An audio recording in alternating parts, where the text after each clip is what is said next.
Maigret in New York. Chapter 1. The ship must have reached the quarantine landing at about 4 in the morning, and most of the passengers were asleep. Some had half awakened at the loud rattling of the anchor, but in spite of their earlier intentions, very few of them had ventured up on deck to gaze at the lights of New York. The final hours of the crossing had been the hardest. Even now in the estuary, a few cable lengths from the Statue of Liberty, a strong swell heaved under the ship. It was raining, or rather drizzling, a cold dampness that fell all around, soaking everything, making the decks dark and slippery, glistening on the guardrails and metal bulkheads. As for Maigret, just as the engines fell silent, he had put his heavy overcoat on over his pajamas and gone up on deck, where a few shadows strode this way and that, zigzagging, now high overhead, now way lower down, as the ship pitched at anchor. Smoking his pipe, he had looked at the lights and the other vessels, awaiting the health and customs officials. He had not seen Jean Maura. Passing his cabin and noticing light under the door, he had almost knocked. But why bother? He had returned to his own cabin to shave. He had swallowed, he would remember this the way one remembers unimportant details, a mouthful of brandy straight from the bottle Madame Maigret had slipped into his suitcase. What had happened next? He was 56. This was his first crossing, and he was amazed to find himself so lacking in curiosity, so unimpressed by the magnificent view. The ship was coming to life. Stewards noisily dragged luggage along the corridors as one passenger after another rang for assistance. When he was ready, Maigret went back up on deck. The misty drizzle was turning milky, and the lights were growing dim in that pyramid of concrete Manhattan had set before him. "You're not angry with me, are you, Inspector?" Maigret had not heard Maura come up to him. The young man was pale, but everyone out on deck that morning looked bleary-eyed and a little ashen. "Angry with you for what?" "You know, I was too nervous, on edge. So when those people asked me to have a drink with them..." All the passengers had drunk too much. It was the final evening. The bar was about to close. The Americans in particular had wanted to enjoy their last chance at the French liqueurs. Jean Maura, however, was barely 19. He had just been through a long period of intense emotional strain and had rapidly become intoxicated, unpleasantly so, growing maudlin and threatening by turns. Maigret had finally put him to bed towards 2 in the morning. He'd had to drag him off by force to his cabin, where the boy rounded on him in protest. "Just because you're the famous Detective Chief Inspector Maigret doesn't mean you can treat me like a child," he shouted furiously. "Only one man, you hear me? Only one man on earth has the right to order me around, and that's my father." Now he was ashamed, feeling upset and queasy, and it fell to Maigret to buck him up, to clap a hearty hand on his shoulder. "I went through the same thing well before you did, young man." "I behaved badly. I was unfair. You understand? I kept thinking about my father." "Of course." "I'm so glad to be seeing him again, and to make sure that nothing has happened to him." Smoking his pipe in the fine drizzle, Maigret watched a grey boat heaving up and down on the swell draw skillfully alongside the gangway ladder. Officials seemed practically to leap aboard, then vanished into the captain's quarters. Men were opening the holds. The capstans are already revolving. More and more passengers were appearing on deck, and in spite of the poor light, a few of them insisted on taking photographs. Others were exchanging addresses, promising to write, to see one another again. Still others were in the ship's lounges, filling out their customs declarations. The customs men left. The grey boat pulled away, and 2 motorboats arrived alongside with officials from the immigration, police, and health departments. Meanwhile, breakfast was served in the dining room. At what point did Maigret lose track of Jean Maura? That is what he had the most trouble determining later on. He had gone to have a cup of coffee and then handed out his tips. People he barely knew had shaken his hand. Next, he had queued up in the first-class lounge where a doctor had taken his pulse and checked his tongue while other officials examined his papers. At one point out on deck, there was a commotion. Maigret was told that journalists had just come aboard and were taking pictures of a European minister and a film star. One little thing amused him. He heard a journalist who was going over the passenger list with a purser exclaim, or so he thought, for Maigret's knowledge of English dated back to his schoolboy days, "Huh, that's the same name as the famous chief inspector of the police judiciaire." Where was Maura at that moment? Passengers leaning on their elbows at the rail contemplated the Statue of Liberty as the ship moved on, pulled by 2 tugs. Small brown boats as crammed with people as subway cars kept passing close to the ship, commuters from Jersey City or Hoboken on their way to work. "Would you come this way, please, Monsieur Maigret?" The steamer had tied up at the French Line pier, and the passengers were disembarking in single file, anxious to reclaim their luggage in the customs hall. Where was Jean Maura? Maigret looked for him. Then his name was called again, and he had to disembark. He told himself that he would find the young man down on the pier with all their luggage, since they had the same initials. There was no feeling of uneasiness in the air, no tension. Maigret felt leaden, tired out by a difficult crossing and by the impression that he had made a mistake in leaving his house in Meung-sur-Loire. He felt so out of his element. In such moments he easily turned peevish, and as he hated crowds and formalities and had a hard time understanding English, his mood was souring rapidly. Where was Maura? Now he had to search for his keys, for which he inevitably fumbled endlessly through all his pockets until they turned up in the place where they naturally had to be. Even with nothing to declare, he still had to unwrap all the little packages carefully tied up by Madame Maigret, who had never personally had to go through customs. When it was all over, he caught sight of the purser. "You haven't seen young Maura, have you?" "He's no longer on board. In any case, he isn't here either. You want me to find out?" The place was like a train station, but more hectic, with porters banging suitcases into people's legs. The 2 men looked everywhere for Maura. "He must have left, Monsieur Maigret. Someone probably came to get him, don't you think?" Whoever would have come to get him, since no one had been informed of his arrival. Maigret was obliged to follow the porter who had carried off his luggage. He had no idea what the barman had handed him in the way of small change, or what he should give as a tip. He was literally pushed into a yellow cab. "Hotel Saint-Régis," he said 4 or 5 times before he could make himself understood. It was perfectly idiotic. He should not have let himself be so affected by that boy, because he was, after all, only a boy. As for Monsieur Doquelou, Maigret was beginning to wonder if he was any more reliable than the young man. It was raining. They were driving through a grimy neighborhood with nauseatingly ugly buildings. Was this New York? 10 days. No, it was precisely 9 days earlier that Maigret had still been ensconced in his usual spot at the Café du Cheval Blanc in Meung, where it was also raining, as it happens. It rains on the banks of the Loire just as well as in America. Maigret was playing cards. It was 5 in the afternoon. Wasn't he a retired civil servant? Was he not fully enjoying his retirement and the house he had lovingly set up? A house of the kind he had longed for all his life. One of those country houses with a wonderful smell of ripening fruit, new-mown hay, beeswax, not to mention a simmering ragout. And God knows Madame Maigret knew her way around simmering a ragout. Now and then, with an infuriating little smile, fools would ask, "You don't miss it too much, then, Maigret?" Miss what? The echoing chilly corridors of the police judiciaire, the endless investigations, the days and nights spent chasing after some lowlife or other. So there. He was happy. He did not even read the crime reports or more sensational local news items in the newspapers.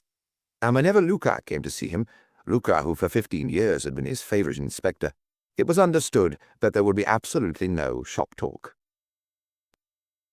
Maigret is playing belote. He bids high tierce in trump. Just then, the waiter comes to tell him he is wanted on the telephone, and off he goes, cards in hand. "Maigret, is that you?" His wife. For his wife has never been able to call him by anything but his family name. "There's someone up from Paris here to see you." He goes home, of course. In front of his house is parked a well-polished vintage car with a uniformed chauffeur at the wheel. Glancing inside, Maigret thinks he sees an old man with a plaid blanket around him. He enters his house. As always in such circumstances, Madame Maigret awaits him by the door. "It's a young man," she whispers. "I put him in the sitting room. There's an elderly gentleman in the car. His father, perhaps. I wanted him to ask the man inside, but he said I shouldn't bother." And that is how, stupidly, while cosily playing cards, one lets oneself be shipped off to America. Always the same song and dance to begin with, the same nervousness, the clenched fists, the darting sidelong glances. "I'm familiar with most of your cases. I know you're the only man and that, and blah, blah, blah. People always think their predicament is the most extraordinary drama in the world. I'm just a young man. You'll probably laugh at me. Convinced they will be laughed at, they all find their situation so singular that no one else will ever understand it. My name is Jean Maura. I'm a law student. My father is John Maura. So what? You'd swear he thinks the whole universe should recognize that name. John Maura, of New York. Puffing on his pipe, Maigret grunts. His name is often in the papers. He's a very wealthy man, well known in America. Forgive me for telling you this, but it's necessary so that you'll understand. And he starts telling a complicated story.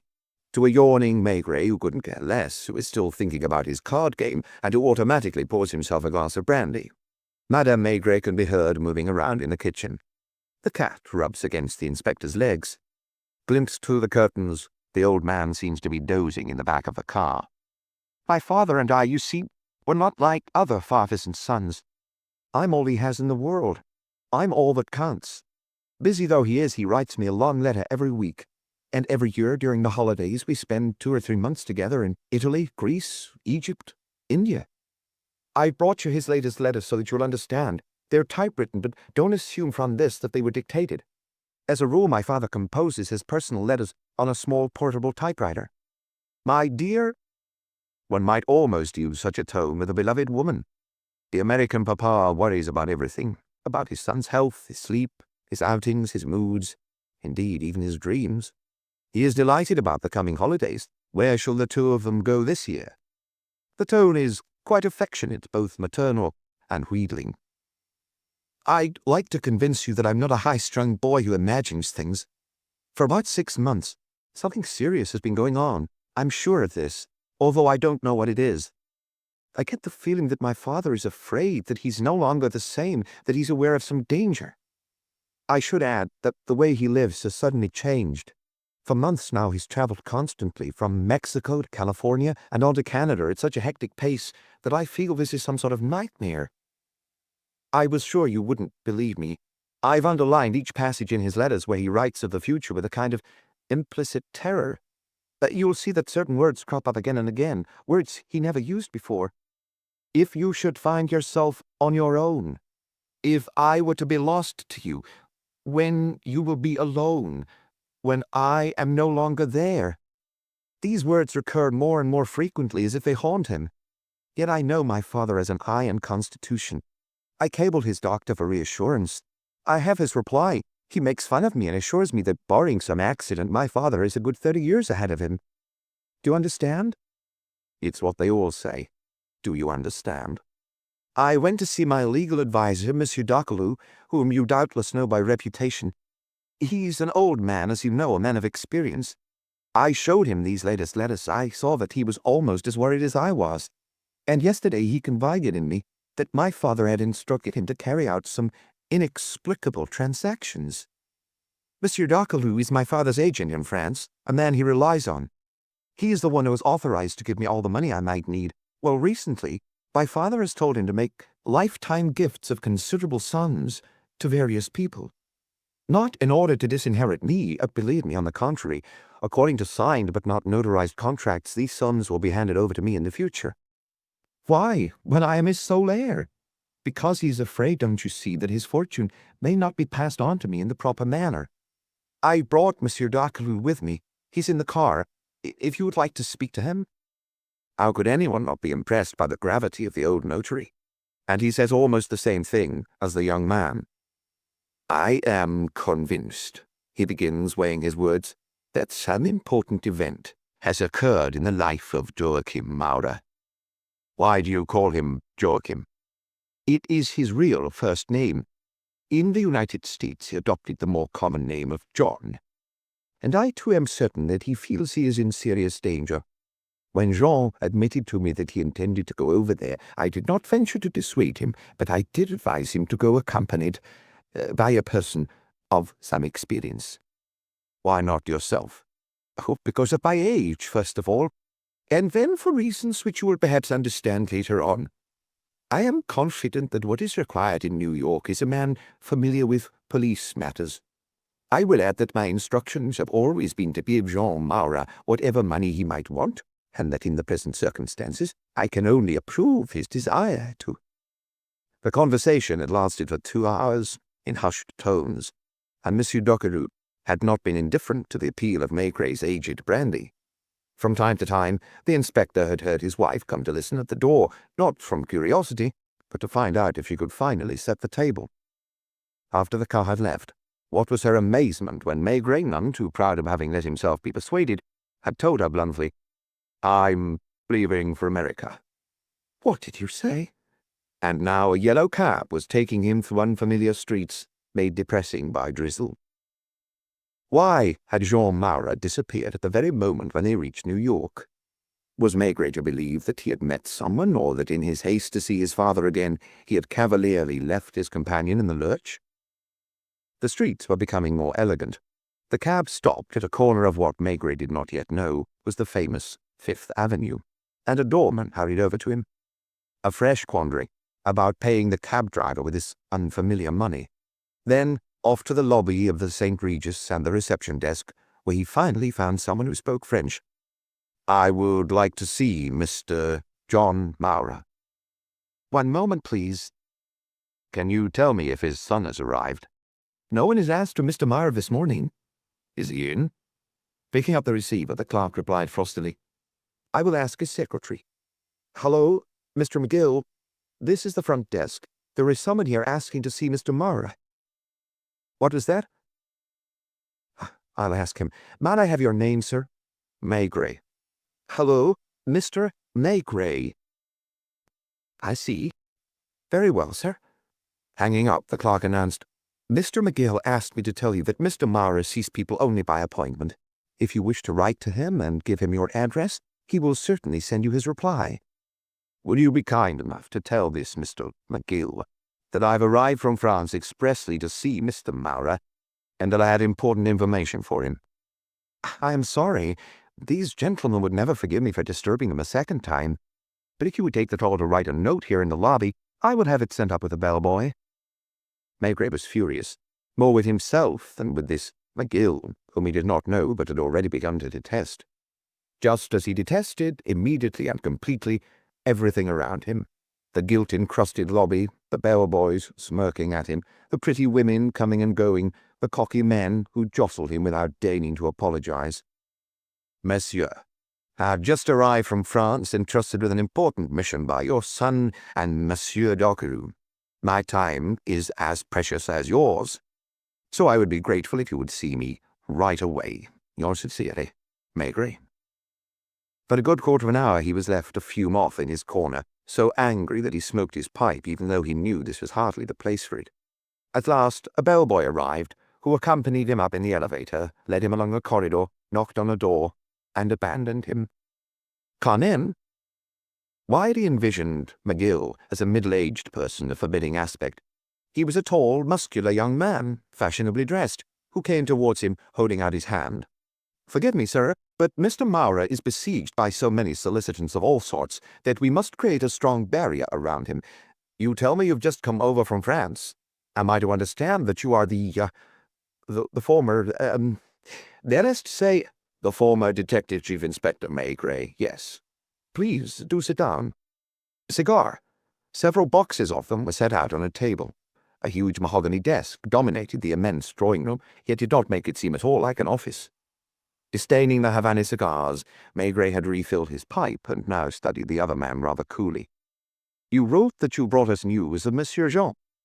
If you will allow me, I'll speak personally of that to Monsieur Maura, when you've been kind enough to take me to him." McGill showed all his teeth, which were quite beautiful, in a smile. "It's easy to see, sir, that you are from Europe. Otherwise you would know that John Maura is one of the busiest men in New York, that even I have no idea where he is at this moment, and finally that I handle all his affairs, including the most personal ones. You may therefore speak candidly and tell me I'll wait until Mr. Maura agrees to receive me. He would still have to know what all this is about. I told you, it's about his son. Am I, given your profession, to assume that the young man has done something foolish?" Unflinching, Maigret continued to stare coldly at the other man. Forgive me for insisting, Inspector. Although you have retired, according to the newspapers, I suppose that you are still addressed by your title. Forgive me, as I said, for reminding you that we are in the United States, not France, and that John Maura's time is limited. Jacques is a charming boy, perhaps a little too sensitive, but I wonder what he could have— Maigret calmly rose and picked up the hat he had placed on the rug beside his chair. I'll be taking a room in this hotel. When Mr. Maura has decided to see me, he will not be back in New York for about 2 weeks. Can you tell me where he is at present? That's hard to say. He travels by plane and was in Panama the day before yesterday. Today he might have landed in Rio or Venezuela. Thank you. Do you have friends in New York, Inspector? No one besides a few police chiefs with whom I've worked on occasion. Would you allow me to invite you to lunch? I think I would rather have lunch with one of them. And if I insisted? I'm sorry about the role my position forces me to play, and I do hope you won't hold it against me. I'm older than Jean, but not by much, and I'm quite fond of him. You haven't even given me any news of him. Excuse me, but may I know how long you've been Mr. Maura's private secretary? About 6 months. What I mean is I've been with him for 6 months, but have known him a long time, if not forever. Someone was walking in the next room. Maigret saw McGill's face change color. The secretary listened anxiously to the approaching footsteps, watched the gilt knob on the door to the next room slowly turn, then open slightly. Come here a moment, Joss. A thin, nervous face, crowned with hair that was still blonde, although streaked with white. Eyes that took in Maigret, a forehead folding into a frown. The secretary hurried over, but the new arrival had already changed his mind and entered the office, still staring at Maigret. Have we? He began, as when one appears to recognize somebody and tries to remember more. Detective Chief Inspector Maigret of the Police Judiciaire, more precisely, former Inspector Maigret, as I've been retired for a year now. John Maura was shorter than average, lean, but apparently endowed with exceptional energy. Is it to me that you wish to speak? He turned to McGill without waiting for a reply. What is it, Joss? I don't know, Chief. The inspector— If you wouldn't mind, Mr. Maura, I would like to speak to you in private. It's about your son. But there was not a single reaction in the face of the man who wrote such affectionate letters. You may speak in front of my secretary. Very well. Your son is in New York. And Maigret's eyes never left the two men. Was he mistaken? He felt distinctly that McGill was shaken, whereas Maura's sole response was simply to say casually, Oh, aren't you surprised? You must know that my son is free to do whatever he likes. Aren't you at least astonished that he hasn't yet come to see you? Given that I don't know when he may have arrived. He arrived this morning, with me. In that case, you must know. I know nothing. That's just it. In the rush of disembarkation and arrival formalities, I lost sight of him. The last time I saw and spoke to him was when the ship was anchored at the quarantine landing. It's quite possible that he met up with some friends. And John Maura slowly lit a long cigar with his initials on the band. I'm sorry, Inspector, but I do not see how my son's arrival has any connection with my visit. That is more or less what I wanted to say. I am very busy this morning. With your permission, I will leave you with my secretary, to whom you may speak freely. Please excuse me, Inspector. A rather abrupt nod. He turned on his heel and vanished next door. After a moment's hesitation, McGill murmured, With your permission, and he disappeared in the wake of his employer, closing the door behind him. Maigret was alone in the office. Alone, and not very proud of himself. He heard whispering in the neighboring room. He was about to leave angrily, when the secretary reappeared, brisk and smiling. You see, my dear sir, you were wrong to distrust me. I thought Mr. Maura was in Venezuela, or Rio. The young man laughed. Back at Katie's affair, where you had heavy responsibilities, didn't you ever use a little white lie to get rid of a visitor? Thanks anyway for having treated me to the same thing. Tom, don't hold a grudge against me. What time is it? 11:30. If it's all right with you, I'll phone the desk to reserve you a room. Otherwise, you'll have some difficulty getting one. The St. Regis is one of the most exclusive hotels in New York. I'll give you time to take a bath and change, and if you like, we'll meet at the bar at 1 o'clock, after which we'll have lunch together. Maigret was tempted to refuse and walk out, wreathed in his surliest expression. He would have been quite capable had there been a ship that very evening for Europe, of sailing home without pursuing any closer acquaintance with this city that had welcomed him so harshly. "Hello?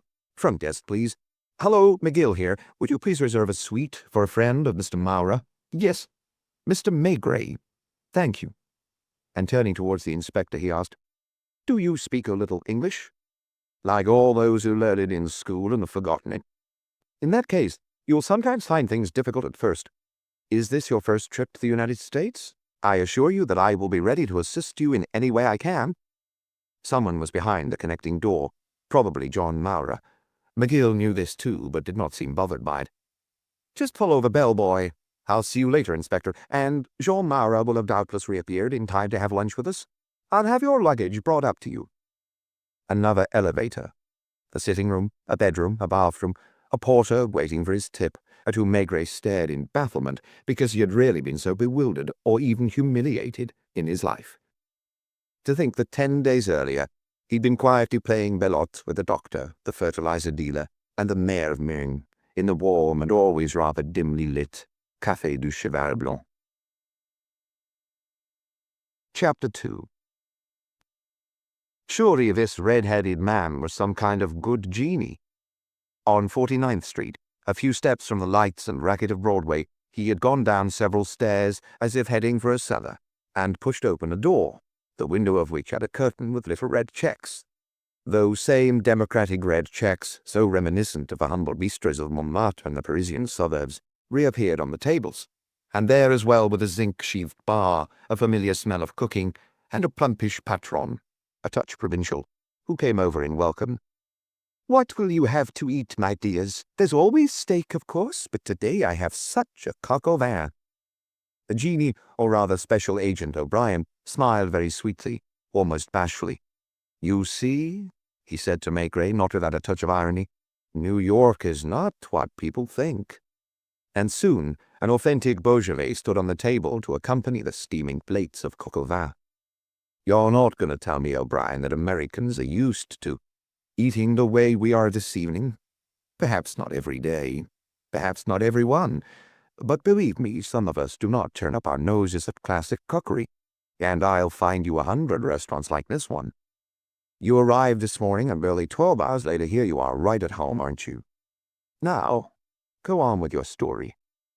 This McGill, as I mentioned, was waiting for me at the bar in the St. Regis. I could tell immediately that he'd decided to change his attitude towards me.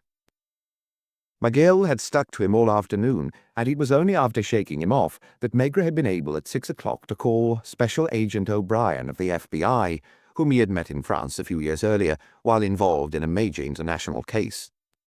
No creature could have been gentler, more placid than this tall redhead with a sheepish expression, a man so shy that at the age of 46 he still blushed. He had told Maigret to meet him in the St. Regis lobby, but after the inspector mentioned John Maura, O'Brien had first taken his colleague to a small bar near Broadway. "I suppose you don't like whiskey or cocktails?" I admit that if there's any beer around. It was a bar like any other. A few men at the counter, lovebirds at the 4 or 5 tables bathed in shadows. Wasn't it a strange idea to have brought him to a place where he clearly didn't fit in? And wasn't it stranger yet to see O'Brien select a coin from his pocket and slip it solemnly into the slot of a jukebox that began softly to play a sappy, sentimental melody? And the redhead smiled, considering his colleague with a twinkling eye. "You don't like music?" Maigret hadn't had time yet to work off all his ill humor, and could not help letting it show. "All right, I won't keep you in suspense. You see that jukebox cranking out music? I've just put a 5-cent piece, a nickel, in the slot, which buys me about a minute and a half of some tune or other. There are a few thousand machines of this kind in the bars, taverns, and restaurants of New York. There are tens of thousands in the other cities of America, and even way out in the countryside. At this very moment, while we're talking, at least half of these machines you find rather vulgar are in use, meaning people are all putting in their nickels, which makes thousands and thousands of times 5 cents, which makes... Well, I'm not really good at math. And do you know to whom all these nickels go? To your friend John Maura, better known in this country as Little John, on account of his short. and Little John has installed the same machines on which he's basically got a monopoly in most of the South American republics. Now you understand why Little John is a very important person. Always that barely perceptible sting of irony, so that Maigret, unused to this tone, was still wondering whether O'Brien was naive or poking fun at him. Now we can go have dinner, and you'll tell me your story. Sitting at their table, they were nice and warm, while the wind gusted so fiercely outdoors that passers-by walked leaning forwards, people chased after their hats, and women had to hold their skirts down with both hands. A storm, doubtless the same one Maigret had weathered at sea, had hit the East Coast, and New York was taking a beating. Storefront signs tore loose from time to time, things fell from high buildings, and even the yellow cabs seemed to struggle as they plowed through the wind. The bad weather had begun right after lunch, when Maigret and McGill had left the St. Regis. "Do you know Maura's secretary?" the inspector now asked O'Brien. "Not particularly. You see, my dear Inspector, our rules here are not exactly the same as yours. I regret this, incidentally, because it would make our job much easier. We have a highly developed sense of personal freedom, and if I were to start asking questions about a man, even discreetly, without any grounds for suspicion, I'd find myself in a very awkward situation. Now, Little John, let me hasten to add, is not a gangster. He is a well-considered and considerable businessman who maintains a sumptuous suite year-round at the St. Regis, one of our best hotels. We therefore have no reason to pay attention to him or his secretary." Why that vague yet mocking smile that seemed somehow to qualify what he said? Maigret found it a little irritating. He felt like a foreigner, and like every foreigner, he easily imagined that he was a figure of fun. "I don't read detective stories, and I don't expect to find America peopled with gangsters," he replied crossly. "To get back to this McGill, who is probably of French origin, I fear, in spite of his name, and again the other man with his exasperating mildness, it's difficult in New York to untangle people's roots. As I was saying, from the aperitif on, he made every effort to appear as attentive as he had been aloof that morning. He informed me that they'd still had no news from young Maura, but that his father was not worried yet because he assumed that a woman was behind this flit. McGill then questioned me about the women aboard. It so happens that during the crossing, Jean Maura did seem smitten by one passenger, a young Chilean woman, who'll be leaving for South America tomorrow on a Grace Line ship. There were murmurs of French at most of the tables, and the patron went from one customer to another, chatting in a familiar, slightly cheeky way in the delectable accent of Toulouse. "And how are you, my dears? What do you think of this coq au vin, And afterwards, if you fancy it, there's mocha cake, homemade." Lunch had been quite different in the main dining room of the St. Regis, where McGill was constantly greeting people while at the same time paying marked attention to Maigret with his constant chit-chat. What was it he'd said? That John Maura was a very busy man, rather an eccentric, someone who had a horror of new faces and distrusted everyone. Why wouldn't he have been surprised that morning when someone like Maigret arrived on his doorstep? He doesn't like anyone nosing around his affairs, you understand, especially where his family's concerned. Listen, I'm sure that he adores his son, and yet he never says a word about him to me, although I am his closest collaborator. What was he getting at? It was easy to guess. He was clearly trying to discover why Maigret had sailed across the Atlantic with Jean Maura. "I had a long conversation with him," continued McGill. "He's instructed me to find out what's happening with his son. I have an appointment soon right here in the hotel with a private detective we previously employed for minor matters, a top-notch man who knows New York almost as well as you know Paris. You can come with us if you want, and I'd be surprised if we haven't found our boy by this evening." All this Maigret was now relating to O'Brien, who listened while enjoying his dinner with somewhat maddening slowness. When we left the dining room, a man was indeed waiting for us in the lobby. "Do you know his name?" "He was introduced to me, but I can remember only the first name. Bill. Yeah, that's it, Bill. I've seen so many people today whom McGill all calleth by their first names that I confess I'm a bit lost." Still that same smile. "An American custom. You'll get used to it." "What's he like, this Bill?" "Rather tall, rather heavy, about as big as I am. A broken nose and scar across his chin." O'Brien definitely knew him. His eyelids twitched, but he said nothing. We took a cab over to the French Line pier. The storm was at its worst. The wind had not yet driven away the rain, which fell on them in gusts each time they stepped out of their cab. Vigorously chewing his gum, Bill led the way, his hat pushed back on his forehead, as in old films. In fact, had he ever taken this hat off all afternoon? Probably not. Who knows, maybe he was bald.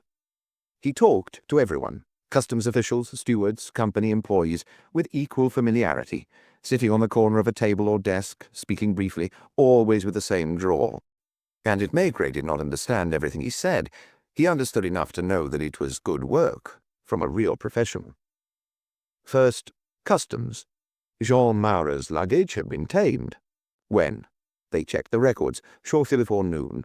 No, the bags had not been taken into town by one of the usual delivery companies with offices on the pier, so his luggage had gone off by taxi or in a private car.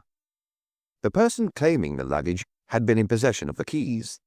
Was it Jean Maigret in person? Impossible to verify. A few hundred passengers had passed through that morning, and more were still showing up to claim their things.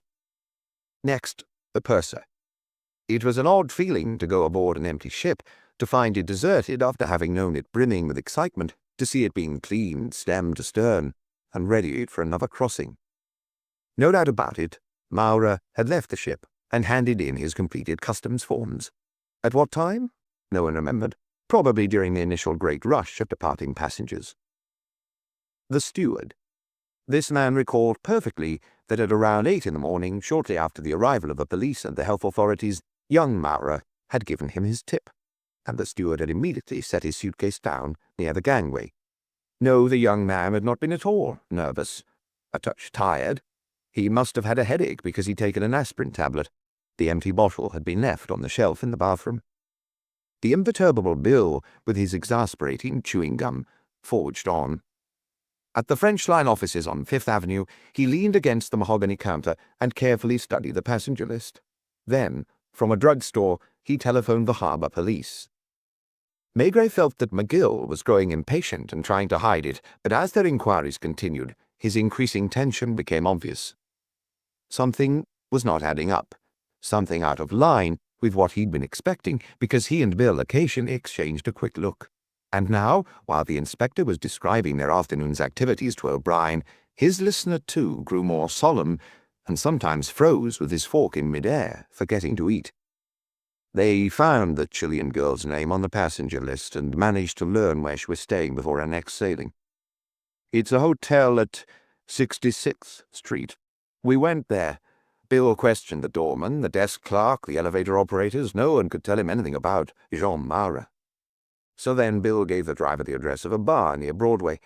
On the way there he talked to McGill, too fast for me to understand. I did note the name of the place. The Donkey Bar. Why are you smiling?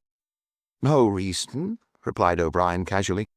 In short, considering it's your first visit to New York, you've covered a lot of territory. You've even dropped by the Donkey Bar, which isn't bad at all. And what do you think of it? Still that feeling he was being played with, in a friendly way, but played with all the same. Right out of an American film, he grumbled. A long smoke-filled room, an endless bar with the inevitable stools and multicolored bottles, a black bartender and a Chinese one, the jukebox, and some machines dispensing cigarettes, roasted peanuts, and gum. Everyone in there knew everyone else, or at least seemed to. They were all hailing one another as Bob or Dick or Tom or Tony, and the 2 or 3 women were as clearly at home there as the men. It appears, said Maigret, to be a gathering place for various journalists and theatre people. And his companion murmured with a smile, You could say that.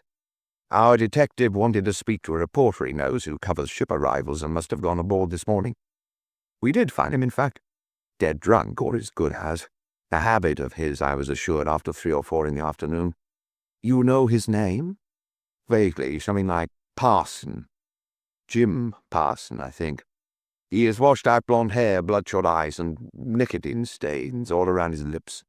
Agent O'Brien could claim all he wanted, that the American authorities had no right to pay attention to anyone whose conscience was clear, but he was still curious how at each name, each new description Maigret brought up, The redhead seemed to know exactly whom he meant. And so the inspector could not help remarking, "Are you sure your police here are that different from ours?" "Very. Now, what did Jim say?" I could only understand bits and pieces. Drunk though he was, he definitely seemed interested.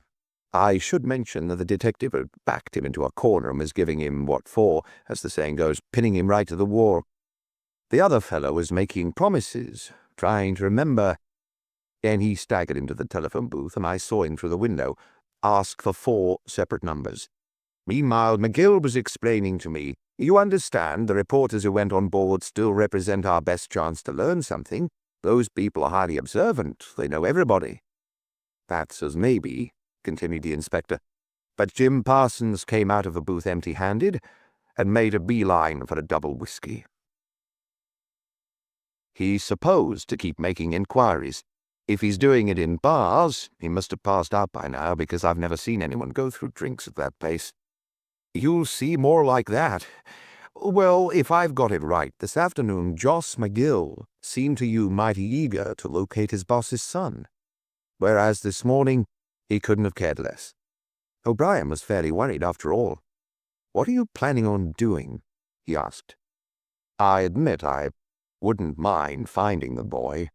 And you're not the only one, it seems. You've got an idea, haven't you?" "I remember, my dear Inspector, something you said to me in Paris during one of our conversations of the Brasserie Dauphine. Do you recall?"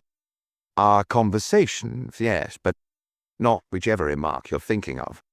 I was asking you almost the same question you just asked me, and you puffed in your pipe while you replied, 'Me? I never have ideas.' Well, my dear Maigret, if you'll allow me to call you that, at this moment at least, I am like you, which proves that police all over the world have certain things in common.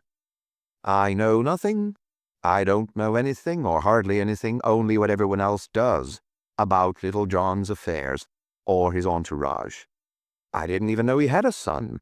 And what's more, I belong to the FBI, which handles only certain, clearly defined crimes. In other words, if I were unfortunate enough to stick my nose into this business, I'd stand a good chance of being severely reprimanded.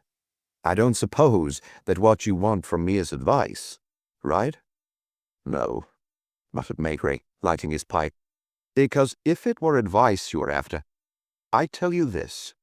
The winters in New York are hard on my wife, who's in Florida at the moment. As for my son, he's off at college, and my daughter got married 2 years ago. So I'm on my own. I therefore have a certain number of evenings free. Allow me to put them at your disposal by showing you around a little of New York, the way you once showed me around Paris. As for that other matter, well, how did you put it again? Wait, no, don't tell me. I've kept a few of your expressions in mind and often repeat them to my colleagues. Ah, yes. As for that other matter, let it go.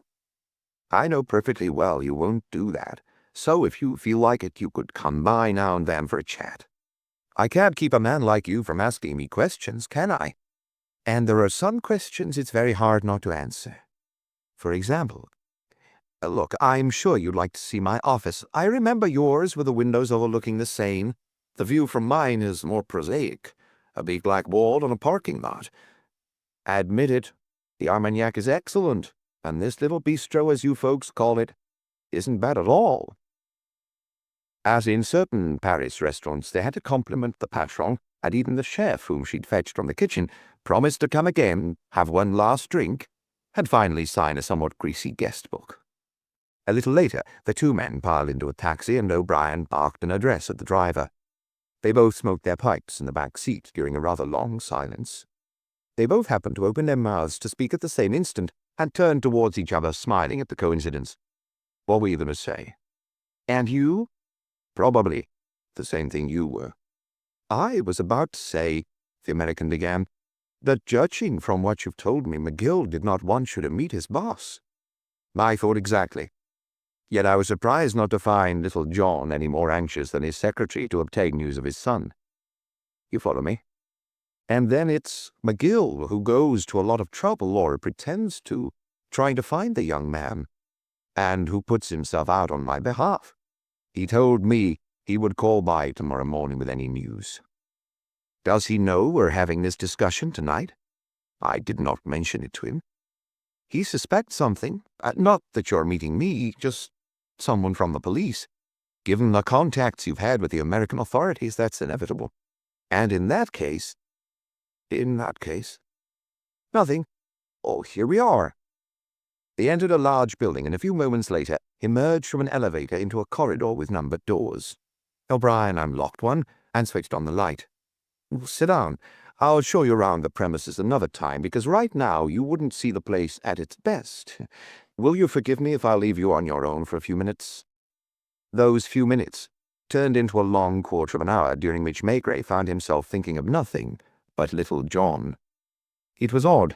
He'd seen the man for only a few brief moments. Their conversation had been, in fact, fairly banal. Nevertheless, as the inspector was suddenly realizing, Maura had made a strong impression on him. He could still see him, short, thin, dressed almost too correctly. There was nothing special about his face, so what was it about him that had struck Maigret so forcefully? He was intrigued. He concentrated on remembering, recalled the slightest actions of the lean and tense little man, and he abruptly remembered his gaze, his first look above all, when Maura had not yet known that he was being observed, as he half opened the door to the other room. Little John had cold eyes. Maigret would have been hard put to explain what he meant by that, but he knew it nonetheless. 4 or 5 times in his life he had met people with cold eyes, those eyes that can stare at you without establishing any human contact, without giving any sense of the universal human need to communicate with one's fellow man. The inspector had come to speak to the man about his son, this boy to whom he sent letters as tender as love notes, and little John was observing him without any curiosity or emotion, as if he were looking at a chair or a stain on the wall. "You're not annoyed that I left you alone for so long?" "No, because I think I've just discovered something." "Ah." "I've just discovered that little John has cold eyes." Maigret was expecting another smile from his American colleague. He was almost aggressively anticipating it, that smile. Agent O'Brien, however, looked at him thoughtfully. "That's awkward," he said slowly. And it was as if they had had a long conversation. Suddenly there was something between them that resembled a shared uneasiness. O'Brien held out a can of tobacco. "I prefer mine, thanks all the same." They lit their pipes and fell silent once again. O'Brien's office was ordinary and rather bare. Only the smoke from the 2 pipes gave the place any feeling of intimacy. "I suppose that after your eventful crossing you must be tired and are no doubt looking forward to bed, because you would have suggested a different scenario." "Oh, just that we go and have a nightcap. In other words, one last whiskey." Why had he taken the trouble to bring Maigret to his office, where he'd simply left him alone for a quarter of an hour? "Don't you find it rather cold in here? Let's go wherever you like. I'll drop you off near your hotel." "No, I won't come in. The front desk staff would start to worry if they saw me show up. But I do know a little bar." Another little bar, with a jukebox in a corner and a line of solitary men leaning on the bar drinking with stubborn concentration. "Try a whiskey anyway before bed. You'll see it's not as bad as you think, and it has the advantage of getting the kidneys working. By the way," Maigret understood that O'Brien was finally getting to the point of this last nocturnal ramble. "Can you imagine? Outside my office a little while ago, I bumped into a colleague. And what do you know? He started talking about little John. Mind you, he's never had a thing to do with him, officially. Not this colleague, not any of us. You understand? I can assure you that respect for personal freedom is a beautiful thing. When you've understood that, you'll be real close to understanding America and its people. Look, a man arrives here, a foreigner, an immigrant. You Europeans, you take offense or make fun of us because we make him answer a bunch of written questions, because we want to know, for example, if he has mental problems or has come to the United States intending to assassinate the president. We require that he sign this document you find so laughable. Afterwards, however, we ask nothing more of him. The formalities for entering the U.S. have perhaps been lengthy and meddlesome, but when they're over, at least our man is home free. You get it? so free that unless he kills, rapes, or steals, we have no further right to pay any attention to him. What was I saying again? There were moments when Maigret could have hit him. That fake candor, that nuanced sense of humor he felt incapable of ever figuring out completely. Oh, yes. For example, in fact, it was that same colleague, while we were washing our hands, who was telling me this story. 30 years ago, 2 men got off a boat from Europe the way you did this morning. In those days, a lot more of them came over than do today because we needed workers. They came over in the ship's holds, on the decks. They were mostly from Central and Eastern Europe. Some were so filthy and vermin-ridden that our immigration services had to hose them down. I bet you'll have another nightcap. Too interested to even think of saying no, Maigret simply refilled his pipe and sat back a little, because the fellow on his left kept elbowing his ribs. The point is, there were all kinds of them who came, and they met with different fates. Today, some of them are Hollywood moguls. You'll find a few in Sing Sing, but also in government offices in Washington. You must admit, we're really a great country to absorb everyone who comes along the way we do. Was it the whiskey? Maigret was beginning to see John Maura no longer as a willful and brusque little man, but as a symbol of the American assimilation of which his companion was speaking in a slow, soft voice. So, as my friend was telling me, did he have 3, 4 whiskies? They'd already had some Armagnac, and before the Armagnac 2 bottles of Beaujolais, and before the Beaujolais a certain number of aperitifs. J and J. That was what he remembered most clearly, when he finally collapsed into bed in his too sumptuous suite at the St. Regis. 2 Frenchmen, at a time when men wore stiff detachable wing collars, starched cuffs, and patent leather shoes, 2 very young Frenchmen, greenhorns fresh off the boat without a cent, full of hope, one with a violin under his arm, the other with a clarinet. Which of them had a clarinet? He couldn't remember any more. O'Brien had told him, O'Brien with his sheepish smile, yet as mischievous as a monkey. The violin, that must have been Maura. And both were from Bayonne, or thereabouts, and both were around 20 years old. And they had signed a declaration regarding the President of the United States whom they promised not to assassinate. Funny man, that Agent O'Brien, taking him to a little bar to tell him all this, as if he himself had nothing to do with it and were chatting about things completely unconnected to his job. The one's name was Joseph, the other's Joachim. That's what my friend told me. You know, one shouldn't put much trust in stories people tell. We're in the FBI, we have nothing to do with all that.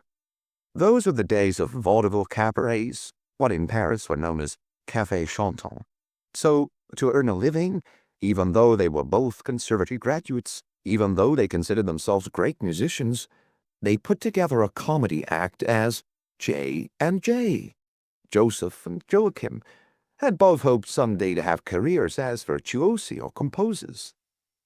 My friend's the one who told me this. It's not important, obviously, except that I know you're interested in little John's personality. I'm pretty sure now that he wasn't the clarinet guy.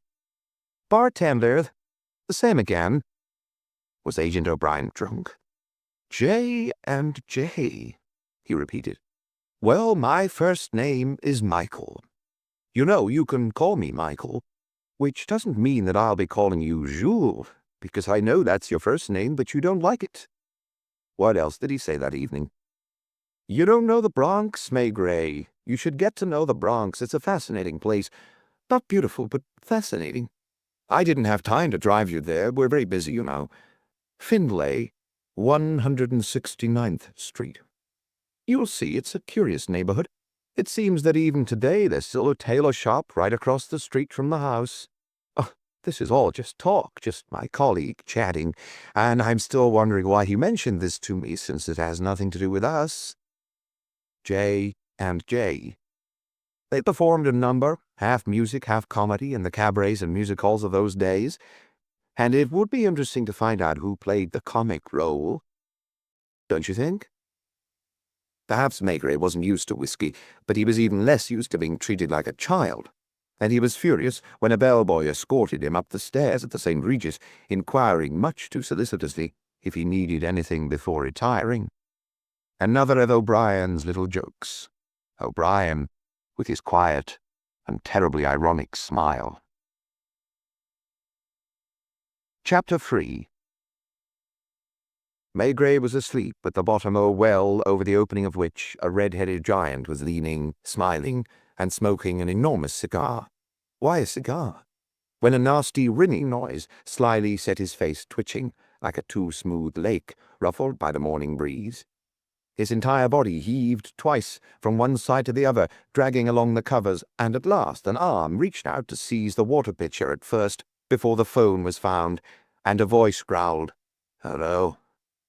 Sitting on his bed, uncomfortably, for he had not had time to adjust the pillow, and was obliged to hold the damn phone, he was already humiliatingly sure, despite O'Brien's doubtless ironic remarks on the diuretic virtues of whiskey, that he had a headache. Maigret. Yes. Who's calling? What? It was McGill, and that wasn't at all agreeable either, to be awakened by this fellow whom he did not care for in the least, particularly when the other man, aware from his voice that he was still in bed, took the liberty of inquiring brightly, "A late night, I bet. Did you at least have a pleasant evening?" Maigret looked around for his watch, which he usually placed on his night table, but which was not there. He finally spotted a recessed electric wall clock, and his eyes popped. It said 11. "Tell me, Inspector, I'm calling on behalf of Mr. Maura. He would be very grateful if you could drop in to see him this morning." "Any time now, yes. I mean whenever you're ready. We'll see you soon. You remember the floor, right? The 8th. All the way to the end of Corridor B. See you soon." He looked everywhere for a bell on a cord by the bed, the kind used in France to call the maitre d', the valet, anyone, but saw nothing like that, and for a moment felt lost in his ridiculously large suite. Finally, he remembered the telephone, and had to request 3 times in his semblance of English, "I would like my breakfast, miss." "Yes, breakfast. What? You do not understand?" "Coffee." She said something he couldn't quite catch. "I am asking you for my small lunch." He thought she then hung up, but she was transferring him to another line, on which a new voice announced, "Room service."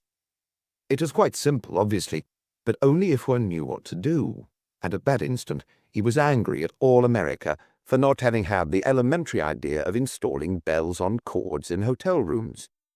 To cap it all, he was in the bathtub when someone knocked at the door, and although he kept yelling, "Come in," the knocking continued. There was nothing for it. Dripping wet, he had to put on his dressing gown to go and open the door because he had locked it. What did the waiter want now? Fine, he had to sign a slip. But now what? The man was still waiting. And at last Maigret realized that he expected a tip, and his clothes were in a heap on the floor. He was about to explode when, half an hour later, he knocked at John Maura's door. McGill greeted him, as elegant as always, flawlessly turned out, but the inspector sensed that he had not slept much either. "Come in. Sit down for a moment. I'll tell him you're here." He seemed preoccupied. He wasn't bothering to be amiable. Paying no attention to Maigret, he walked into the next room without closing the door behind him.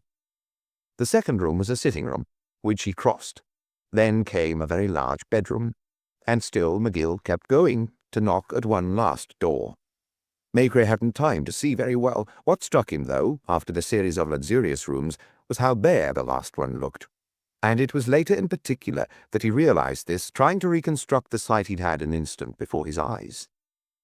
He would have sworn that the bedroom the secretary entered at the end looked more like a servant's room than a St. Regis hotel room. Wasn't little John sitting at a simple pine table, and was it not an iron bedstead that Maigret glimpsed behind him? A few words exchanged in low tones, and the 2 men came towards him, one behind the other. Little John, still tense, his movements deliberate, seemingly filled with prodigious energy he was forced to hold in reserve. Entering the office like his secretary, he was none too welcoming, and this time it did not occur to him to offer his visitor one of those famous cigars. He went to sit at the mahogany table in the chair McGill had been occupying, while the latter casually sat down in an armchair and crossed his legs. "I am sorry, Inspector, to have bothered you, but I thought that we should talk." Little John looked up at last at Maigret with eyes that expressed nothing, neither sympathy nor antipathy, nor impatience. His slender hand, astonishingly white for a man, fiddled with a tortoiseshell letter-opener. He was wearing a navy blue suit of English cut, a dark tie with a white shirt. His clothes set off his defined yet delicate features, and Maigret noticed that it would have been difficult to tell his age. "I suppose you've had no news of my son?" He did not expect a reply, and spoke on in a neutral voice, as if to an underling. "When you came to see me yesterday, I was not interested enough to ask you certain questions. If I've understood correctly, you came over from France with Jean, and indicated that it was my son who asked you to make this crossing." McGill was puffing on a cigarette, and calmly watching the smoke rise towards the ceiling. Little John was still toying with the letter-opener, staring as if unseeing at Maigret. "I do not think you opened a private detective agency after leaving the police judiciaire. On the other hand, given what is widely known of your character, I find it hard to believe that you would have embarked on such an adventure lightly. I suppose, Inspector, that you follow me? We are free men in a free country. Yesterday you gained admittance here to speak to me of my son. That same evening you contacted a member of the FBI to obtain information about me." In other words, these two men were already aware of his comings and goings, and his meeting with O'Brien. Had they had him followed? "Allow me to ask you a first question. Under what pretext did my son request your assistance?" And as Maigret made no reply, while McGill seemed to smile with a note of irony, Little John continued, tense and cutting. "Retired inspectors do not usually chaperone young people when they travel. I am asking you again, what did my son tell you to make you decide to leave France and cross the Atlantic with him?" Was he not speaking contemptuously on purpose, hoping thereby to make Maigret lose his temper? Except that Maigret grew calmer and more imperturbable as the other man spoke. More lucid, too. So lucid, and this showed so clearly in his gaze, that the movements of the hand holding the letter-opener became abrupt and awkward. McGill, who had turned his head towards the inspector, forgot his cigarette and waited. "If you will allow me, I will reply to your questions with another question. Do you know where your son is?" "I do not, and that is not what is at issue at this moment. My son is at liberty to do as he pleases. Do you understand?" "So, you know where he is?" It was McGill who gave a start, and turned quickly to Little John, with a hard look in his eyes. "I tell you again that I know nothing about it, and that it is no concern of yours." "In that case, we have nothing more to say to each other. One moment." The little man had leapt to his feet, and still holding the letter-opener, had darted between Maigret and the door. "You seem to forget, Inspector, that you are here, in a way, at my expense. My son is a minor. I assume that he did not let you travel at his request, yet at your own expense." Why did McGill seem so angry at his boss? He was clearly unhappy with the turn things had taken, and what's more, he did not hesitate to intervene.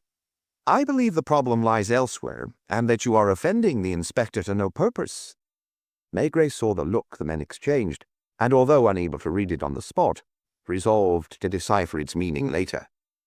"Obviously," continued McGill, who rose in turn and paced up and down the room more calmly than Little John, "obviously, your son, for some reason unknown to us, although perhaps not to you—" Wait a minute.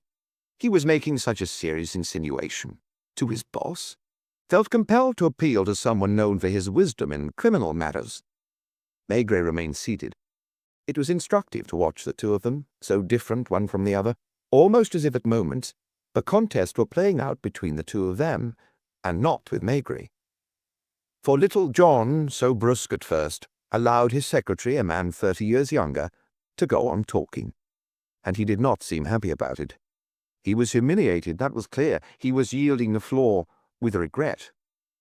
"Given that your son cares about one person and only one, his father, given that he rushed to New York without telling you beforehand, at least, so I suppose, the hit went home, no doubt about it, then there is every reason to believe that he heard some upsetting news about you. The question is, who planted this troubling possibility in his mind?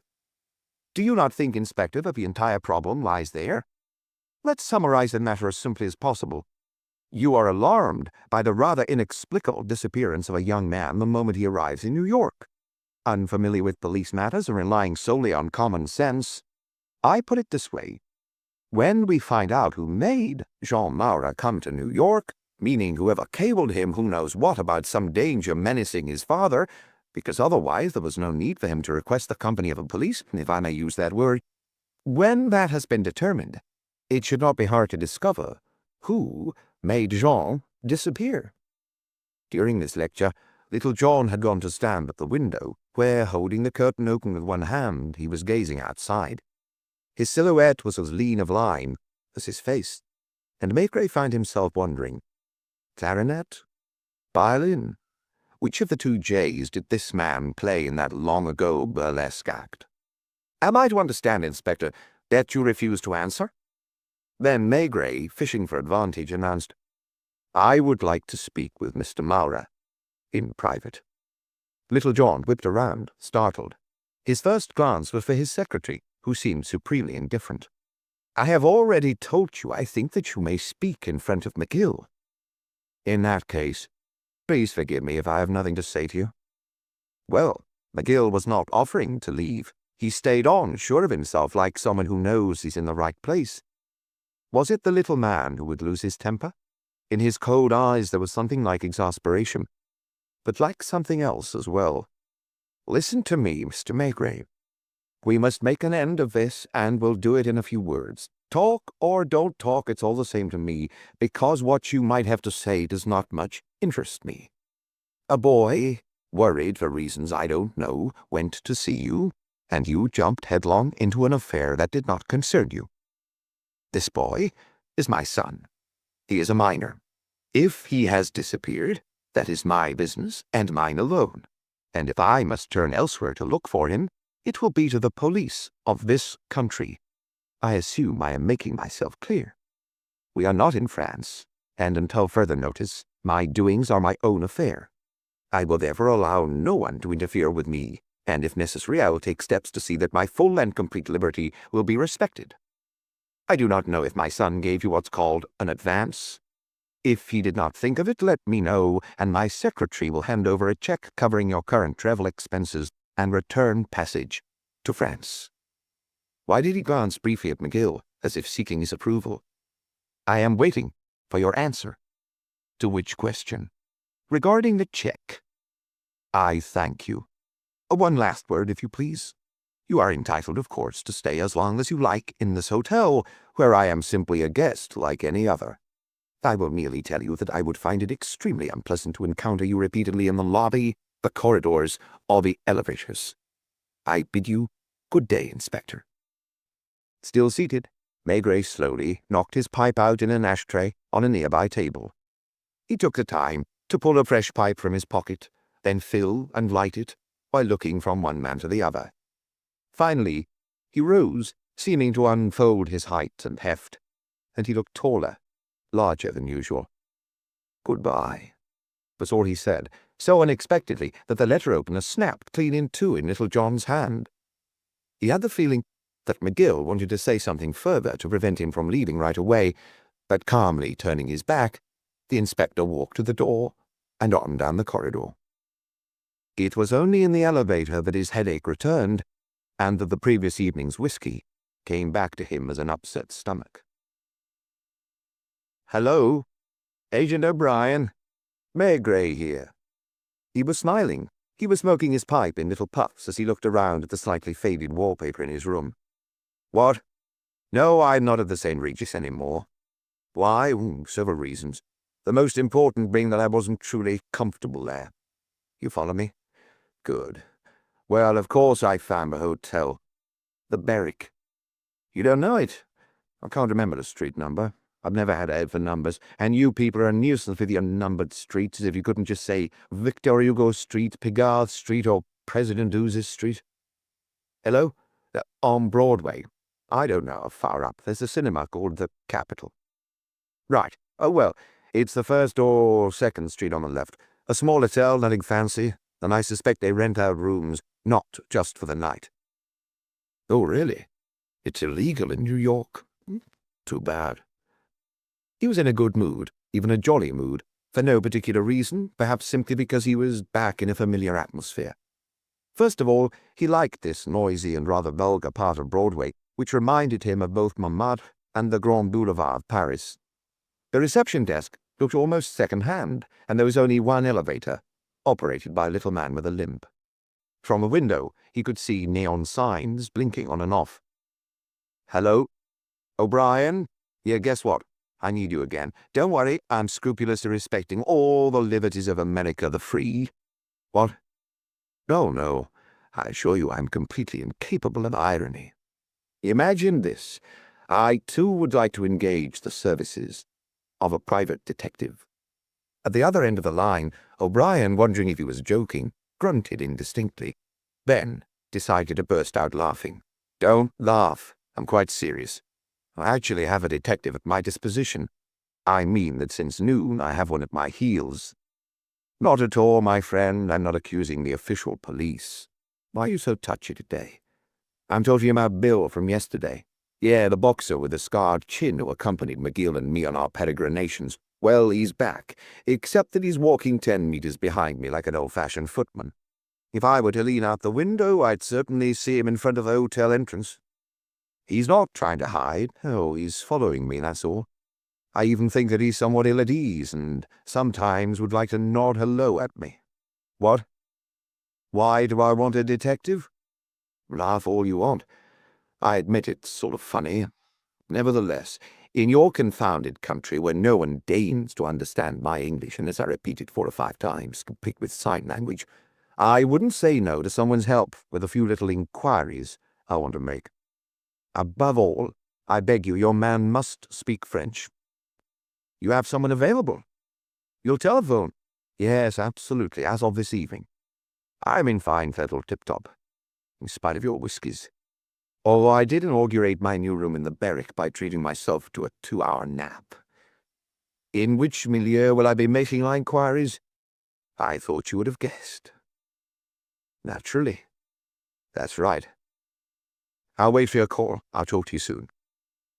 He went to open the window, and as expected saw the aforementioned Bill chewing his gum about 20 meters from the hotel, and looking none too happy.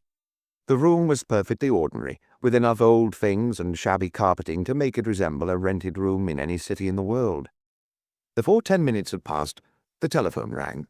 O'Brien announced to Maigret that he'd found him a detective, one Ronald Dexter, and recommended that he not let him drink too much, because he can't handle whiskey. And O'Brien replied with angelic sweetness, "Because he cries." The placid redhead was not joking. Even when he hadn't been drinking, Dexter gave the impression of a man who goes through life saddled with immeasurable sorrow. He arrived at the hotel at 7 that evening. Maigret met him in the lobby just as the detective was asking for him at the desk. "Ronald Dexter?" "That's me." And he seemed to be saying, "Alas, has my friend O'Brien brought you up to date?" "Shh. Excuse me. No last names, please. I'm at your service. Where'd you want us to go?" "Outside, to begin with. Do you know that gum-chewing gentleman out there with an apparently lively interest in passers-by?" "That's Bill." "Bill who?" "I've no idea. All I've got is his first name, but what I do know is that he's one of your colleagues who's been told to follow me. I mention this so that you won't worry about his comings and goings.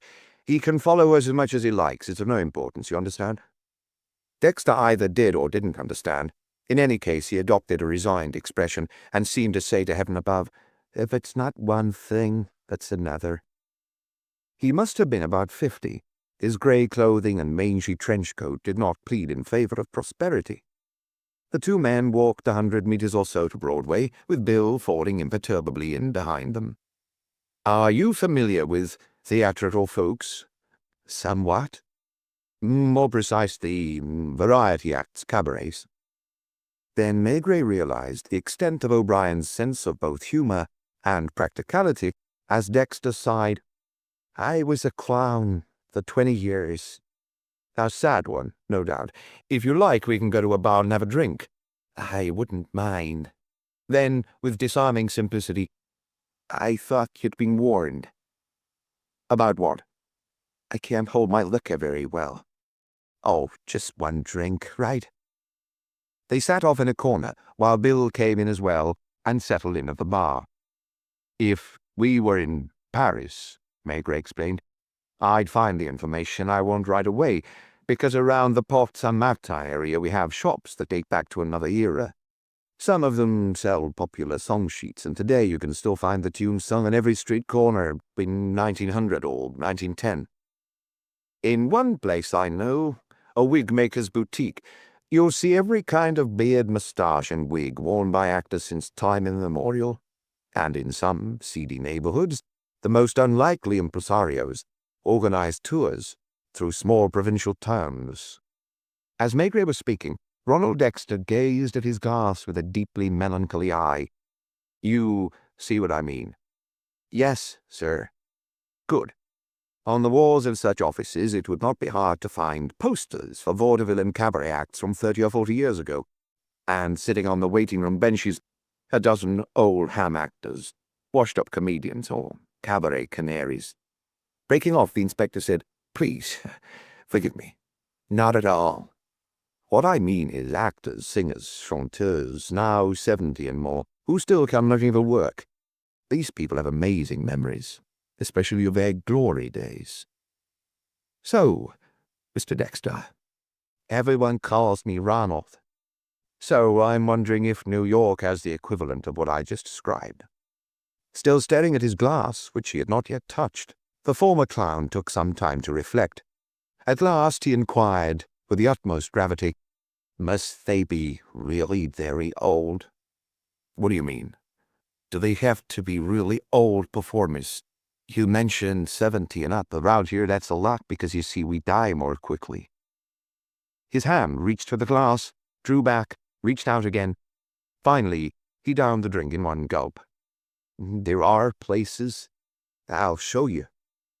We only have to go back about 30 years. At that time, two Frenchmen, billed as J and J, performed a musical number in cabarets." 30 years, you say? I think that's possible.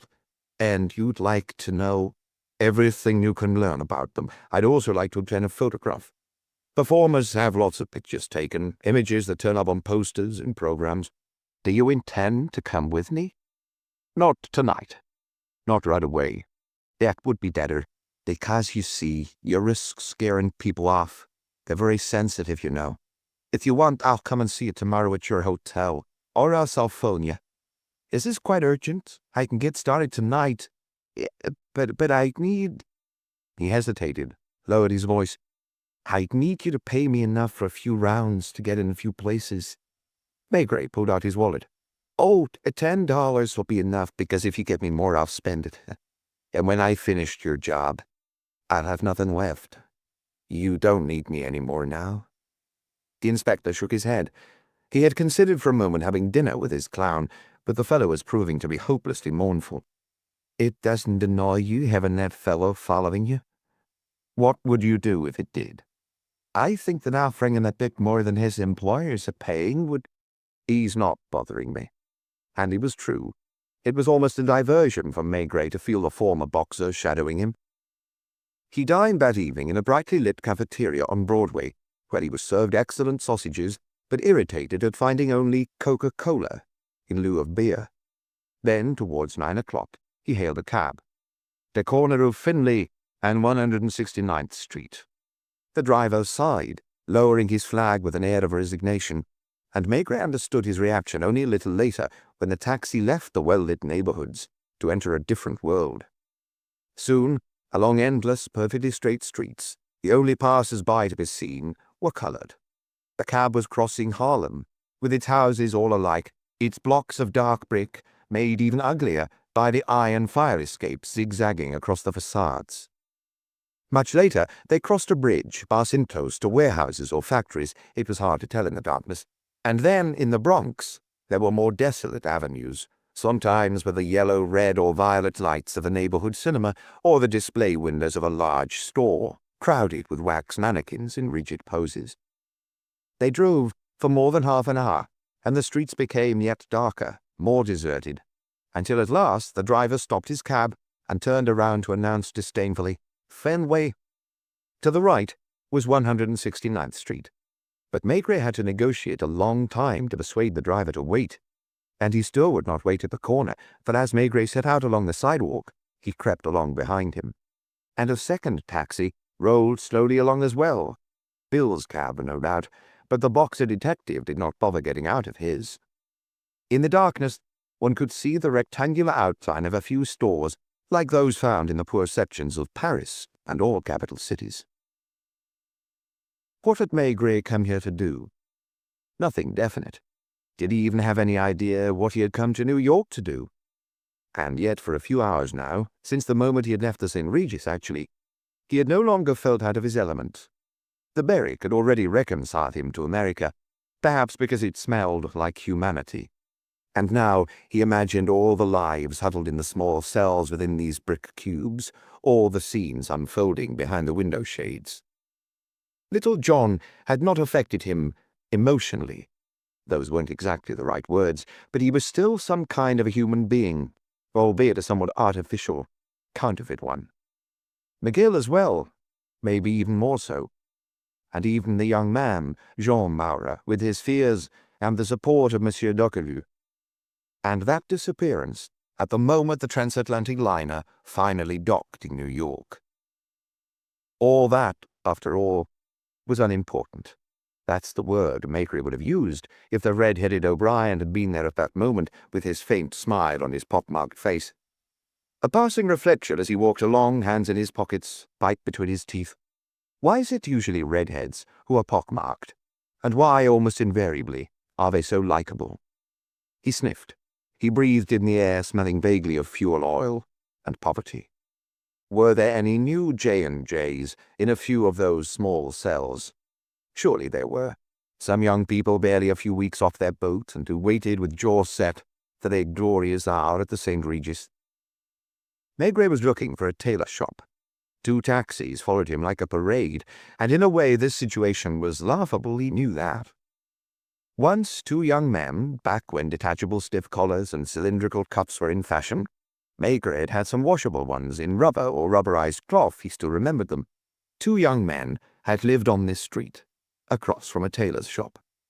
Well, another young man, a few days ago, had feared for his father's life. And this young man, with whom Maigret had been talking a few minutes earlier on the deck of their ship, had vanished. The inspector was searching for the tailor shop. He looked at the windows of these houses, often disfigured by the contemptible iron fire escapes that stopped short above the ground floor. A clarinet and a violin. Why did he press his nose, the way he'd done as a boy, to the window of one of those stores that sell everything? Vegetables, canned goods, sweets. Right next door, there was another shop, unlit but without shutters, and through its window, thanks to the gleam from a nearby street lamp, one could see a pressing machine and some suits on hangers. Arturo Giacomi. Still following him, the 2 taxis had halted a few meters away, and neither the drivers nor that thick lump Bill suspected the contact this man in the heavy overcoat, pipe clenched between his teeth, was making as he turned towards the house across the street. Contact with 2 20-year-old Frenchmen who had come off a ship a long time ago, one with his violin under his arm, the other with his clarinet. Chapter 4. It was touch and go that morning whether a man lived or died, whether a repellent crime would be committed or no, and this slim margin depended on only a few minutes more or less in how Maigret spent his time. Unfortunately, he was aware of this. Throughout his 30 years of the police judiciaire, it had been his habit, when an investigation did not keep him out at night, of rising at around 7 in the morning, and he loved the rather long walk from his home at Boulevard Richelieu-Lenoir to Quai des Orfèvres. At heart, despite his active life, he had always been a flaneur, and once retired, in his house in Mont-sur-Loire, he'd been getting up even earlier. In the summer, the sunrise often found him standing out in his garden. On board the ship as well, he was almost always the first passenger out, pacing the deck, while the crew busily swabbed it down and polished the brass railings. His first morning in New York, however, because he had drunk too much with Agent O'Brien, he got up at 11. The second day, in his room at the Berwick, he woke early as usual, but precisely because it was too early, because he could tell the streets were empty even though the curtains were still closed, he decided to go back to sleep. And he did, deeply. When he opened his eyes again, it was past 10. Why did he behave like those people who have worked all week and whose great joy on Sunday is to laze around? He dawdled. He took forever to eat his breakfast. He went to the window in his dressing gown to smoke a first pipe, and was astonished not to see Bill in the street. True, the boxer detective had needed sleep as well. Had he arranged for a replacement? Were there two men relaying each other on Maigret's trail? He shaved carefully and spent still a little more time organizing his things. Well, it was on all those particular minutes wasted so trivially that a man's life depended. At the moment when Maigret was going down to the street, there was, strictly speaking, still time. Bill was definitely not there, and the inspector noticed no one who seemed assigned to follow him. An empty cab drove by. He raised his arm automatically. The driver did not see him, and instead of looking for another cab, Maigret decided to walk for a while. That is how he discovered Fifth Avenue and its luxury stores. He stopped at their windows, lingered a long time in contemplation of some pipes, then decided to buy one, even though Madame Maigret ordinarily gave him one for special occasions and his birthday. One more silly, preposterous detail. The pipe was quite expensive. Leaving the store, remembering the taxi fare from the previous evening, Maigret resolved to economize the same amount that morning. That is why he took the subway, in which he lost considerable time before finding the right corner at Findlay Avenue. The sky was a hard, luminous grey. The wind was still blowing, but no longer as fiercely. Maigret turned at the corner of 169th Street and immediately sensed disaster. About 200 meters down the street, a crowd was gathered outside a door, and although he did not know the area well and had seen it only at night, he was almost certain the place was the Italian tailor's shop. Moreover, everything or almost everything on the street and in the neighborhood was Italian. The children seen playing on the doorsteps had black hair, and those sharp-eyed faces, those long tanned legs of street urchins from Naples or Florence. The names over most of the shops were Italian, and their windows were full of mortadella sausages, pasta, and salt-preserved meats from the shores of the Mediterranean. The inspector quickened his pace. 20 or 30 people were clustered on the tailor's threshold, which a policeman was defending against invasion, and a pack of more or less scruffy brats swarmed around them all. The whole thing smacked of an accident, a sordid tragedy that explodes abruptly in the street and etches the faces of passers-by with dismay. "What happened?" he asked a fat man in a bowler hat standing on tiptoe at the back of the crowd. Although he had used English, the man simply examined him curiously, before turning away with a shrug. Maigret heard snatches of talk, some in English, some in Italian. "Just as he was crossing the street. For years and years, every morning at the same time, he'd take his walk. 15 years now I'm in the neighborhood, and I always saw him. His chair still there." Through the shop window, they could see the steam clothes press with a suit still laid out on it, and closer, next to the plate glass, a straw-bottomed chair with a rather low seat, the one belonging to old Angelino. Maigret was beginning to understand. Patiently, with that grace big men have, he worked his way slowly into the heart of the crowd, and pieced together the scattered information he overheard. It had been at least 50 years since Angelino Giacomi had come from Naples and set himself up in this shop, well before the invention of the steam press. He was practically the patriarch of the street, of the whole neighborhood, and during municipal elections not a single candidate failed to pay him his respects. His son Arturo ran the shop now, and this son was almost 60, himself the father of 7 or 8 children, most of them married. In the winter, old Angelino spent his days sitting on that straw-bottomed chair in the front window of the shop, as if part of the display, smoking from morning to night those poorly made Italian cigars of black tobacco that smell so harsh.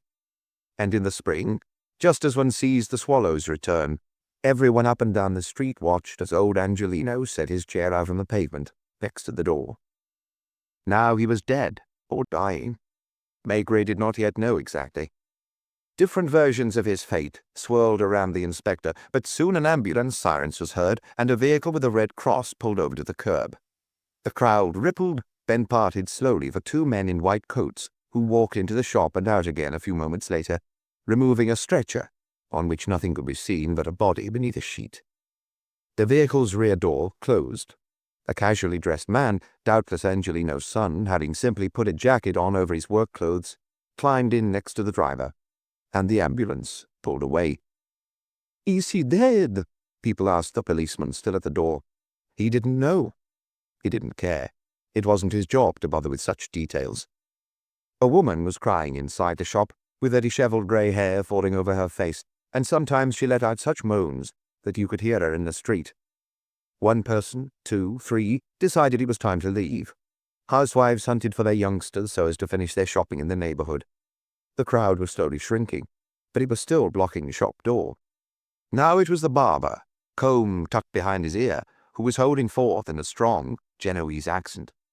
"I saw everything like I see you, because it's that slow time, and I happened to be right in my doorway." And a few houses along, in fact, there was a traditional barber shop pole, striped with red and blue. "Almost every morning he'd stop a bit outside my place to chat.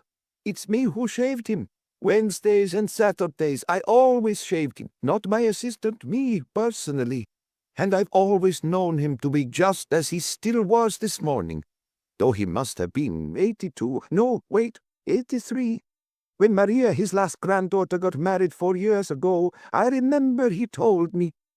And the barber began calculations to determine the exact age of old Angelino, who had just been brutally taken far away from the street where he had lived for so long. "There's one thing he would never have let himself admit for the whole wide world. It's that he couldn't see much at all, if anything. He still wore his glasses, thick lenses in old silver frames. He passed the time polishing them with his big red handkerchief and put them back on. But the truth is they didn't help him much. That's the reason why, and not that he had bad legs because he still had the legs of a 20-year-old, he'd taken to walking with a cane every morning at 10:30 on the dot."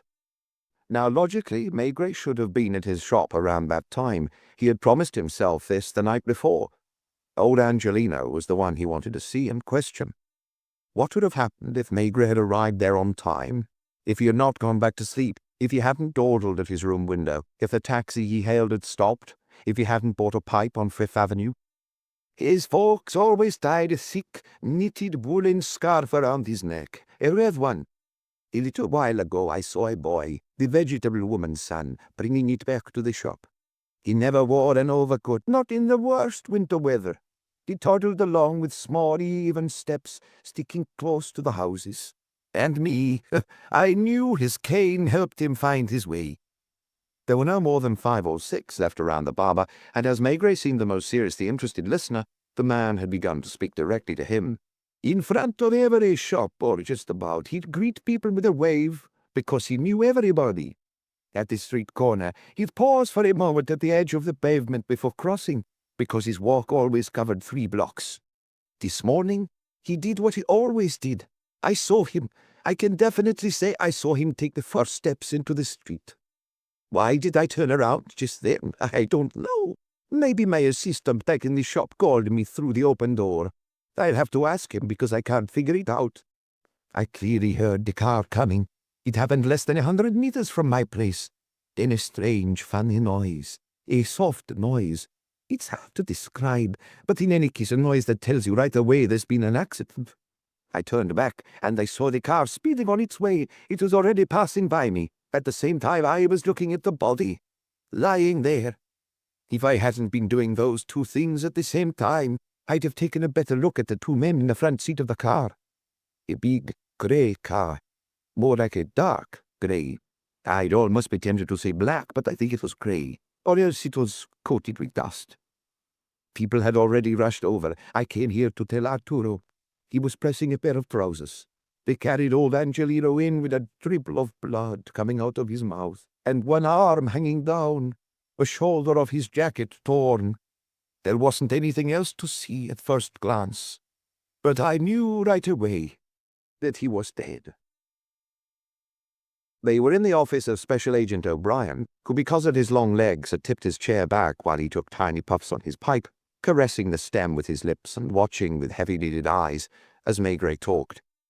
"I suppose," he was saying in conclusion, But you won't claim any more that personal freedom prevents you from taking some action against those bastards. After more than 30 years of police work, during which she had seen all there was to see of human cruelty, cowardice, and depravity, Maigret could still be infuriated by some things, as on his first day in the force. The concurrence of old Jacomy's death with Maigret's intended visit that morning to the elderly tailor, the fact that this visit, made in time, would probably have saved the man's life, and even that purchase of a pipe he now avoided smoking, had all put him in an even darker mood. Unfortunately, this matter concerns not the FBI but the New York police, at least for the time being. They killed him in a low-down, dirty way, growled the former inspector, at which O'Brien murmured pensively, "It's not so much the way they killed him that strikes me, but the fact that they killed him just in time." Maigret had already thought about that, and it was hard to see it as a coincidence. For years and years, no one had paid any attention to old Angelino, who had been able to spend his days on a chair, seen by everyone passing by, and take his usual little morning walk like a good old dog. Only the previous night, Maigret had stopped for a few moments in front of the tailor's shop. He had resolved, without mentioning this to anyone, to return in the morning to speak to the old fellow. Yet when he arrived, someone had taken care to make absolutely sure the man would never speak again. They had to work fast, he grumbled, looking at O'Brien with a bitterness he could not hide. It doesn't take long to organize that kind of accident when one already knows all the vital details. I wouldn't go as far as to say that there are agencies that handle that sort of job, but it's almost as if there were. In short, it's enough to know whom to contact, to gain their trust, agree on a price, and pay it, you understand? They're what are called killers for hire. Only the killers couldn't have known that old Angelino would cross 169th Street every morning at the same time, at the same place. Someone must have told them. In theory, the one who ordered the hit. And that person must have known these details for a long time. They looked solemnly at each other, for they were both drawing the same conclusions from what had happened.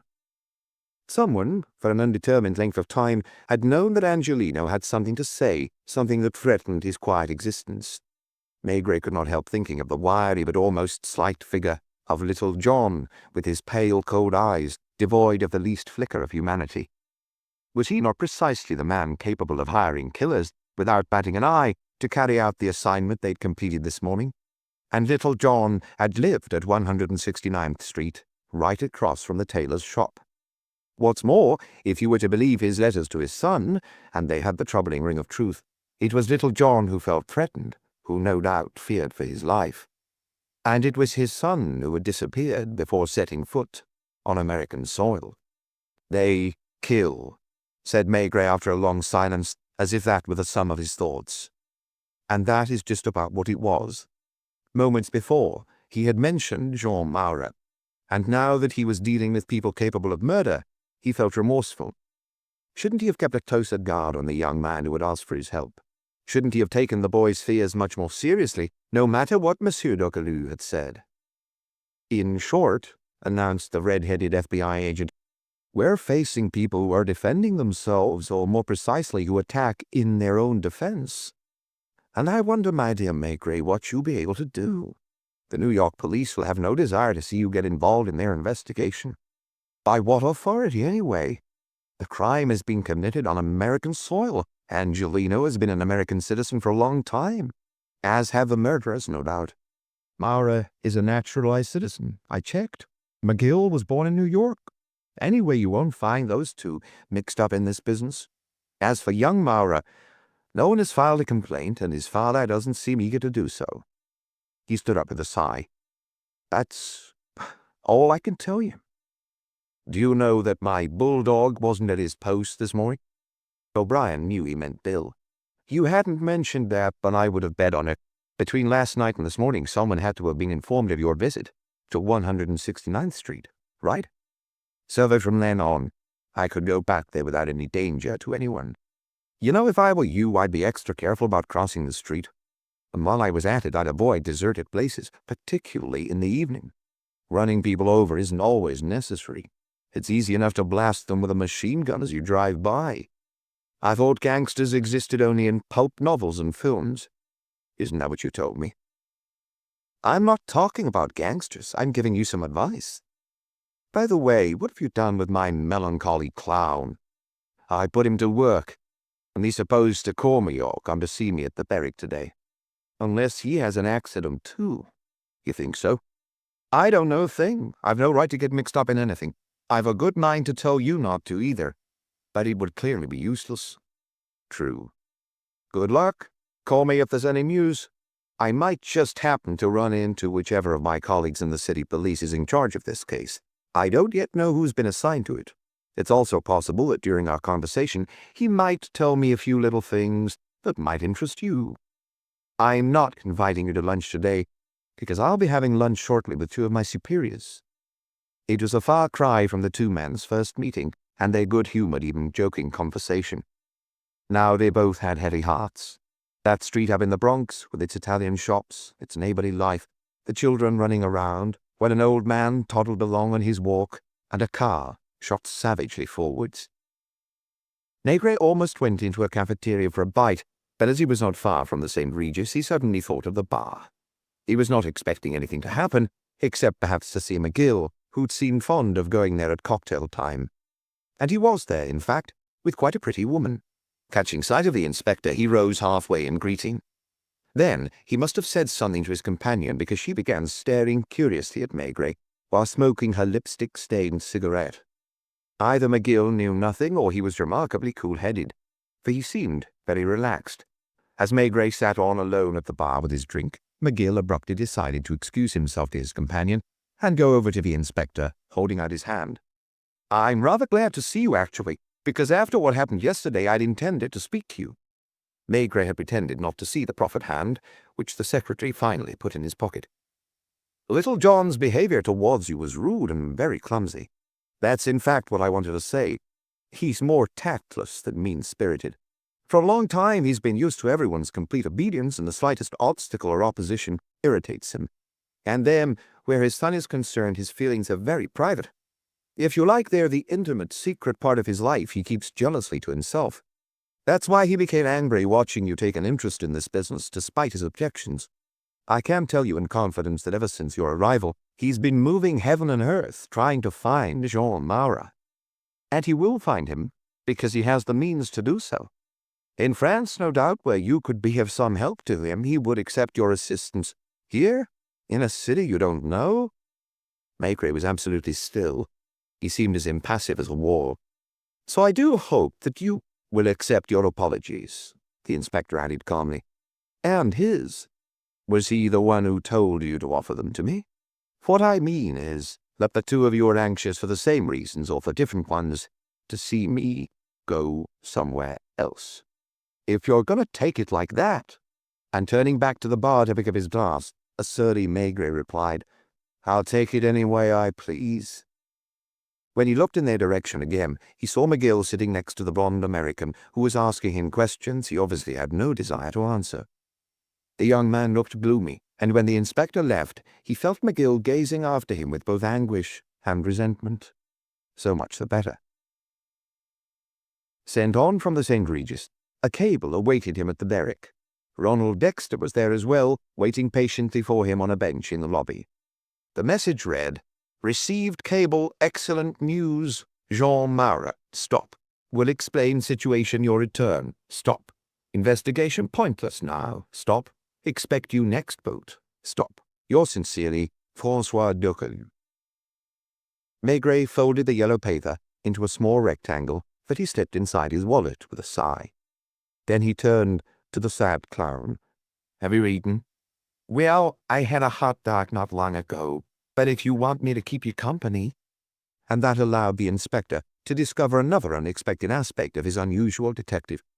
So thin that even in the smallest sizes clothes hung loosely on him, Dexter possessed a stomach of outstanding capacity. Hardly had he sat down at the counter of a cafeteria than his eyes gleamed like those of a man starving for days, and he murmured, pointing to some ham and cheese sandwiches, "May I?" He was asking permission to eat not one sandwich, but the whole stack, and while he proceeded to do so, he kept looking nervously around, as if in fear someone would come and put a stop to his meal. He ate without drinking. Huge mouthfuls disappeared into his astonishingly elastic mouth, and each mouthful pushed the previous one down without causing him the least discomfort. "I've already found something," he managed nevertheless to say, and with his free hand he reached into a pocket of his trench coat which he had not taken the time to remove. He placed a folded paper on the counter. While the inspector unfolded it, he asked, "Would you mind if I order something hot? It isn't expensive here, you know." The paper was a handbill of the kind actors once hawked to the audience after their performances. "Get your photos of the artistes here." And Maigret, who in those days had been a devotee of the Petit Casino at the Porte Saint-Martin, could still hear the eternal refrain, "Each one costs me 10 centimes." It wasn't even a postcard, like the ones the important acts splurged on, but a simple sheet of poster paper, now a faded yellow. J&J, the celebrated musical cabaret artists, who have had the honor of playing before all the crowned heads of Europe and the Shah of Persia. "I must ask you not to get it too dirty," said the clown as he tackled his bacon and eggs. "He didn't give it to me, it's only a loan." It was laughable, the idea of lending a paper like that, when no one would have bothered to pick it up off the street. "He's a friend of mine. Well, someone I've known a long time, who used to be a circus ringmaster. It's a lot harder than people think, you know. He was a ringmaster for over 40 years, and now he never leaves his armchair. He's very old. I went to see him last night because he hardly sleeps at all anymore." He had his mouth full the whole time he was talking, and was gazing longingly at the sausages someone nearby had just ordered. He would be getting some of those, no question, and probably one of those enormous cakes lacquered with a livid icing that turned Maigret's stomach. "My friend didn't know J&J personally. He was strictly a circus man, you understand. But he has a unique collection of posters, programs, and newspaper articles about circus and vaudeville families. He can tell you that such and such an acrobat, who is now 30 years old, is the son of a particular trapeze artiste who married a granddaughter of the bottom strong man in a pyramid act, who got himself killed at the Palladium in London in 1905. Maigret listened with one ear and studied the photograph on the slick yellow paper. Could one call it a photograph? The reproduction, a coarse photo engraving, was so bad that you could hardly distinguish the faces. 2 men, both young, both thin. The biggest difference between them was that one had very long hair. He was the violinist, and Maigret was convinced that he had become Little John. The other, with sparser hair, and even though young already going bald, wore glasses. Rolling his eyes, he was blowing into a clarinet. "Of course, go ahead and order some sausages," Maigret said before Ronald Dexter even opened his mouth. "You must think I've been hungry all my life, right?" "Why?" "Because it's true. I have always been hungry, even when I was earning good money, because I never had enough to eat as much as I'd have liked. You'll have to get that paper back to me, because I promised my friend to return it." "I'll have it photographed as soon as I can." "Oh, I'll have other information, but not right away. All ready for that handbill. I had to insist that my friend look for it then and there. He lives in an armchair mounted on wheels, comes and goes in his place cluttered with papers. He assured me that he knew people who could tell us things, but he wouldn't say who, because he can't remember for sure. I bet on that. But he needs to rummage around in his clutter. He has no telephone. Since he cannot go out, that doesn't help any. Don't worry, people come and see me, people come and see me, he kept saying. You're enough artiste to remember old Germain, and are happy to come and have a chat in this dump. I have an old friend who used to be a tightrope walker, then a medium in a spiritualism act, and who wound up telling fortunes. She comes every Wednesday. Stop by now and then. When I got something for you, I'll tell you. But now you must tell me the truth.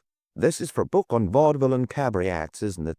There's already one on circus folks. For that, people used to come here, worm things out of me, carry off my memorabilia, and then, when the book came out, my name wasn't even in it. Maigret could tell what kind of a man Ronald Dexter was, and knew that there was no point in rushing him. You'll go back there every day. I got other places to visit as well. You'll see. I'll find you all the information you're looking for. Except I have to ask you for another small advance on expenses. Yesterday you gave me $10, and I've recorded your payment. Look. No, I want you to see. And he showed him a grimy notebook, on one page of which he had written in pencil, "Received advance for J&J investigation, $10. Today I'd rather you gave me only $5, because I spend everything I get anyway, so it would all go too fast." So then I wouldn't dare ask you for any more, and with no money I wouldn't be able to help you. It's too much. What about 4? Maigret took out $5, and for no reason when he handed them over. He looked intently at the clown. Well fed, the man in the trench coat wearing an acid green ribbon for a necktie did not look any jollier, but in his eyes there was infinite gratitude, infinite submission, mixed with something anxious and trembling. He was like a dog that has finally found a good master and searches humbly for a sign of satisfaction in his face. It was then that Maigret remembered what O'Brien had said. He remembered old Angelino, too, who that morning had set out on his daily walk and been cruelly killed. He wondered if he had the right to. But only for a moment. Wasn't he sending the former clown into a perfectly quiet part of the city? If they ever kill him on me, he thought. Then he recalled the office in the St. Regis, the letter opener that had snapped in the nervous grip of little John, and McGill busy talking about him to his American girl in the bar. He had never undertaken an investigation in such uncertain and almost crazy circumstances. In reality, no one had instructed him to pursue any investigation. Even old Monsieur Docqueville, so insistent in the house at Mur-sur-Loire, now asked him politely to return to France and mind his own business.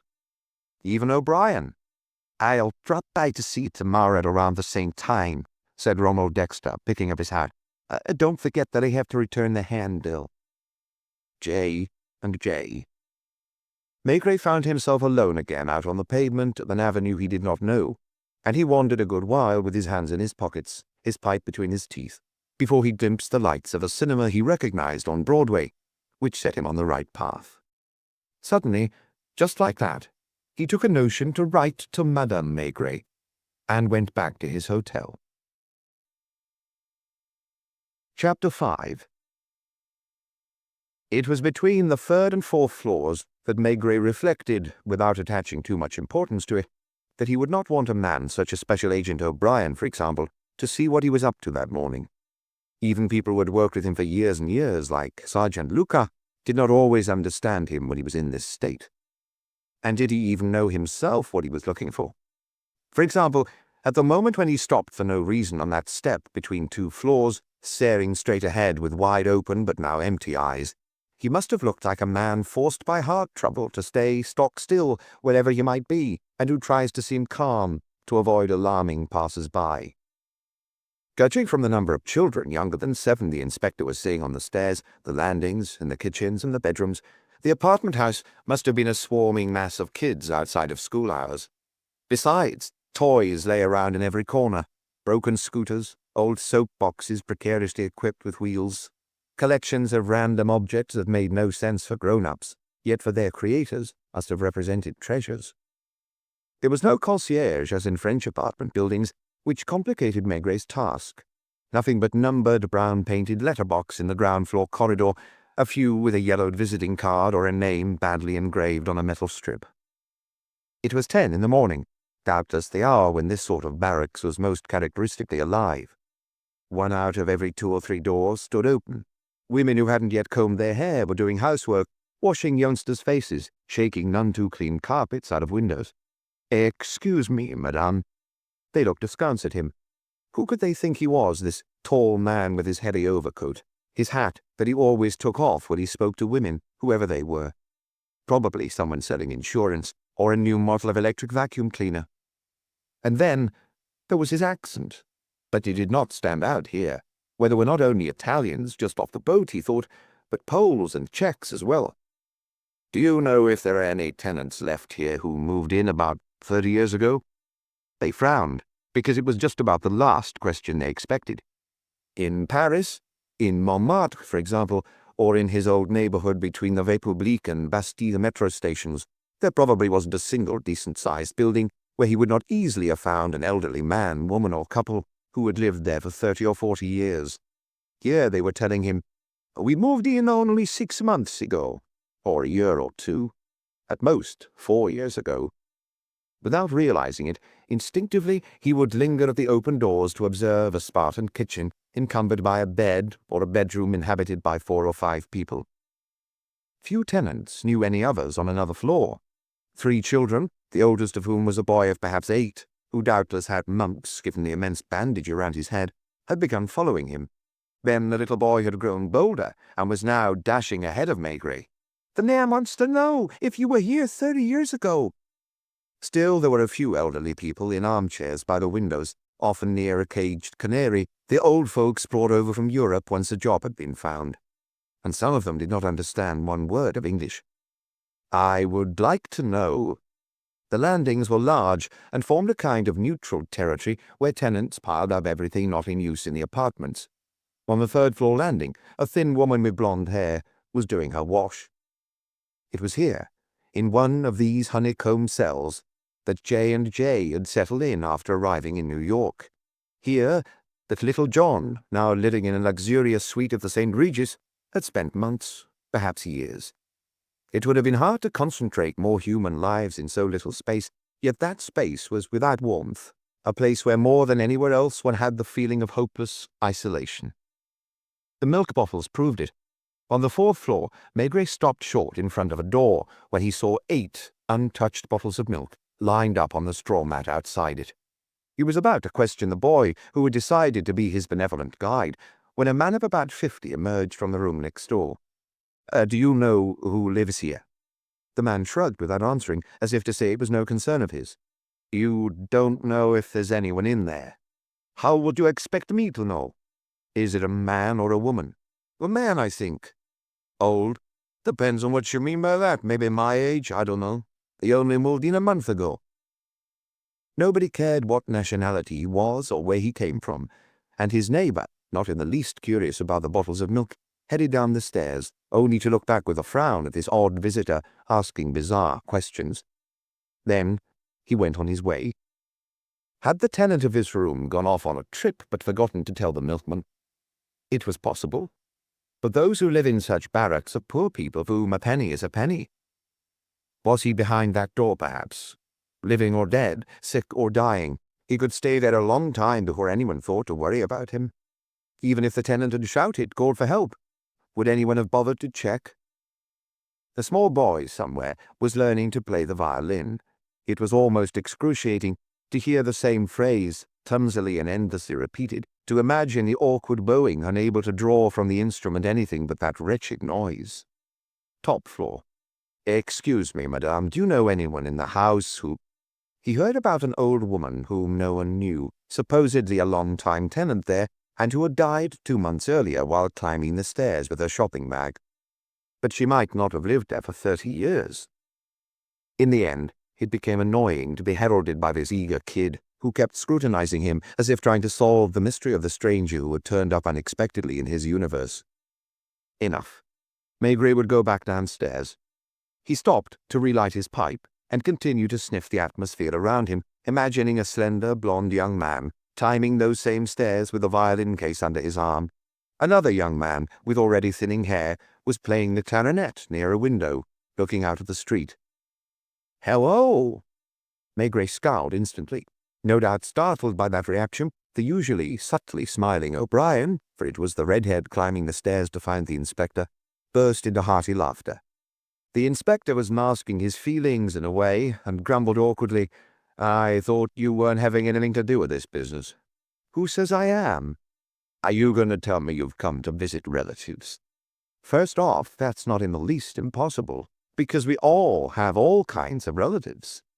He was in a good mood. Had he figured out what Maigret had been seeking there? He had realized in any case that his French colleague was experiencing certain emotions that morning that had touched him in turn, and there was a friendlier look in his eyes than usual. "I'm not here to have a battle of wits. It's you I'm looking for. Let's go outside, shall we?" Maigret had already gone down 1 floor when he changed his mind and went back up a few steps to give a small coin to the little boy, who looked at it without thinking to say thank you. "Are you beginning to understand New York? I bet you've learned more about it this morning than you would have in a month at the St. Regis or the Waldorf." They'd stopped automatically on the front step, and were both looking at the shop across the street, and at the tailor, old Angelino's son, working at his steam press, because the poor do not have time to dwell on their grief. A car, marked with a police shield, was parked a few meters away. "I dropped by your hotel. When they told me you'd left early, I thought I'd find you here." What I didn't know was that I'd have to plod up to the 5th floor. One tiny little jab of irony, an allusion to a certain sensibility, perhaps a certain sentimental streak that he'd just discovered in this stocky French inspector. If you had concierges as we do, I wouldn't have had to climb all those stairs. You think you wouldn't have done that anyway? They got into a car. Where are we going? Wherever you want. As of now, it doesn't matter anymore. I'll simply drop you off in a more central neighborhood, less depressing for your mood. He lit a pipe. The driver pulled away. I have some bad news for you, my dear Inspector. Why, in that case, was his voice full of sweet satisfaction. Jean Maura has been found. Maigret turned with a frown and stared at him. You don't mean that it's your man who... Come now, don't be jealous. It isn't jealousy, but... That wouldn't fit with the rest, he said more softly as if to himself. No, there's something wrong there. Well, well. What's so surprising? Nothing. Tell me what you think. I don't think that if Jean Maura has reappeared, if he's alive... O'Brien nodded in affirmation. I wager they simply found him up in the St. Regis with his father and McGill. Bravo, Maigret, that's exactly what happened. In spite of the personal freedom I spoke to you about, perhaps exaggerating a tad to tease you, we do have a few small ways of finding things out, especially in a hotel like the St. Regis. Well, this morning an extra breakfast was ordered for Little John's apartment. Jean Maura was there, settled in the large bedroom adjoining his father's bedroom office. He wasn't questioned. You're forgetting that we have no reason to question him. No law, federal or otherwise, requires passengers disembarking from a ship to dash headlong into their father's arms, and this father had never filed a complaint or notified the police of his son's disappearance. One question. If it's a discreet one, why does Little John, who pays for an elegant suite at the St. Regis, as you say, a 405-room apartment, personally occupy what we'd call a maid's room and work at a plain pine table, while his secretary sits enthroned behind a fancy mahogany desk? Does it really surprise you? A bit. Here, you see, it doesn't surprise anyone, no more than it does to know that a certain millionaire's son insists on living in the Bronx, which we are now leaving, and on taking the subway every day to his office, when he could easily have at his disposal as many luxury cars as he wanted. That detail you mentioned about Little John is well known. It's part of his legend. Every successful man has a legend, and his works very well. The popular press publications refer to it often. The man who has become rich and powerful recreates at the St. Regis the room of his youthful beginnings, and lives there simply, disdaining the luxury of the other rooms. As for knowing whether Little John is sincere or managing his public relations, that is a different question. For some reason, Maigret found himself responding without hesitation. He is sincere. Ah. Then they were silent for a while. Perhaps you'd like to learn the pedigree of McGill, of whom you do not seem inordinately fond. I just happen to have been told these things, remember. This is not police information. Even though O'Brien was only joking, Maigret found this constant doublespeak exasperating. I'm listening. He was born in New York 28 years ago, probably in the Bronx, of unknown parentage. For a few months, I'm not sure exactly how many, he was cared for by a children's aid society in a suburb of the city. He was removed by a man who stated that he wished to take responsibility for him and who provided the requisite moral and financial guarantees for such cases. Little John, who was not yet called Little John, and who had recently established a small business in second-hand phonographs. The child was entrusted to a certain Mrs. McGill, a Scotswoman, the widow of a funeral home employee. The woman and child left the country to go and live in Canada, in St. Jerome. As a young man, McGill studied in nearby Montreal, which explains why he speaks French as well as he does English. Then, when he was around 20, he disappeared from circulation to resurface 6 months ago as Little John's private secretary. That's all I know, and I can't guarantee that this hearsay is accurate. And now, what will you do? He displayed his mellowest, most aggravating smile with his least expressive countenance. Are you going to visit your client, After all, young Maura is the one who turned to you and who— I don't know. Maigret was furious, because it really was no longer Jean Maura and his fears that interested him, but his father, Little John, and the house at 169th Street, and a certain cabaret handbill. And finally, an old Italian named Angelino Giacomi someone had run over like a dog while he was crossing the street. He would go to the St. Regis, obviously, because he could not do otherwise. They would undoubtedly tell him again that they had no need of him and would offer him a check and passage on a ship to France. His wisest course would be to go home the way he had come, even if it meant spending the rest of his days being weary of all the young men and Messrs. Duquereux in creation. Shall I drop you off there? Where? At the St. Regis. If you want. Shall I see you this evening? I think I will be free for dinner. If you are as well, call me and I'll come and pick you up at your hotel or elsewhere. Today is a lucky day. I've the use of an official car. I wonder if we'll be drinking to your departure. And his eyes said no. He had understood Maigret so well, but he needed to shrug off the slightest emotion with a pleasantry. Good luck. What lay ahead was the worst part, a thankless task. Maigret could have predicted almost exactly what would happen. Nothing surprising, nothing of interest, but he felt obliged to go through with it. He went up to the reception desk, as he had when first arriving. Would you please announce me to Mr. Jean Maura? The clerk had been briefed, for he promptly picked up the phone. Mr. McGill, there is someone here asking for Mr. Jean Maura. I believe so, yes. Let me make sure. And you are, sir? The inspector told him his name. That's right, confirmed the clerk. Of course. I will send him up. So McGill had known from the first moment who was at the desk. A bellboy took him upstairs once more. He recognized the floor, the corridor, the apartment. Come in.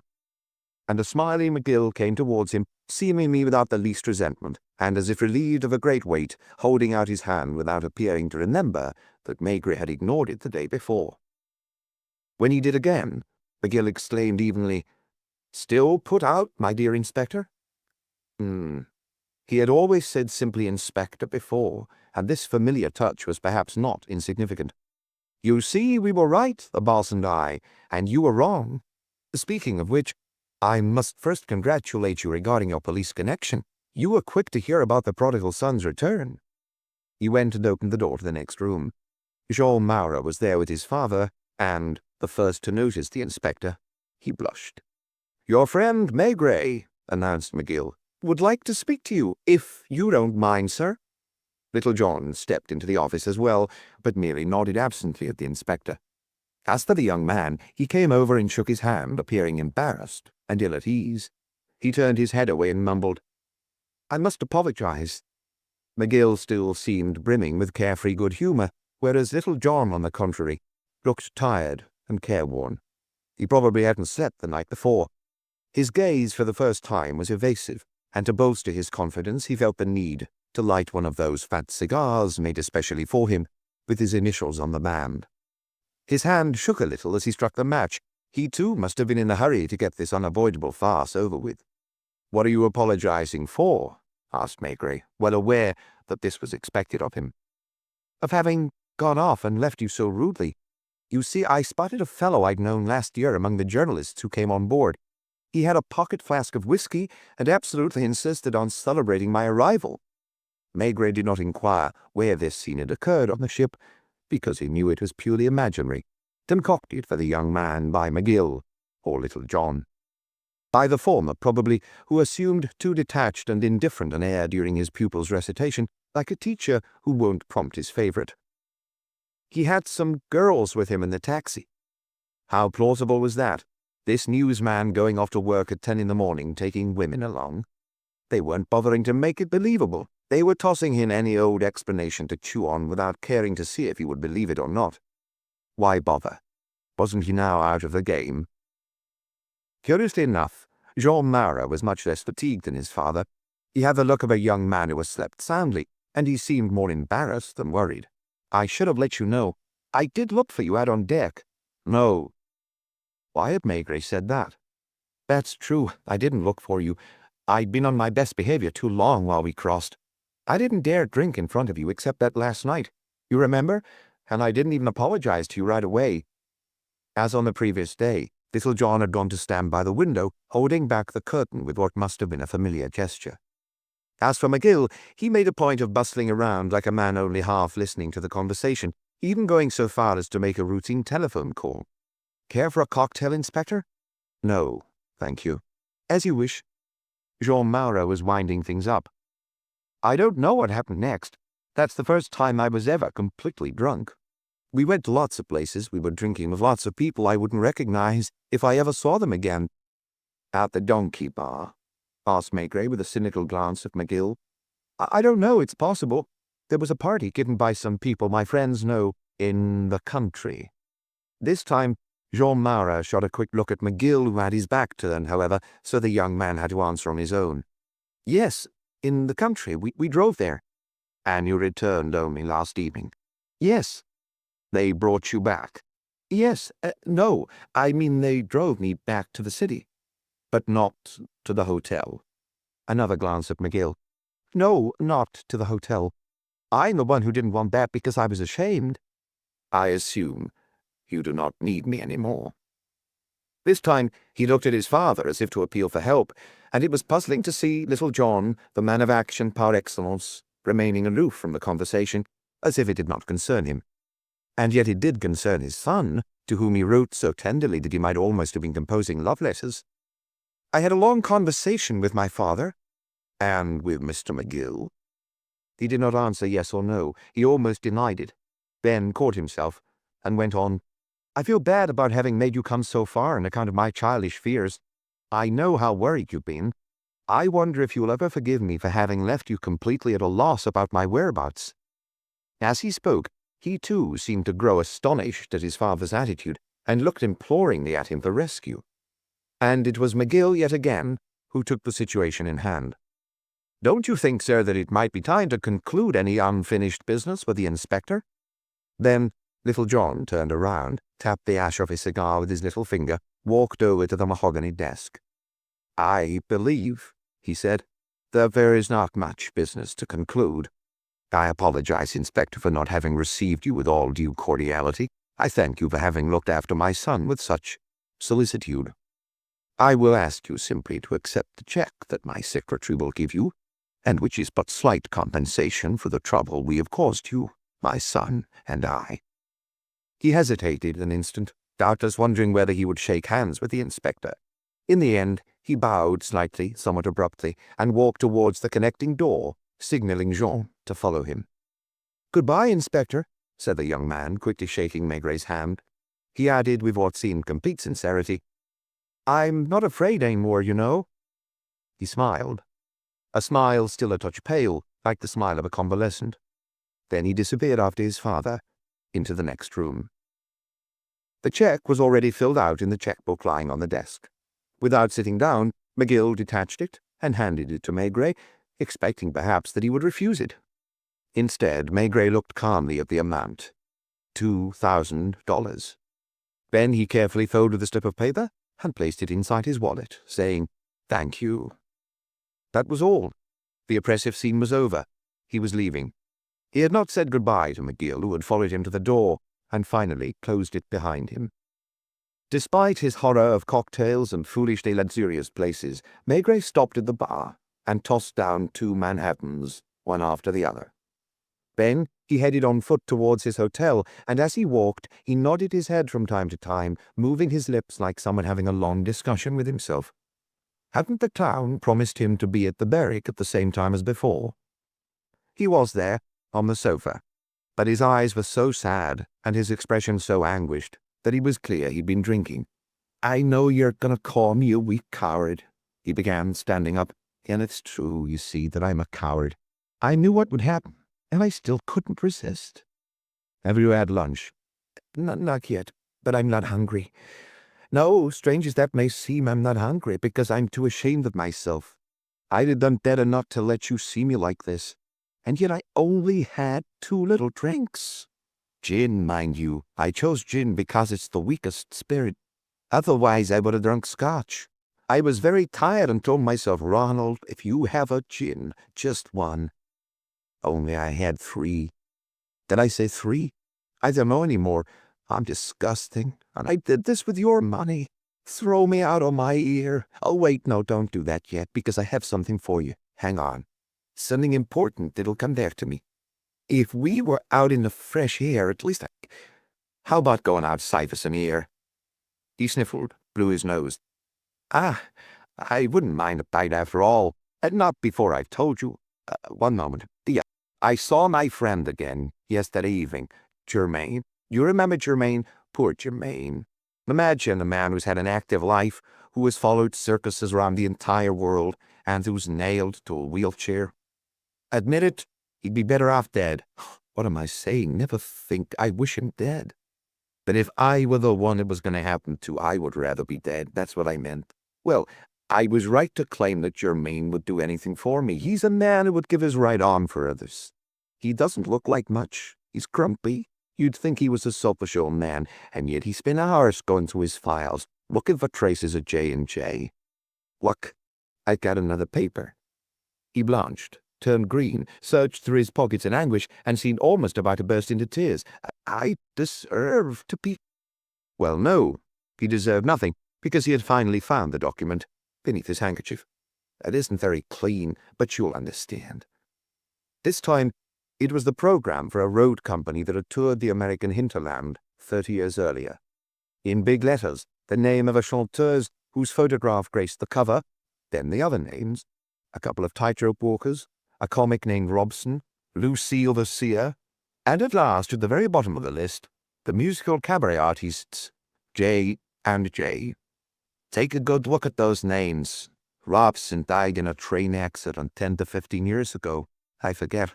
Germain was the one who told me. You remember I mentioned yesterday that Germain had an elderly lady friend who came to see him every Wednesday? Don't you find that touching? And you know, that was never anything between the two of them. Not a thing. He was getting teary again. I've never seen her. It seems she was very thin and pale in those days. So pale, they called her the Angel. Well, now she's so fat that we are going to eat, aren't we? I don't know if it's the gin, but I got cramps. It's disgusting to ask you for more money. What was I saying? Oh, the Angel, Lucille, Germain's old friend. Today's Wednesday. She ought to be at his place at around 5 o'clock. She'll bring a little cake, as she does every week. I swear to you that if we go, I won't touch it. Because the old woman they call the Angel, and who brings a cake every week to Germain... Have you told your friend we were coming? I told him we might. I could come by if you would have us4. It's quite far, especially on the subway, because he's not on a direct line. Let's go. Maigret had abruptly resolved not to let his definitely too groomy clown out of his sight, and after he made him eat something, he took him back to his hotel and put him to bed on the green plush couch. After that, as he had the previous evening, he wrote a long letter to Madame Maigret.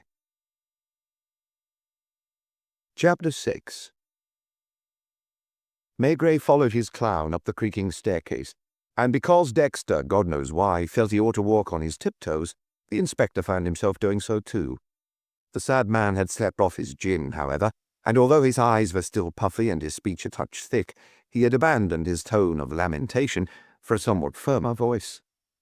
He'd been the one to give the cabby an address in Greenwich Village, and Maigret was discovering, in the heart of New York, a few minutes from its big modern buildings, a tiny city within the city, almost a provincial town, with its houses no taller than in Bordeaux or Dijon, its shops, its quiet streets where people could stroll, its inhabitants who seemed not to notice the monstrous city all around them. "We're here," Dexter had announced. Sensing something like fear in the voice of this man in his grimy raincoat, Maigret had looked his companion straight in the face. "Are you sure you told him I was coming?" "I said that you might come." "And what did you tell him I was?" He had expected this. The clown became troubled. I was going to speak to you about that. I didn't know how to deal with the matter because Germain, you see, has become quite unsociable. What's more, when I came to see him that first time, he made me have a quick little drink or two. I don't precisely recall what I told him." That you were a very rich man, that you were looking for a son you'd never seen. Oh, you mustn't be mad at me. It was all for the best. He was moved in the end, and I'm sure that's why he started combing his files right away." It was ridiculous. The inspector thought about what the clown could have concocted with a few drinks under his belt. And now Dexter was becoming increasingly hesitant the closer they came to the former ringmaster's door. Might he not have lied all up and down the line, even to Maigret? No, after all, there was the photograph and the handbill. Light under the door, a faint murmuring. Dexter stammering, "Knock, there's no doorbell." Maigret knocked. Silence fell. Someone coughed, the sound of a cup set down on a saucer. "Come in." And they felt as if simply crossing the narrow barrier of a dilapidated doormat had taken them on an immense voyage through time and space. They were no longer in New York, next door to skyscrapers that at this hour were darting all their light up into the Manhattan sky. Was it even still the age of electricity? Anyone in the room would have sworn it was lit by a paraffin lamp, an impression created by the large shade of pleated red silk on a floor lamp. There was but a single circle of light in the center of the room, and within it a man in a wheelchair, an old man who must once have been quite stout, and was still bulky enough to completely fill the chair, but who was now so flaccid that he seemed to have suddenly deflated. A few white hairs of impressive length floated around his naked pate as he craned his head forwards to see the intruders over the rims of his glasses. "Excuse me for disturbing you," Maigret began, while the clown hid behind him. There was someone else in the room, as fat as Germain, with a mauve complexion, unnaturally blonde hair, and a small, smiling, lipstick-smeared mouth. Hadn't they stumbled into some sort of a wax museum? No, for the figures were moving, and tea was steaming in the 2 cups, sitting on a side table next to a sliced cake. "Ronald Dexter told me that tonight I might perhaps find here the information I'm looking for." You couldn't see the walls, they were so plastered with posters and photographs. A lunging whip, its shaft still wound with colorful ribbons, was in a place of honor. "Would you provide chairs for these gentlemen, Lucille?" The voice had remained what it doubtless was in the days when the man announced the entrance of the clowns and tumblers into the ring, and it resounded strangely in this too small room, so cluttered that poor Lucille found it hard to clear off 2 black chairs with red velvet seats. "This young man who knew me long ago," the old man was saying. Was this phrase not a poem in itself? First, Dexter became a young man in the old ringmaster's eyes. Then there was "the one who knew me long ago," instead of "whom I knew long ago, has informed me of your distressing predicament. If your son had belonged to the circus world, if only for a few weeks, I can assure you that you would have had only to come and tell me, 'Germain, it was in such and such a year that he appeared in such and such an act. He was like this and like that,' and Germain would not have had to search through his archives." He gestured towards the piles of papers everywhere, on the furniture, the floor, even on the bed, for Lucille had had to place some there to clear the 2 chairs. "Germain had all that here." He pointed to his skull and tapped it with that finger. "But where vaudeville and cabarets are concerned, I say this to you, you must consult my old friend Lucille. She is here, listening to you. Speak then to her." Maigret had let his pipe go out, and yet he needed it to regain a foothold in reality. Holding the pipe in his hand, he must have looked embarrassed, for the fat lady spoke to him with a fresh smile that resembled, thanks to her innocently garish makeup, that of a doll. "You may smoke. Robson smoked a pipe too. I smoked one myself during the years right after his death. Perhaps you wouldn't understand, but it was still a bit of his presence." "Your act was a very interesting one," murmured the inspector politely. "The best of its kind, I can only agree. Everyone will tell you Robson was unique, his imposing presence above all, and you cannot imagine how much that counts in our kind of number. He wore a frock coat, waistcoat, tight breeches with stockings of black silk. His calves were magnificent. Wait!" She searched, not through a handbag, but in a silk reticule with a silver clasp, and pulled out a publicity photograph of her husband, attired as she had described, with a black velvet mask over his eyes, a waxed moustache, making a leg, and brandishing a magician's wand at his invisible audience. And here I am at that same time, an ageless woman, slender, sad, diaphanous, with her hands crossed under her chin in the most artificial pose imaginable, staring vacantly into the distance. I can say that we toured throughout the world. In certain countries, Robson wore a red silk cape over his outfit, and in a red spot tie he looked truly diabolical in the magic coffin number. I trust you believe in mental telepathy. The room was stifling. Although Maigret was desperate for a rush of fresh air, thick drapes of faded plush masked the windows, as heavy as an old stage curtain. Who knows? He had the feeling they had perhaps been cut out of that very thing. Germain told me that you were looking for your son, or your brother. My brother, replied the inspector hastily, suddenly realizing that neither of the J&J artistes could plausibly be his son. That's what I thought. I hadn't completely understood. That's why I expected to see an older man. Which of the two was your brother, the violin or the clarinet? I do not know, madame. What do you mean you don't know? My brother disappeared when he was a baby. It's only recently, by chance, that we've picked up his trail again. This was ludicrous. This was unbearable. And yet it was impossible to tell the simple truth to these two, who revelled in fantasy. Forbearance was almost Christian charity towards them. And the cream of the jest was that imbecile Dexter, despite knowing the truth, seemed to believe the make-believe, and was already beginning to sniffle. Step into the light so I can see your face. I do not believe there was any resemblance between my brother and me. How do you know when he was kidnapped so young? Kidnapped? Honestly. Now they had to play this farce, out to the very end. In my opinion, it must have been Joachim. No, wait. There's a suggestion of Joseph in the forehead. But haven't I got their names mixed up? In fact, just imagine, I used to do that all the time. There was one with long blonde hair like a girl, about the same color as mine. Joachim, I think, said Maigret. Let me remember. How would you know? The other one had slightly broader shoulders and wore glasses. It's funny, we all lived together for almost a year, and there are things I can't recall, others that come back to me as if it were yesterday. We'd all signed on for a tour through the southern states, Mississippi, Louisiana, Texas. It was very hard, because the people down there were still practically savages. Some of them rode to the show on horses. Once they killed a Negro during our number. I don't remember why anymore. What I'm wondering is which of the two was Jessie with? Was it Jessie or Bessie? Bessie, I think. No, Jessie. I'm sure it was Jessie because I mentioned one time that it made 3 J's. Joseph, Joachim, and Jessie. If only Maigret had been able to ask questions calmly to elicit precise answers, but he had to let her ramble through the complicated meanderings of her thoughts, an old woman who had probably always been a trifle scatterbrained. Poor little Jessie. She was touching. I'd taken her under my protection because she was in a delicate situation. What could that delicate situation have been? This would probably become clear in time.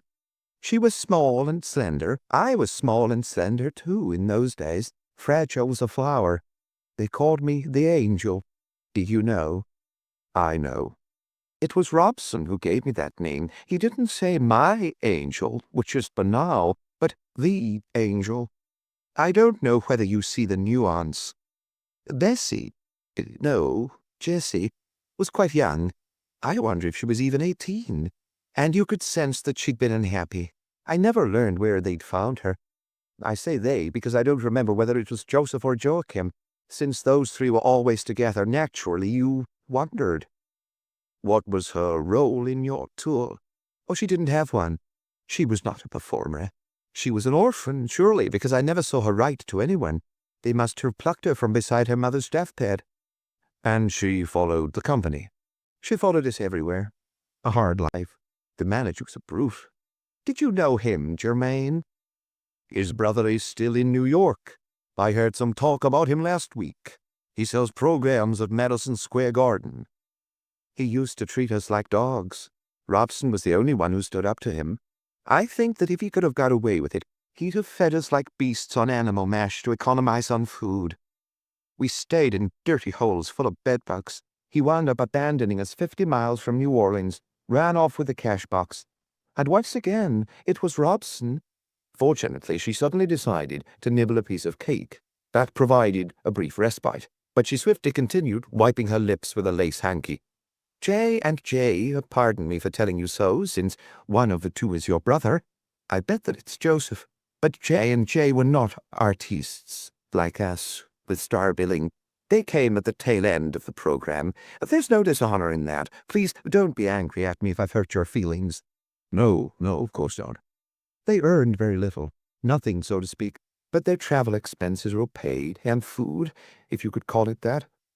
Only there was Jessie. They had to pay for Jessie's train tickets and the meals, not always for the meals. Hold on, it's coming back to me. I believe I am in contact with Robson. And her enormous bosom swelled within her bodice as she wiggled her chubby little fingers. Forgive me, sir. I assume that you believe in the afterlife. If not, you would not be so passionately searching for your brother, who may well be dead. I sense that Robson has just entered into communication with me. I know it. I'm sure of it. Allow me to turn my thoughts to him, and he will tell me himself all that you need to know. The clown was so awed that he gave a kind of moan, or perhaps it was because of the cake which no one had thought to offer him. Maigret stared intensely at the floor, wondering how much longer he could bear this. Yes, Robson, I'm listening. Germain, would you dim the light? They must both have been used to these spiritualist seances, for without leaving his wheelchair, Germain reached out to the lamp and pulled a little chain, turning off one of the light bulbs under the red silk shade. I see them, yes, near a wide river, and there are cotton plantations everywhere. Help me some more, Robson, here. Help me the way you used to do. A big table, we're all there, and you're in the place of honor. J and J. Wait, she is between the two of us. A fat Negro woman is serving us. The clown moaned again, but she continued in the monotone she must have used long ago in her performance as a medium. Jessie is very pale. We've been on the train, traveling for a long time.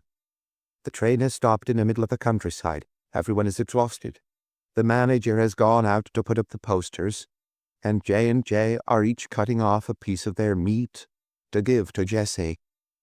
It would have been simpler for her, obviously, to relate these things without the mystico-theatrical rubbish. Maigret felt like telling her, facts, please, and talk like a normal person. But if someone like Lucille had begun to talk like a normal person, and Germain to see his memorabilia for what it was, would either of them have had the strength to go on living? And wherever I see them, it's the same. Those two are by her side, sharing their meals, because they haven't enough money to buy her a real dinner. You said that the tour lasted a year. She pretended to struggle, opened fluttering eyelids, stammered. Did I say something? Oh, please forgive me. I was with Robson. I was asking you how long the tour lasted. More than a year. We'd set out for 3 or 4 months, but lots of unexpected things happen on the road. It's always that way. Then there's the question of money. There's never enough money to come home, so the tour goes on from town to town, and even to villages. Do you know which of the men was in love with Jessie? I don't. Perhaps it was Joachim. He was your brother, right? I'm convinced you look somewhat like Joachim. He was my favorite, and played the violin magnificently, not in his act, because there he only did improvisations. But when we happened to stay for a day or two in the same hotel, he could see her in some plain-board hotel in Texas or Louisiana, darning her husband's black silk stockings, and this Jessie, who at times nibbled humbly on a little of the two men's share. You never knew what became of them. As I told you, the troupe fell apart in New Orleans when the manager left us stranded. Robson and I got an engagement right away because our act was well known. I don't know how the others earned the money for the train. You returned immediately to New York. I believe so. I no longer remember exactly. I do know that I saw one of the two J's again, in the office of a Broadway impresario. That must not have been too long afterwards. What makes me think so? is that I'd put on one of the dresses I'd worn during the tour. Which of the two men was it? It struck me that I was seeing him on his own. We never saw one without the other." Abruptly, when no one expected it, Maigret shot to his feet. He felt he could not last 5 minutes more in that stifling atmosphere.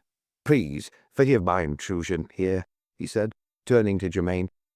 "If it had been a question of the circus instead of the vaudeville circuit," repeated the former ringmaster like an old record. "And she—" "I'll give you my address. I still give private consultations.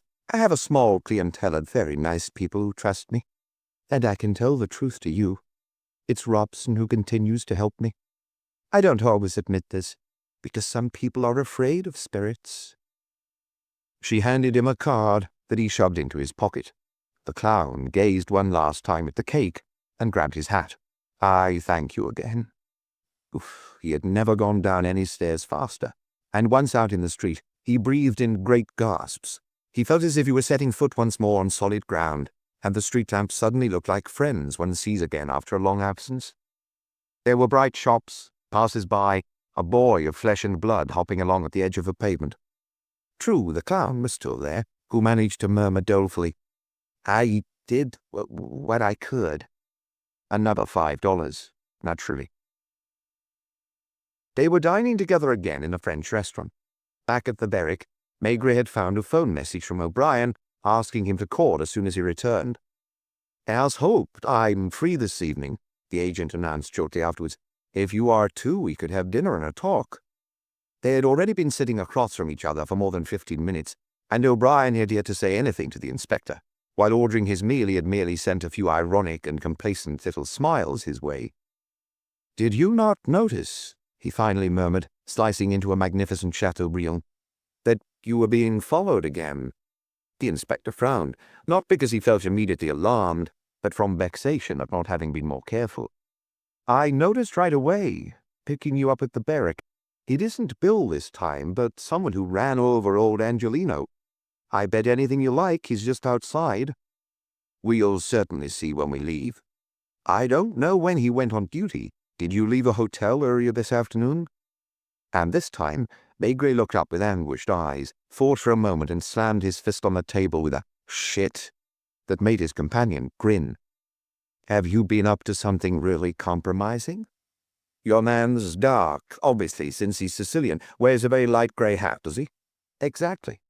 In that case, he was in the hotel lobby when I came down from my room with my clown towards 5 o'clock. We bumped into each other while both making for the door." "So he's been following you since 5. And, therefore, was it going to be like it had been with poor Angelina all over again? Can't you people in the FBI do something to protect people?" he asked irritably. "That might depend on the danger threatening them." "Would you have protected the old tailor?" "Knowing what I do now, yes." "Then there are 2 other people to protect, and I think you do well to take all necessary steps before finishing that Chateaubriand." He gave him Germaine's address, then held out the clairvoyant's card he had in his pocket. "There should be a telephone here." "Pardon me." Well, well. The unflappable and blandly smiling O'Brien was no longer waxing ironic or championing that famous personal freedom. Since the agent was on the telephone for a long time, Maigret went to glance out at the street. On the pavement across the way, he recognized the pale grey hat he had seen in his hotel lobby, and when he sat down again he swiftly dispatched 2 large glasses of wine. O'Brien returned soon after, and was polite, or perhaps wicked enough, not to ask a single question, and quietly picked up his meal where he had left off. "In short," grumbled Maigret, eating without any appetite, "if I had not gone there, old Angelino would probably not be dead." He was waiting for denials, hoping for them, but O'Brien simply said, "Probably." "In that case, if there are other accidents, they will be your fault, won't they? Is that what you think?" "It's what I think. Could have thought from the very first day. Do you remember when we had dinner together that evening you arrived?" "Does this mean that those people must be left alone?" "It's too late now." "What do you mean?" "It's too late because we're looking into it too. Because even if you give up the chase, if you sail tomorrow to Havre or Cherbourg, they will continue to feel hunted." "Little John." I've no idea. McGill, I don't know. I'll say at once that I'm not the one in charge of this case. Tomorrow or the next day, when the time is right, when my colleague tells me, because he's conducting the investigation, which is none of my business, I will introduce you to him. He's a good man. Along your lines. The complete opposite. That's why I say he's a good man. I just phoned him. He would appreciate my giving him a few details soon about these two people he's to protect. It's an insane story, groaned Maigret. What? I'm telling you, it's an insane story, because they are, if not authentic lunatics. Two poor maniacs at the very least, who risk paying with their lives for the indiscretions they committed on my behalf, and not only that, without meaning to, because of that crying clown imbecile. I played on their sympathies to win them over. O'Brien watched wide-eyed as the nervous Maigret snapped out his words while he chewed his food in a sort of rage. No doubt you'll tell me that what I learned isn't much, and that the game wasn't worth the candle. It's possible, however, that we do not have precisely the same ideas about police investigations. His companion's cloying smile was driving him crazy. My visit this morning to the house on 169th Street amused you as well, didn't it? And you would doubtless have had a good laugh if you'd seen me preceded by a little boy sniffing around and poking my nose in everywhere. Nevertheless, in spite of arriving in America just a few days ago, I claim to now know more than you do about little John and the other Jay. A question of temperament, probably. You need facts, don't you? Definite facts. While I... Seeing O'Brien about to burst out laughing, despite struggling mightily not to, Maigret stopped abruptly, and decided to laugh as well. Please, forgive me. I just went through the most idiotic moments of my life.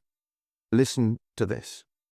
He recounted his visit to old Germain, described Lucille in her trances, or fake ones, and concluded by asking, "Now do you understand why I'm afraid for them? Angelino knew something, and they didn't hesitate to remove him. Did Angelino know more than the others? It's likely. But I stayed a whole hour in the former ringmaster's place. Lucille was there." "That's true. Still, I don't think the danger is as serious." "Because you think as I do, I bet, that 169th Street is where those people feel at risk." O'Brien nodded. "What we really need to know is whether this Jessie also lived in the building across from the tailor's shop.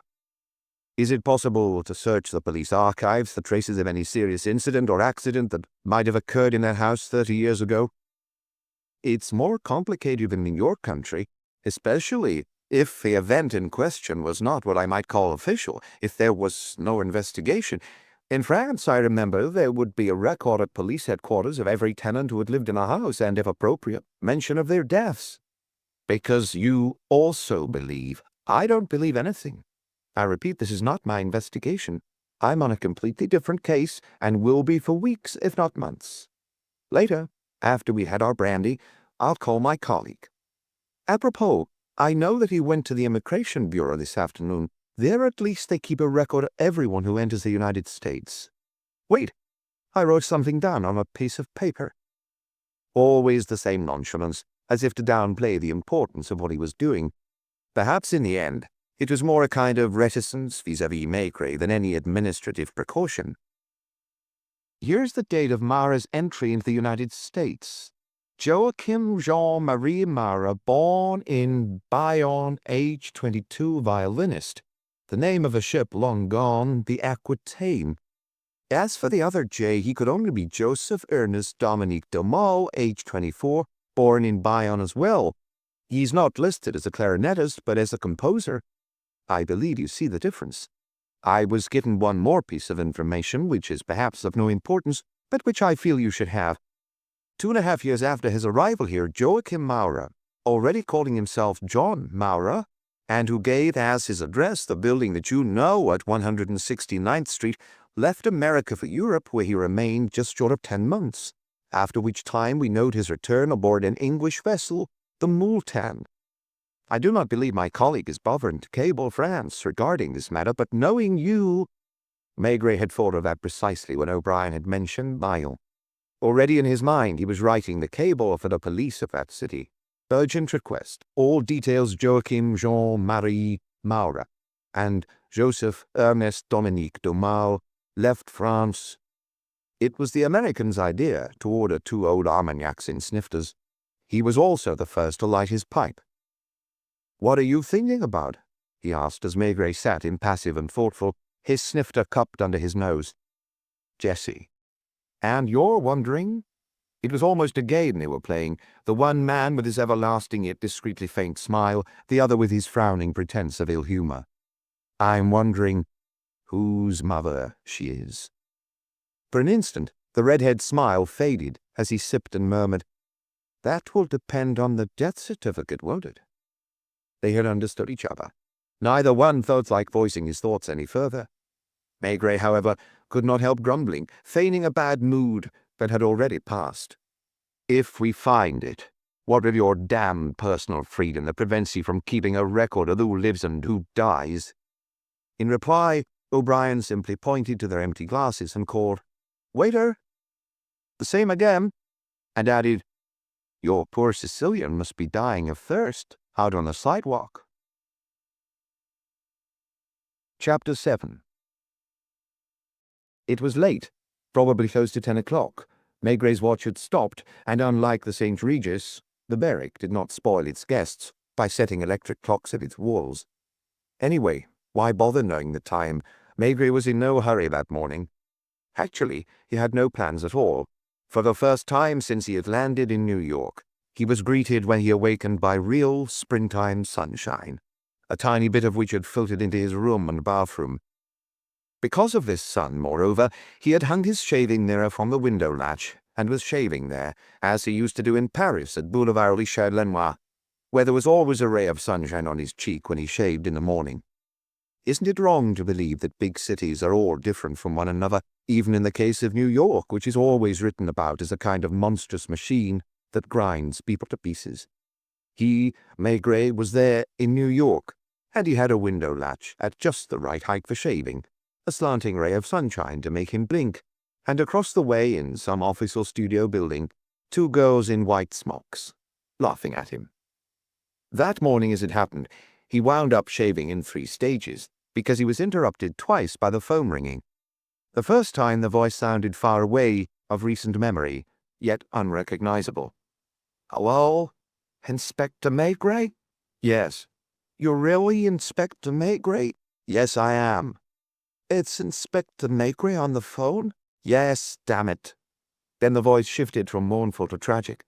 "Ronald Dexter here." "Yes, and?" "I'm so sorry to disturb you, but I absolutely must see you." "You have some news." "I beg you to see me as soon as possible." "Are you far from here?" "Not very." "It's urgent?" "Quite urgent." "In that case, come right away to my room at the hotel." "Oh, thank you." Maigret had smiled at first. Then, upon reflection, he remembered something in the clown's tone that worried him. Barely had he returned to lathering his cheeks when the telephone summoned him back into the bedroom, where he hastily wiped his face clean. "Hello." "Inspector Maigret?" A crisp voice this time, almost excessively so. French, with a pronounced American accent. "Speaking." "Lieutenant Lewis here." "I'm listening." "My colleague O'Brien informed me that I should get in touch with you as soon as possible. Might we perhaps meet this morning?" "Forgive me, Lieutenant, for asking you this, but my watch has stopped." "What time is it?" 10:30. "I would have been glad to come to your office. Unfortunately, a moment ago I agreed to see someone in my hotel room, and it's possible, even probable, that the meeting will concern something of interest to you. Would you mind coming to see me in my room at the barrack?" "I'll be there in 20 minutes. "Has there been some new development?" Maigret was sure that the lieutenant had still been on the phone and heard his question, but he pretended not to hear and hung up. That made 2. Now he had only to finish shaving and get dressed. He had just called room service for his breakfast when there was a knock at the door. It was Dexter, a Dexter whom Maigret, albeit increasingly familiar with this phenomenon, stared at, appalled. Never in his life had he seen a man that pale, and so like a sleepwalker set adrift in broad daylight in New York. The clown was not drunk. Besides, he did not have the weepy expression of his drunken periods. On the contrary, he seemed self-possessed, but in a peculiar way. To be precise, standing there in the doorway, He looked like those actors in comic films who have just been clubbed on the head, yet remained on their feet for a moment, staring in a daze, before collapsing. "Inspector," he began, speaking with some difficulty. "Come in and close the door." Then Maigret understood that the man was not drunk, but suffering from a colossal hangover. He remained upright only through a miracle. The slightest movement must have set his brain pitching and rolling, as his face convulsed with pain and his hands groped automatically for the support of the table. "Sit down." Dexter brushed the idea away. Had he sat down, mightn't he have lapsed into a coma? "Inspector, I am a lousy bum." As he spoke, his trembling hand had dug around in his jacket pocket and now placed on the table some folded bills, American banknotes, that the inspector stared at in astonishment. "There are $500 here." "I don't understand." "Five fat $100 bills, brand new. They are counterfeit, don't worry. This is the first time in my life I've had $500 to my name all at one time. Do you understand that? $500 all at one time in my pocket." The waiter entered with a tray bearing coffee, bacon, eggs, jam, and morbidly hungry Dexter, who had always been ravenous in the way he had always longed to have $500 at one time. Dexter became nauseated at the sight of food and the smell of bacon and eggs. He looked away, as if about to vomit. "Don't you want to drink something?" "Water." He drank 2, 3, 4 glasses without catching his breath. "Forgive me. Afterwards I'll go to bed. First I had to come and see you." His pale brow was beaded with sweat, and he clung to the table, which did not prevent his tall, thin body from swaying uncontrollably. "You can tell O'Brien, who has always thought of me as an honest man and who recommended me to you, that Dexter is a lousy bum." He pushed the money towards Maigret. "Take this. Do whatever you want with it. It doesn't belong to me. Last night. He seemed to be collecting himself before tackling the hardest part. "Last night, I betrayed you for $500. Telephone. "Hello? What? Are you downstairs? Come up, Lieutenant. I'm not alone, but that's not important." And the clown asked, smiling bitterly, "The police?" "Don't be afraid. You can talk in front of Lieutenant Lewis. He's a friend of O'Brien." "They can do what they want with me. I don't care. Only I'd like it to be quick." He stood there, literally oscillating like a pendulum. "Come in, Lieutenant. I am pleased to meet you. Do you know Dexter?" "Oh, no matter. O'Brien knows him. I believe he has some very interesting things to tell me. Would you take a seat in that armchair while he talks and I have my breakfast?" The room was almost cheerful, thanks to the sunshine slanting through it in a glistening swarm of golden dust. Maigret, however, was wondering if he'd done the right thing in asking the lieutenant to hear what Dexter would say. O'Brien hadn't lied in saying the previous evening that Lewis was as unlike him as possible. "Delighted to make your acquaintance, Inspector." Only he said it without smiling.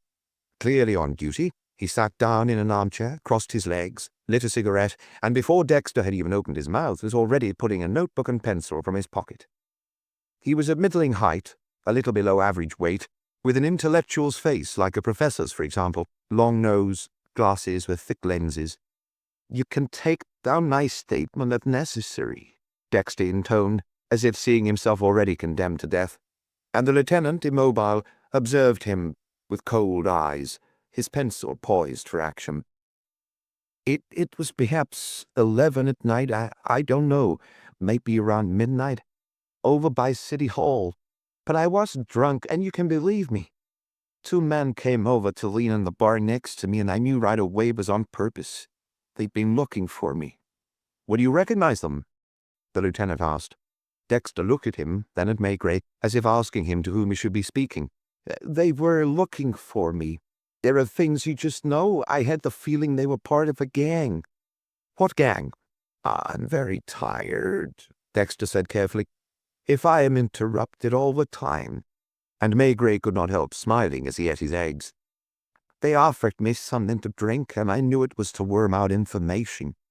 You see, I'm not trying to lie or make excuses. I also knew that if I drank, I was done for, and yet I didn't refuse the scotches. 4 or 5, I can't remember now.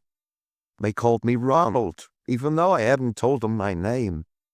They took me to another bar, then to another one, but this time in a car, and in that bar all three of us went upstairs to a billiard room. No one else was there. I was wondering if they wanted to kill me.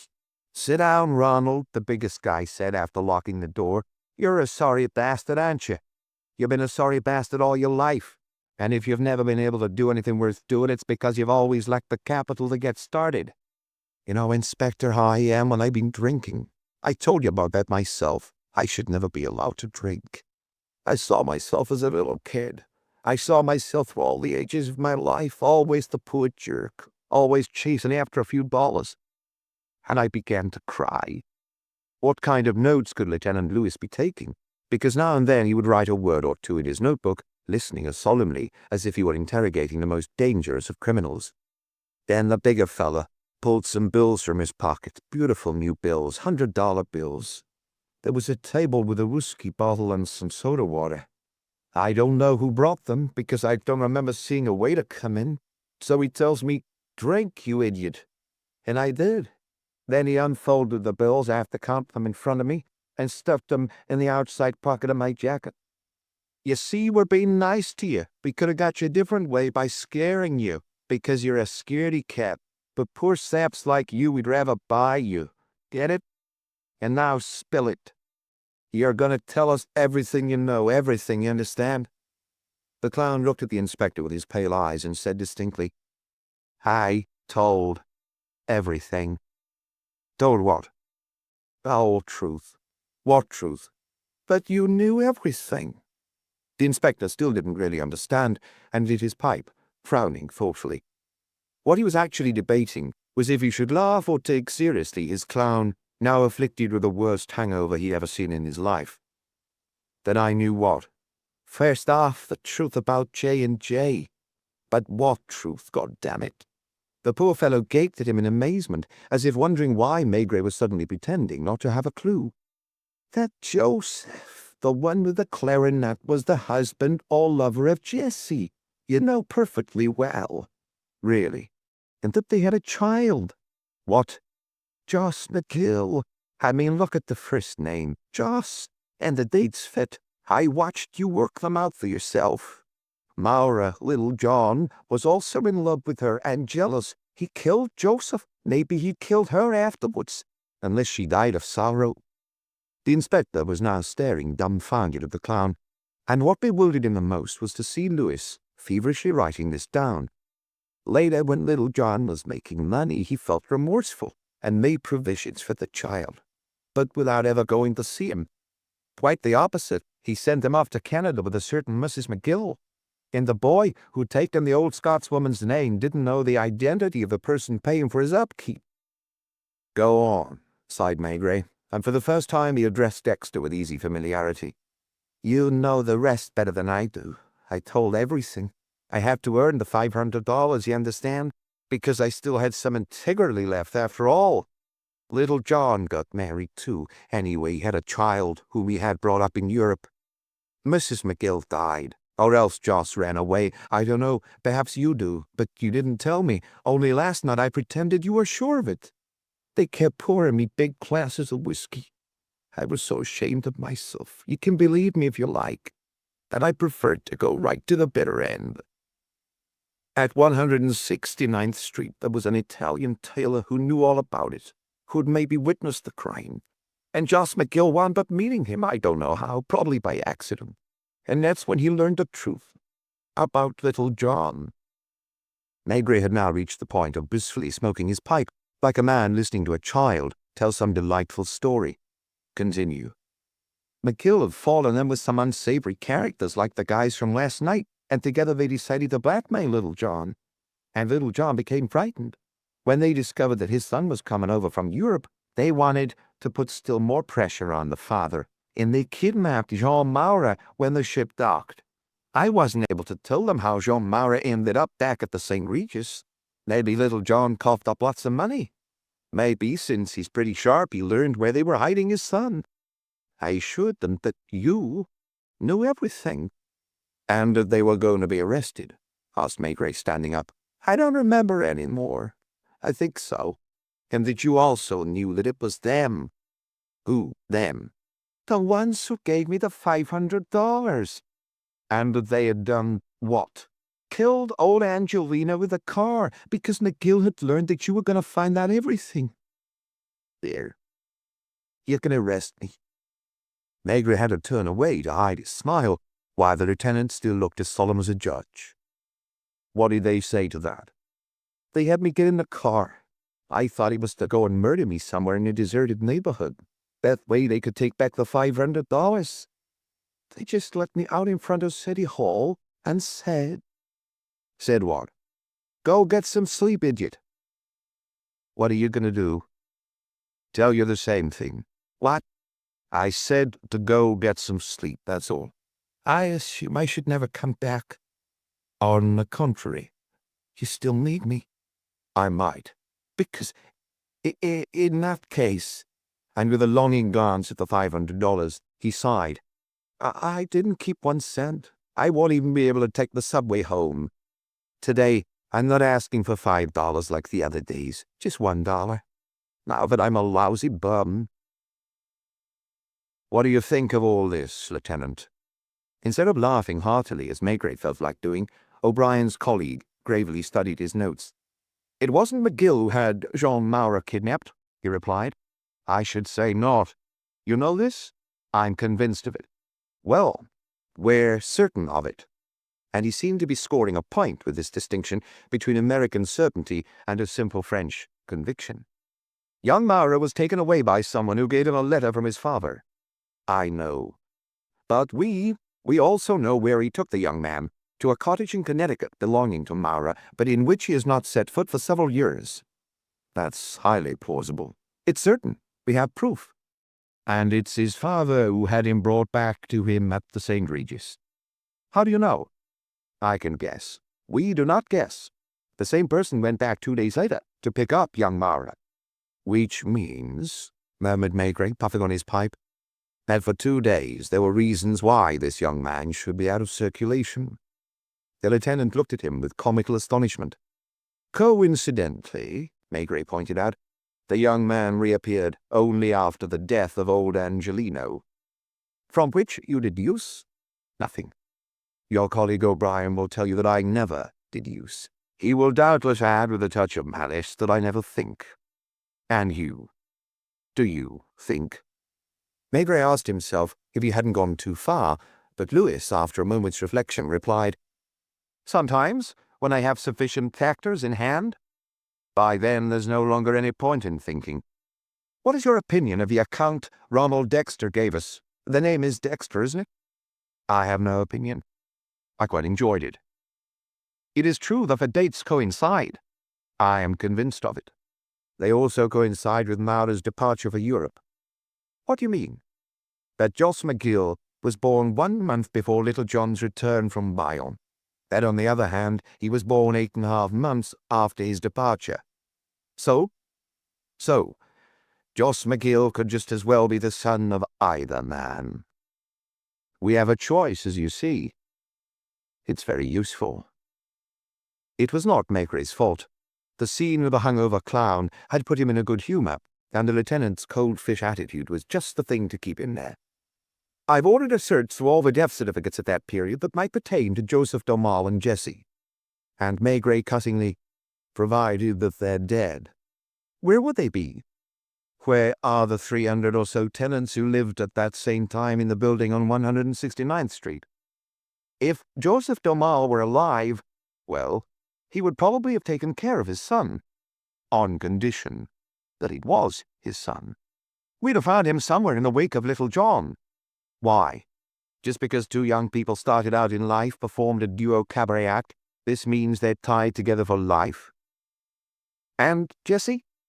Mind you, I'm not saying she isn't dead, or that Domal isn't either, but the latter might well have kicked his bucket last year in Paris or Carpentras, and the former could now be parked in an old lady's home. This other case is just as possible. I suppose, Inspector, that you're joking. Barely. Follow my reasoning. Then you have been reasoning all night long. We have to start with, now 28 years ago exactly, 3 people. The 3 J's. Pardon? I said the 3 J's. That's what we call them. Who besides you? The medium and the retired circus man. By the way, I'm having them watched, as you requested. So far, nothing has happened. Or will happen, probably, now that the clown has betrayed me, as he puts it. We were up to the 3 J's, Joachim, Joseph, Jesse. 28 years ago, as you say, there were those 3 and a 4th who in this life was called Angelino Giacomi. Correct. He started taking notes again. It was a mania. And today, the American hastily interrupted, we find ourselves again looking at 3 individuals. But they are no longer the same ones. Joachim first, who with time has become Little John, McGill, and another young man who seems incontestably to be Maura's son. The 4th individual, Angelino, existed as recently as 2 days ago, but doubtless to simplify the problem, he was eliminated. To simplify the problem? Let me rephrase that. 3 people 28 years ago and 3 people today. In other words, the 2 gone missing from the first team have been replaced. And Maura seems to live in terror of his so-called secretary, McGill. You think so? O'Brien told me that this was your impression as well. I believe I told him that McGill was extremely self-confident and often spoke for his employer. It's the same thing. Not exactly. I had thought, coming to see you this morning, that you would tell me frankly what you make of this business. Agent O'Brien shared with me. He spoke again of my impressions. No, of his own. He told me that he was convinced you had an idea that might well be the right one, so I was hoping that by comparing your ideas and mine, that we would arrive at the solution. Well, you heard my hired clown. You agree with everything he said? Not at all. You think he's mistaken? He concocted a pretty story, almost a love story. Right now, Little John, McGill, and perhaps a few others must be over the moon. I have proof of that. Can you reveal it? This morning, McGill reserved a first-class cabin on the liner sailing at 4 for France, in the name of Jean Maura. That's only natural, don't you think? This young man, in the middle of his university studies, suddenly leaves Paris to hurry to New York, where his papa feels he has no reason to be. He's therefore sent back where he came from. That's one point of view. You see, my dear Lieutenant, I understand your disappointment perfectly. You've been told in error that I am an intelligent man who, in the course of his career, has solved a certain number of criminal problems. My friend O'Brien, who is fond of irony, must have exaggerated a little. Now, in the first place, I am not intelligent. It was funny to see the lieutenant as vexed as if someone were making fun of him when Maigret had never been more sincere. In the second place, I try never to form an idea about a case before it's closed. Are you married? Of course, replied Louis, disconcerted by such a bizarre question. For years now, no doubt. And I'm sure you're convinced that your wife does not always understand you. Sometimes, in fact, and your wife, for her part, has the same conviction about you. Yet you live together, you spend evenings together, you sleep in the same bed, you have children. 2 weeks ago, I never heard of Jean Maura, or Little John. 4 days ago, I did not even know that Jos McGill existed, and it was only yesterday, in the home of a helpless old gentleman, that a medium spoke to me about a certain Jesse. And you would like me to have a definitive idea about each of them? I'm at sea, Lieutenant. We probably both are, except that you fight the waves. You mean to go on in a definite direction, whereas I let myself drift with the current, touching here and there on a passing branch. I'm waiting for some cables from France. O'Brien must have mentioned them to you. I also await, like you, the results of the research your men have undertaken, in such records as death certificates, marriage certificates, etc. Meanwhile, I know nothing. By the way, what time was it again that the ship leaves for France? You want to sail on it? Not at all, although that would be the wisest course. But the weather is lovely. This is my first sunny day in New York. It would be a pleasant walk to go and see Jean Maura off, and I wouldn't mind shaking hands with the boy with whom I had the pleasure of making a most enjoyable crossing. He stood up and looked around for his hat and overcoat, while Louis, disappointed, closed his notebook with regret and slipped it in his pocket. Shall we go and have a drink? The inspector suggested. No offense, but I never drink spirits." A tiny twinkle in Maigret's wide eyes. He almost remarked, but caught himself in time. "I would have bet on it." They left the hotel together. "Look, my Sicilian is no longer at his post. They must think, now Dexter has turned informer, that they don't need to keep an eye on my doings any more. I have my car, Inspector. Shall I drop you somewhere?" "No, thank you." He felt like walking. He reached Broadway with no trouble, then the street where he had hoped to find the donkey bar again. After some confusion, he finally recognized the facade and entered to find the place almost deserted at that hour. At one end of the bar, however, the journalist with the yellow teeth, with whom McGill and the boxer detective had talked that first day, was busy writing an article while nursing a double whiskey. Looking up, he recognized Maigret, made an unpleasant face, but in the end nodded in greeting. "A beer," ordered the inspector, because the air smelled already of spring, and that made him thirsty. He savored it peacefully, like a man who has before him long hours of strolling around the city. Chapter 8. At Quai des Orfèvres as recently as a year earlier, at such moments everyone said, "Here we go, the chief is in a trance." And cheeky Inspector Toros, who in fact worshipped Maigret, used to say bluntly, "The chief has jumped in the deep end." In a trance or in the deep end was in any case a development the chief inspector's men welcomed with relief. They had learned to intuit its approach through small telltale signs, and to foresee before Maigret himself when the critical moment would arrive. What would someone like Lieutenant Lewis have thought of his French colleague during the hours that followed? He would never have understood, that's for sure, and would doubtless have pitied him in a way. Could Agent O'Brien himself, with his fine sense of irony behind that stolid facade, have followed the inspector that far?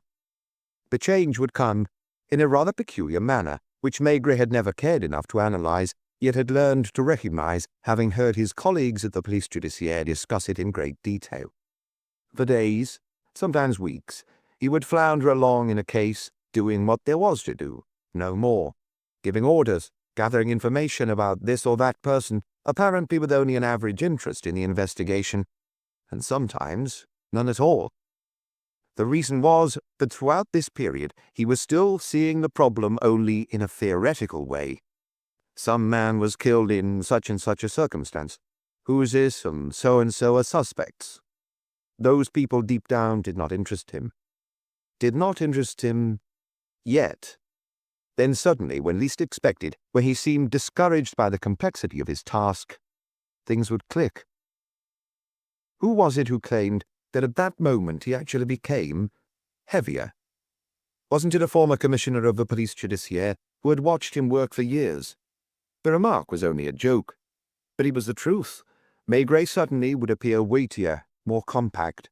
He'd have a different way of gripping his pipe between his teeth, of smoking it in short, widely spaced puffs, of looking around him almost furtively, when in reality he was completely absorbed in his thinking.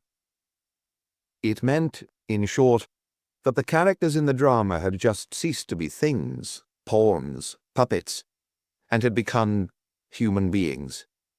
And Maigret put himself in their place. He struggled to get inside their skin. Whatever a fellow human being had thought, lived, suffered, was he not capable of thinking, reliving, suffering it as well? An individual, at a certain moment in his life, in particular circumstances, had reacted. Now the inspector had essentially to put himself in the other's place, and thereby experience the same reaction. Only it was not a conscious affair. Maigret was not always aware of it. For example, he thought he was still Maigret and thoroughly Maigret while he ate lunch alone at a counter. Yet had he looked in the mirror, he would have noticed some of Little John's expressions. Among others, the one on the former violinist's face in the St. Regis when, having come unseen from the far end of his apartment, from that austere room he had arranged as a kind of refuge, he had first caught sight of the inspector through that half-open door. Was it fear? Or, in a way, an acceptance of his fate? That same Little John, walking to the window in difficult moments, drawing aside the curtain with a nervous hand and gazing outside, while McGill automatically took charge of the situation. It was not enough to decide Little John is this or that. One had to feel it to become Little John, and that is why, as he walked through the streets, as he hailed a taxi for the passenger ship terminal, the outside world did not exist. There was the Little John of long ago who had arrived from France on the Aquitaine with his violin under his arm, along with Joseph the clarinetist. The Little John who, during his miserable theatrical tour of the American South, shared his dinner with a thin, sickly girl, this Jessie nourished on bits of the two men's meals. Maigret barely noticed the two policemen he recognized on the boarding dock. He smiled vaguely. Clearly, Lieutenant Lewis had sent them just in case. He was doing his job properly, so he could not be faulted for that. Only 15 minutes before departure time, a long limousine pulled up in front of the customs buildings. McGill jumped out first, then Jean Maura, in a light-colored tweed suit he must have purchased in New York, and lastly, Little John, who appeared to have definitively restricted his clothing to black or navy blue. Maigret did not hide. The three men had to pass close to him. Their reactions differed. McGill, walking ahead with Jean's light travel bag, frowned, and then, perhaps out of bravado, put on a bit of a sneer. Jean Maura hesitated, looked at his father, stepped over to the inspector, and shook his hand. "You're not sailing for France? Once again, I apologize. You should have taken the boat with me. It was all nothing, you know. I behaved like a fool." "It's all right." "Thank you, Inspector." As for Little John, he kept walking and waited a little farther on, then nodded slightly, discreetly, to Maigret. The inspector had seen him only in his apartment. Outdoors, rather to his surprise, Maigret found him even shorter than he had thought, and older, more careworn. Was that a recent development?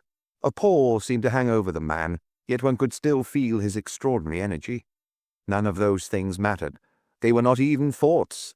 The last passengers were embarking. Relatives and friends remained lined up along the pier, looking upwards. A few of them, English, threw their customary coloured paper streamers up at the rails, where passengers caught and held the ends, with solemn faces. The inspector spotted Jean Maura on the first-class gangway. He viewed him from below, and for an instant thought he saw not the son, but the father. He felt that he was watching not that day's sailing, but the one so long ago when Joachim Maura had returned to France, where he would remain for almost 10 months. And Joachim Maura had not travelled first class, but third. Had he come alone to the ship? Had there not been for him as well 2 people on the pier? Maigret looked reflexively around for them, imagining the clarinetist and Jessie, who must have waited as he did, gazing upwards to see the moving wall of the ship pull away from the pier. Then the both of them left. Did Joseph take Jessie's arm? Was it Jessie who automatically clung to Joseph's arm? Was she crying? Did Joseph tell her he'll be back soon? In any case, there were only the 2 of them then in New York, while Joachim, standing on the deck, watched America shrink and finally vanish in the evening fog. This time as well, 2 people remained, Little John and McGill. They left side by side, walking evenly to their waiting car. McGill opened the rear door, then moved aside. One should not try to go too fast, like Lieutenant Lewis, chasing after the truths one is hunting. It's best to let the pure and simple truth arrive on its own. And that is why Maigret headed, hands in his pockets, for an unfamiliar neighborhood. What did it matter? In his mind he was following Jessie and Joseph into the subway. Did the subway exist back then? Probably. They must have gone straight home to the building on 169th Street, and there. Had they separated on the landing? Hadn't Joseph consoled his companion? Why did a recent memory now occur to the inspector? At the time he had not paid attention. At noon he had nursed his beer for a long time while at the donkey bar. He had ordered another because it was good. Just as he was leaving, Parson, the journalist with the rotten teeth, had looked up and exclaimed, "Good day to you then, Monsieur Maigret." Yet he had said it in French, with a strong accent, and had pronounced his name as Maigret. He had an unpleasant voice, too sharp and shrill, with crude, even nasty inflections. Definitely a bitter man, a resentful troublemaker. Maigret had looked at him a touch surprised. He'd muttered a vague "good day," and left, thinking no more of it. He remembered suddenly that the first time he had gone to the donkey bar with McGill and the gun-chewing detective, his name had not been mentioned, nor had Parsons said that he knew French. It probably wasn't important. Maigret left it at that, yet this detail filed itself away in the mass of his unconscious preoccupations. When he found himself at Times Square, he naturally looked up at the Times Square building, which dominated the horizon, and he recalled that Little John had his business offices in this skyscraper. He went inside. He wasn't looking for anything in particular, but all he knew about Little John of the present was his private residence at the St. Regis. Why not take a look at this setting? He found the Automatic Record Company in the building directory, and an express elevator whisked him to the 43rd floor. It was without interest. There was nothing to see. All those jukeboxes, those dream boxes found in most bars and restaurants, they led here in the end. It was here, in any case, that those hundreds of thousands of nickels disgorged by the machines were transformed into bank accounts, share certificates, bookkeeping entries. A title on a glass door: General Manager John Maura. Other glass doors, numbered, bearing the names of an entire management staff, and finally a vast room with metal desks and bluish lighting, where a good 100 men and women were busy working. When asked what he wanted, he replied calmly, turning on his heel after knocking his pipe against it, "Nothing." To take a look, quite simply. Wouldn't Lieutenant Lewis understand that? And he walked on down the street, stopped in front of a bar, hesitated, shrugged. Why not? It never hurt him at such times, and he was not a weeper like Ronald Dexter. All alone at a corner of the bar, he downed 2 drinks in quick succession, paid, and left as he had arrived. Joseph and Jessie were on their own from then on, alone for 10 months in the building at 169th Street, across from the tailor's shop. What possessed him suddenly to say aloud, startling a passer-by, "No"? He was thinking of old Angelino, of the ignoble death of old Angelino, and he said no because he was sure, without knowing exactly why, that it had not happened the way Lewis had imagined. There was something that didn't fit. He watched again as Little John and McGill walked to the black limousine awaiting them, and repeated to himself, "No." It had to be less complicated. Events can afford to be complicated, or just seem that way. As for people, they are always simpler than one thinks. Even a Little John. Even a McGill. Except that to understand this simplicity required getting to the bottom of things, not merely skimming the surface. "Taxi." Forgetting he was in New York, he began speaking French to the dumbfounded cabby. Apologizing, he gave him Lucille's address, in English. He needed to ask her a question, only one. Like Germaine, she lived in Greenwich Village, but Maigret had not expected to see such a handsome middle-class apartment house of 4 stories, with a clean carpeted staircase and sisal mats in front of the doors. Madame Lucille, extra lucid medium, by appointment only. He rang, and the bell sounded muffled on the other side of the door, the way it does where elderly people live. Then there were quiet footsteps, a pause, and finally the very soft sound of a bolt cautiously withdrawn. The door opened only a sliver, and I peeked out at him through the gap.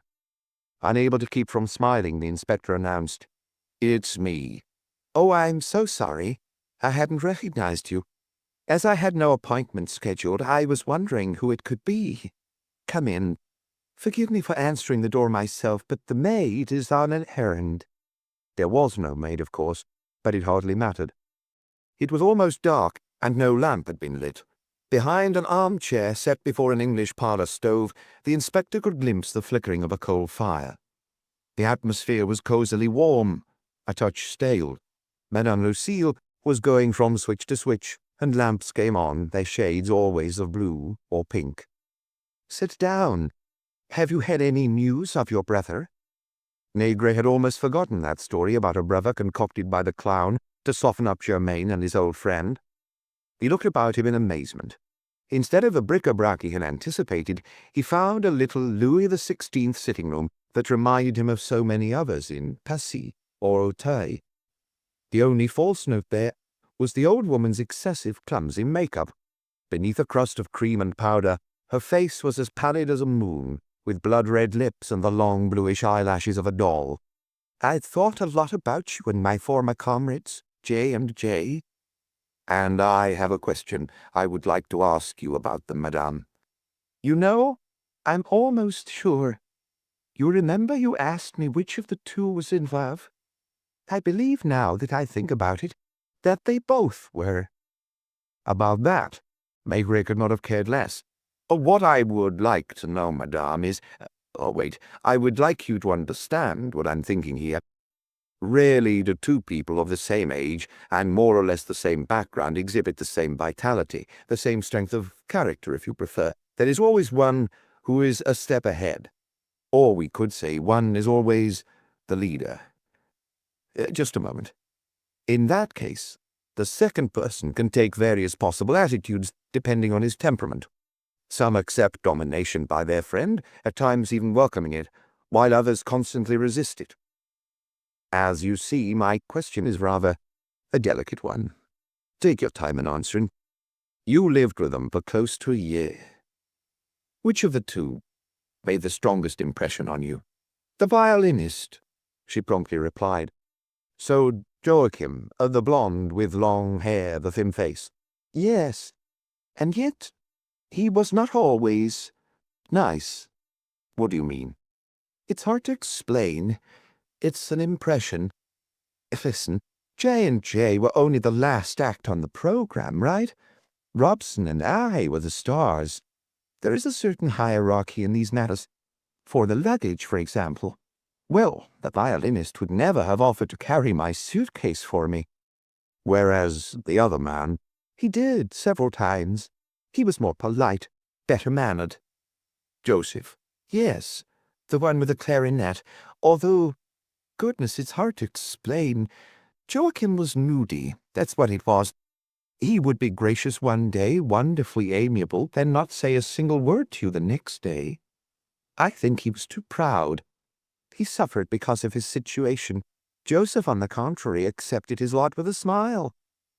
And here I am going wrong again because he didn't smile very often." "Was he a sad person?" "No, not that either. He did things correctly, decently, as best he could. No more. If you'd asked him to assist the stage hands or pop into the prompter's box, he would have said yes, whereas the other one would have got his hackles up. That's what I mean. Still, I preferred Joachim, even when he was brusque." "Thank you. Won't you have a cup of tea? Wouldn't you like me to try to help you?" She'd spoken just then with a curious shyness, and Maigret did not understand right away. "I could try to see." Only then did he remember that he was consulting an extra-lucid medium, and he almost, from goodness of heart and despair of feelings, agreed to a consultation.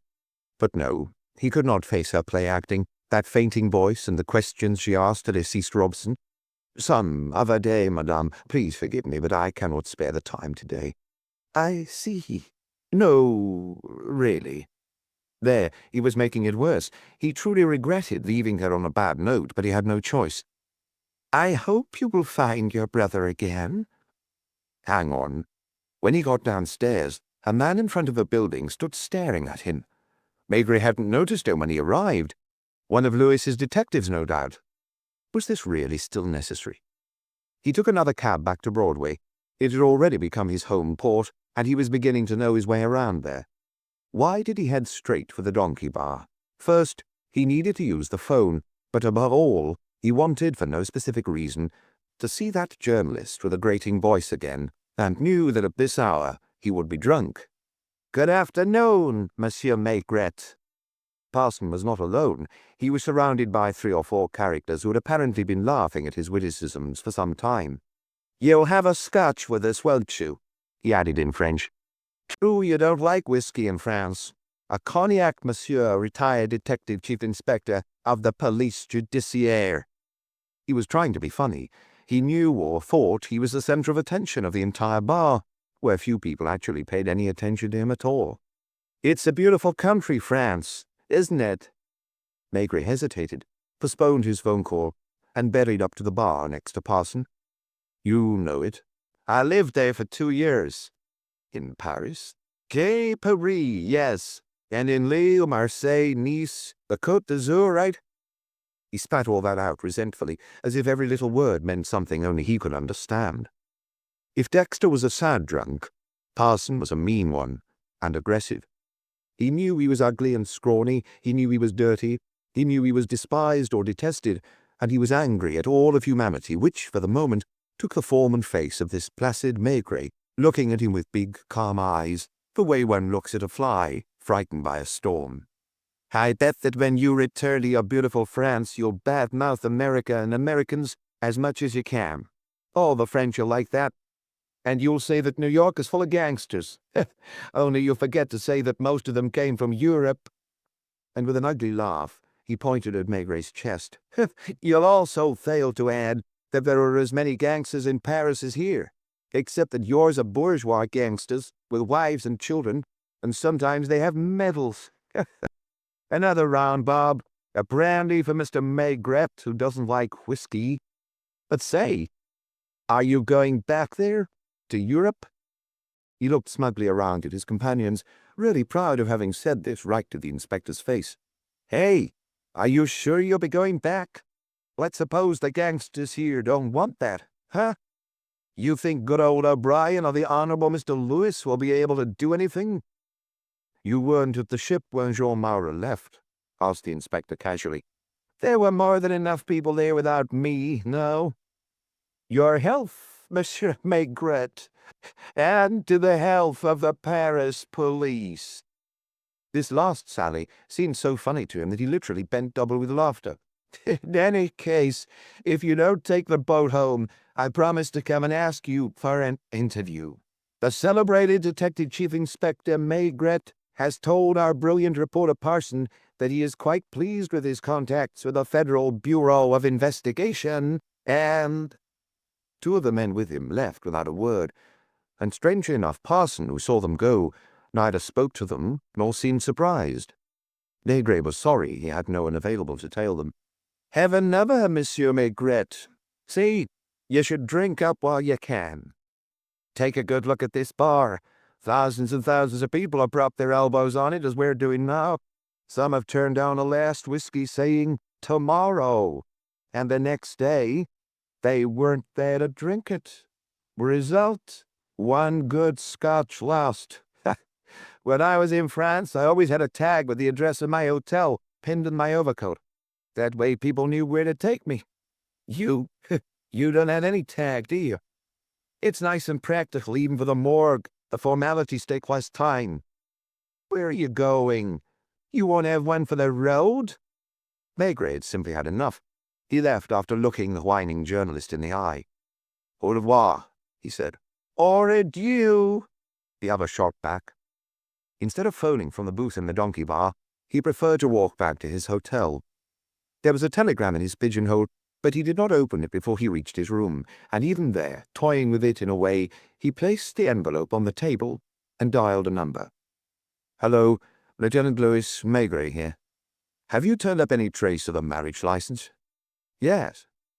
And the date? One moment. In the name of John Maura and Jessie Dewey? Yes. What? Born in New York. Good. The date? I don't quite understand.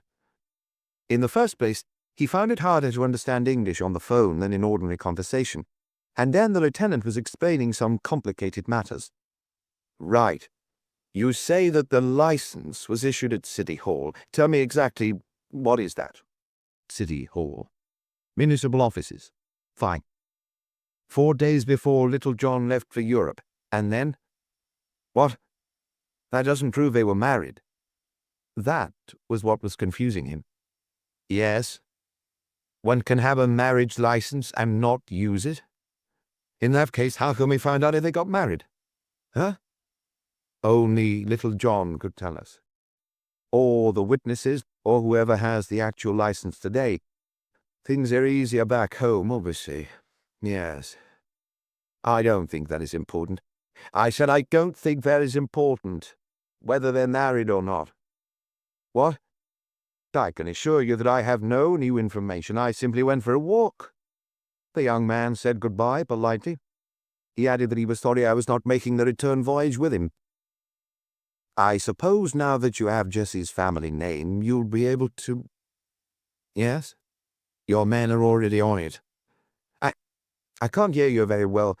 "No trace yet of her death certificate." "That doesn't mean anything, does it? People don't always die in their beds." "No, my dear Lieutenant Lewis, I am not contradicting myself. I told you this morning that people whom one cannot find have not necessarily left the living for the dead. I've never claimed that Jessie was still alive."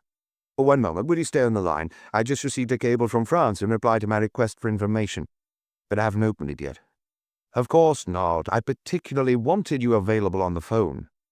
He set down the receiver and opened the envelope. The cable was very long.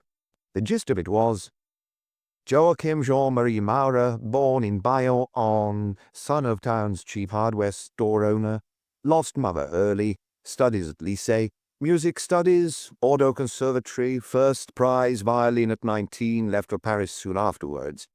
First returned Bayonne 4 years later on father's death, sole heir, complicated inheritance amounting probably to 200,000 or 300,000 francs. Cousins still in Bayonne and area, claim he has made fortune in America, but has never answered their letters." "Are you still there, Lieutenant? Forgive me for making you wait. Regarding Maura, nothing important here. May I keep reading?" "Joseph Ernest Dominique Domal, born in Bayonne, son of postmaster and schoolteacher, mother widowed when he was 15, studies at Lycée, then Bordeaux Conservatory. Departure for Paris, probably reacquaintance with Maura. Long stay in America, currently orchestra director in Spa Towns, spent last season in La Bourboule, has built villa and must presently reside there. Married to Anne-Marie Penet of Sable d'Olonne. They have 3 children. Hello? Still there, Lieutenant? I can tell you that I found one of your dead persons. Yes, I know they aren't yours. It's Joseph. Yes, the clarinet. Well, Joseph Domal is in France, married, a father, owner of a villa, and an orchestra conductor. You'll continue the investigation?" "What? No, really, I assure you I'm not joking." "I know, yeah. Of course, there is old Angelino. You sincerely want to—" Lewis had begun speaking so animatedly at his end that a discouraged Maigret no longer tried to decipher his English, but simply muttered indifferently in response. Yeah. Suit yourself. Goodbye, Lieutenant." "What am I going to do?" "That depends on what time it is in France." "What's that you say?" "Midnight. That's a bit late. If I telephone from here at 1 in the morning, it will be 7 o'clock over there, by which hour people should be up when they own a villa in La Bourboule. An hour, in any case, at which they're almost certainly at home. Meanwhile, I shall simply go to the cinema. There must be a comedy showing somewhere on Broadway. I confess I only like funny films. Goodbye, Lieutenant. My regards to O'Brien." And he went to wash his hands, splash water on his face, brush his teeth. He placed each foot in turn on the armchair seat to clean his dusty shoes with a dirty handkerchief, which would have earned him a scolding from Madame Maigret. After which, he went briskly downstairs, pipe between his teeth, and carefully selected a nice little restaurant. It was almost as if he were dining tete-a-tete with himself. He ordered his favourite dishes, then an old Burgundy and an Armagnac for special occasions. He hesitated between a cigar and his pipe, opting finally for his pipe, and found himself again among the moving neon signs of Broadway. No one knew who he was, luckily, for his prestige would probably have been tarnished in American eyes. Round-shouldered, hands in his pockets, he looked like a bourgeois out-of-towner, window shopping, allowing himself the occasional admiring glance at a pretty woman, pausing before the film posters of the cinemas. One of them was showing a Laurel and Hardy, and Maigret, satisfied, handed over some change at the cashier's window and followed the usherette into the dark theatre. 15 minutes later, he was laughing his head off so gleefully and noisily that his neighbours nudged one another with their elbows. One small disappointment, however. The usherette came to ask him politely to put out his pipe, which he shoved with regret into his pocket. Chapter 9. After leaving the cinema at around 11:30, Maigret was calm, a little sluggish, neither nervous nor tense, and this so reminded him of other investigations when, at a specific moment, he'd had the same impression of quiet strength, with at most a hint of uneasiness in the back of his throat. Stage fright, essentially, that for a few moments he forgot he was on Broadway, not Boulevard des Italiens, and wondered what street to take for Quai des Orfèvres. He began by drinking a glass of beer in a bar, not because he was thirsty, but through a kind of superstition, because he had always had a beer before beginning any difficult interrogation, or even during the questioning itself. He remembered the large beers Joseph, the waiter at the Brasserie Dauphine, used to bring up to his office at Quai des Orfèvres, for him, and often as well for the poor wan fellow facing him, awaiting his questions with a near certainty of leaving that office in handcuffs. Why that evening was he thinking of the longest, the most difficult of all those interrogations, the one considered almost classic in the annals of the police judiciaire? The interview with Mestorino, which had gone on for no less than 26 hours. When it was over, the air was unbreathable, the office choked with pipe smoke and littered with ashes, empty glasses, and the remains of sandwiches. The two men had removed their jackets and ties, and their faces were so exhausted that anyone not knowing beforehand would have had trouble telling which one was the murderer. Shortly before midnight, Maigret called the St. Regis from a phone booth and asked for Little John's apartment. It was McGill's voice he recognized on the line. "Hello, it's Maigret. I would like to speak to Mr. Maura." Did something in his voice make clear that the time for playing cat and mouse was over? The secretary simply replied, without elaborating, with evident sincerity, that Little John was attending an event at the Waldorf and would probably not be back before 2 in the morning. "Would you telephone him, or even better go and meet him?" asked Maigret. "I'm not alone here. I have a lady friend at the apartment, and—" "Send her home and do as I tell you. It is absolutely necessary, you hear me? It's essential, if you prefer, that you and Little John be in my room at the Barrack at 10 minutes to 1 at the latest. At the latest, I insist. No, it is not possible to meet somewhere else. If Little John is reluctant, tell him I want him to be present at a conversation with someone he knew a long time ago. No, I'm sorry, I can't say anything more at present. 10 minutes to 1. He had arranged for a call to La Bulbule at 1 o'clock, and had some time left before then. At that same tranquil pace, pipe between his teeth, he made for the donkey bar, which was crowded, but where, to his great disappointment, he did not see Parson. He drank another beer anyway, and that was when he noticed the small back room at the far end of the bar. He went over there. 2 lovers in one corner, in another, on the black leather banquette, the journalist slumped, legs sprawling, staring vacantly at a tipped-over glass. Although he recognized the inspector, he did not bother to move. "Can you still hear me, Parson?" grumbled Maigret, planting himself in front of the man with perhaps as much pity as contempt. Stirring only slightly, the other stammered in English, How do you do? This afternoon, you spoke about conducting a sensational interview with me, didn't you? Well, if you have the courage to come with me, I believe you'll find material for the biggest scoop of your career." "Well, where do you want to take me?" He was having trouble speaking. His gummy mouth was mangling the syllables, yet in the depths of his drunkenness he still seemed somewhat lucid, maybe even completely so. There was defiance in his eyes, perhaps fear, but his pride was stronger than his fear. "The 3rd degree?" he asked disdainfully. "I won't even be questioning you. It's no longer necessary." Parson attempted to rise, falling back twice on the banquette before he succeeded. "One moment," said Maigret quickly. "Are any of your friends in the bar right now? I mean the ones you're thinking of? I'm asking this for your sake. If there are any, it might be better for you if I leave first and wait for you in a taxi 100 meters from here to the left." The journalist tried to understand, and failed. His overriding concern was to avoid losing face. He looked into the other room, propping himself up against the doorframe. "Go on. I'll follow you." And Maigret did not try to determine which of the bar patrons belonged to the gang. It had nothing to do with him. This was Lieutenant Lewis's business. Outside, he hailed a taxi, sent it to park at the prearranged place, and took a seat in the back. 5 minutes later, hardly staggering at all, but forced to stare straight ahead to remain upright, Parson arrived and opened the rear door. taking me for a one-way ride?" he asked. "The barrack, please," Maigret said to the driver. It wasn't far. The inspector helped pass into the elevator. The man's tired eyes still held the same mix of panic and pride. "Is Lieutenant Lewis up there?"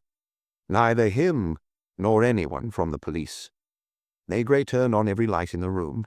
Then, after seeking Parson in one corner, he called room service to order a bottle of whiskey, glasses, soda water, and 4 bottles of beer. Just before hanging up, he added, "And a couple of ham sandwiches, too."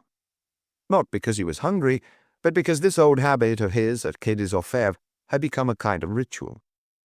Parson had collapsed again, as at the donkey bar, closing his eyes now and then, drifting briefly into a doze from which the slightest noise startled him awake.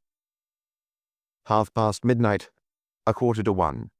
The bottles, glasses, and tray of sandwiches were lined up on the mantelpiece. "Can I drink?" "Of course. Stay here. I'll get it for you." Given Parson's condition, whether he was a bit more or a bit less drunk did not matter at all. Maigret poured him a whiskey and soda that the man took from his hand with an astonishment he could not hide. "You're a weird fellow. Damned if I can figure out what you intend to do with me." "Nothing at all." The telephone rang. Little John and McGill were downstairs. "Ask those gentlemen to come up." And he went to wait for them at the door.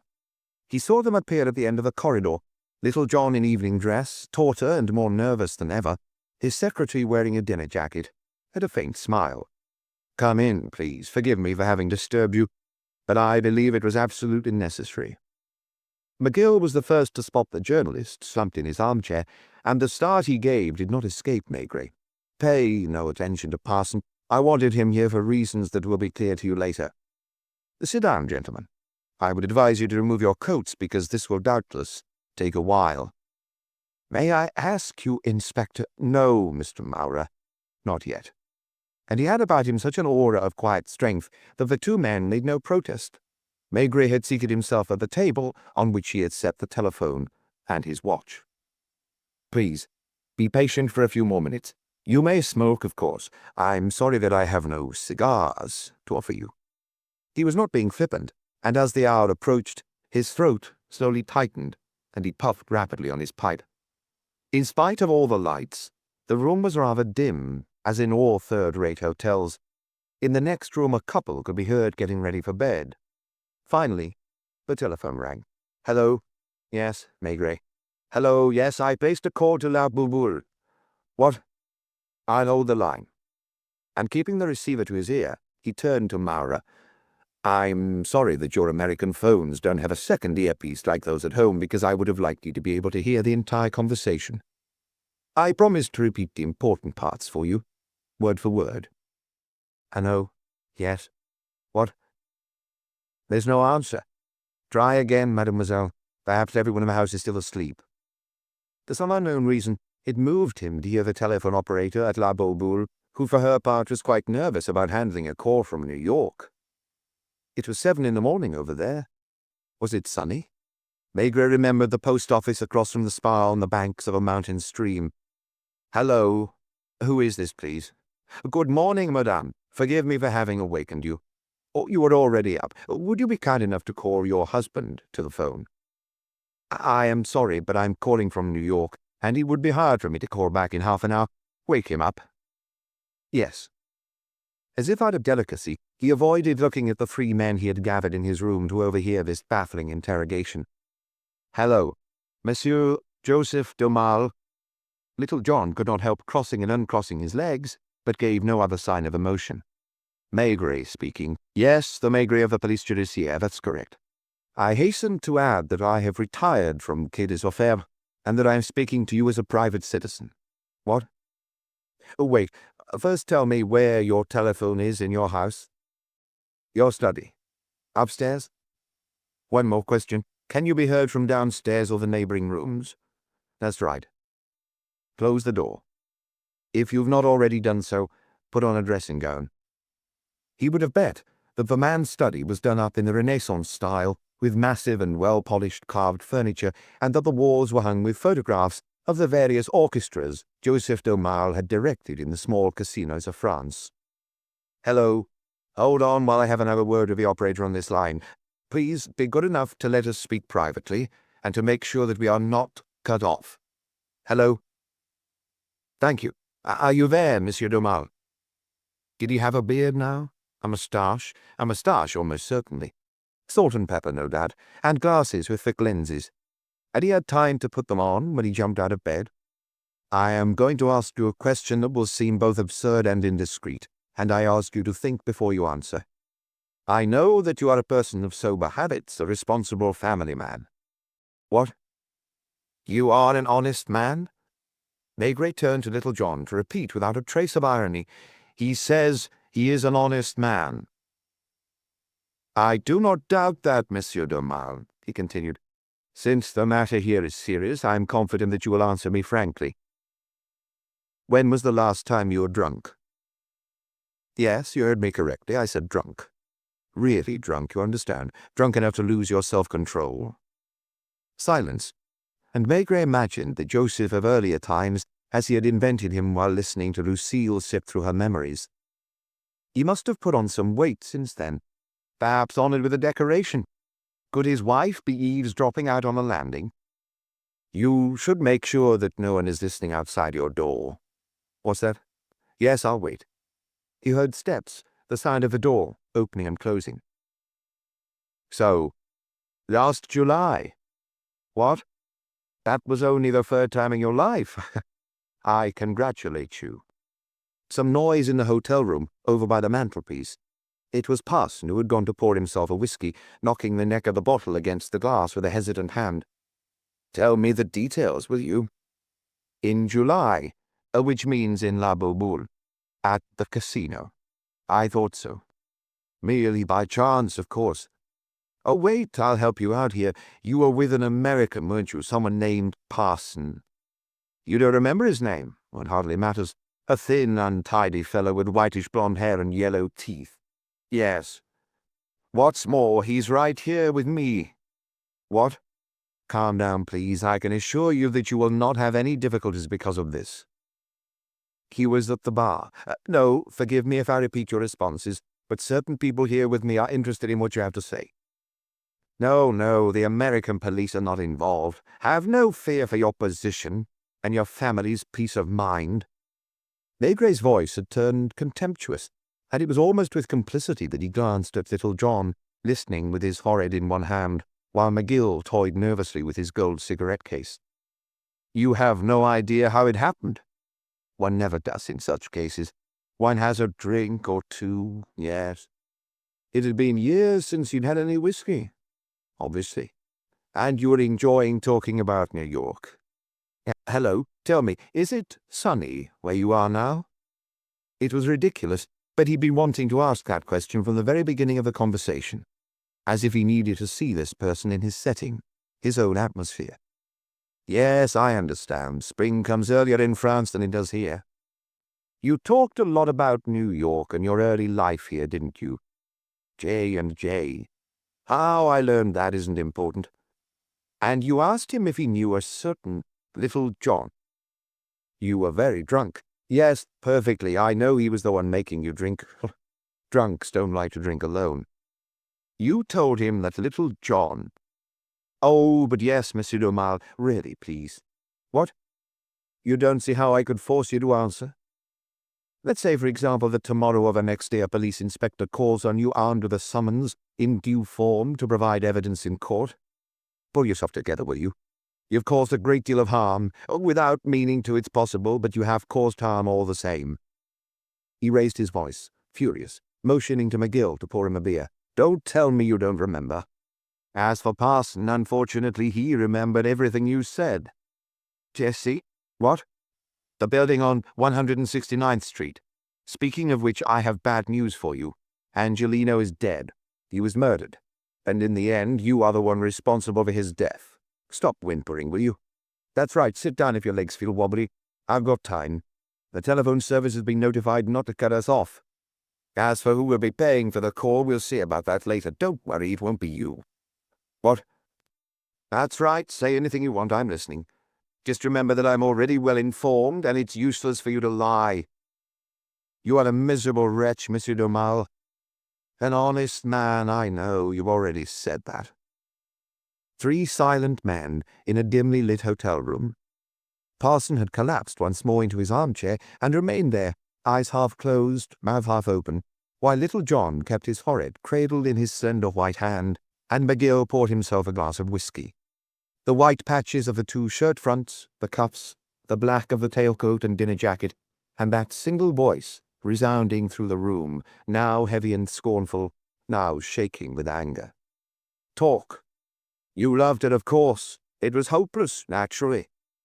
I tell you that I do understand, and even if you need to know that I believe you.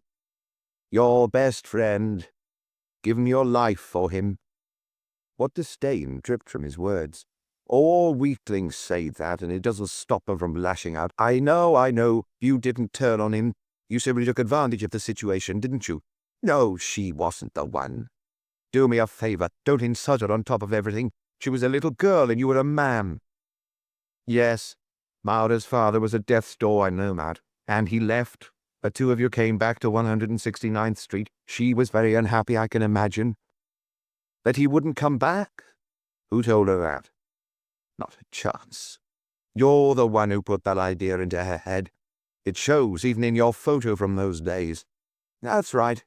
I have it. You don't anymore. Well, I'll send you a copy of it. Poverty. Didn't leave any money. How could he have left you any when he had no more than you did? Understandable. You couldn't do your duo number alone, but you could play the clarinet in cafes, cinemas, in the streets if you have to. You made some money that way. Good for you. Too bad you made something else, too. Love, I mean. Only you knew perfectly well there was another love involved. 2 other loves, Jessie's and your friend's. And afterwards?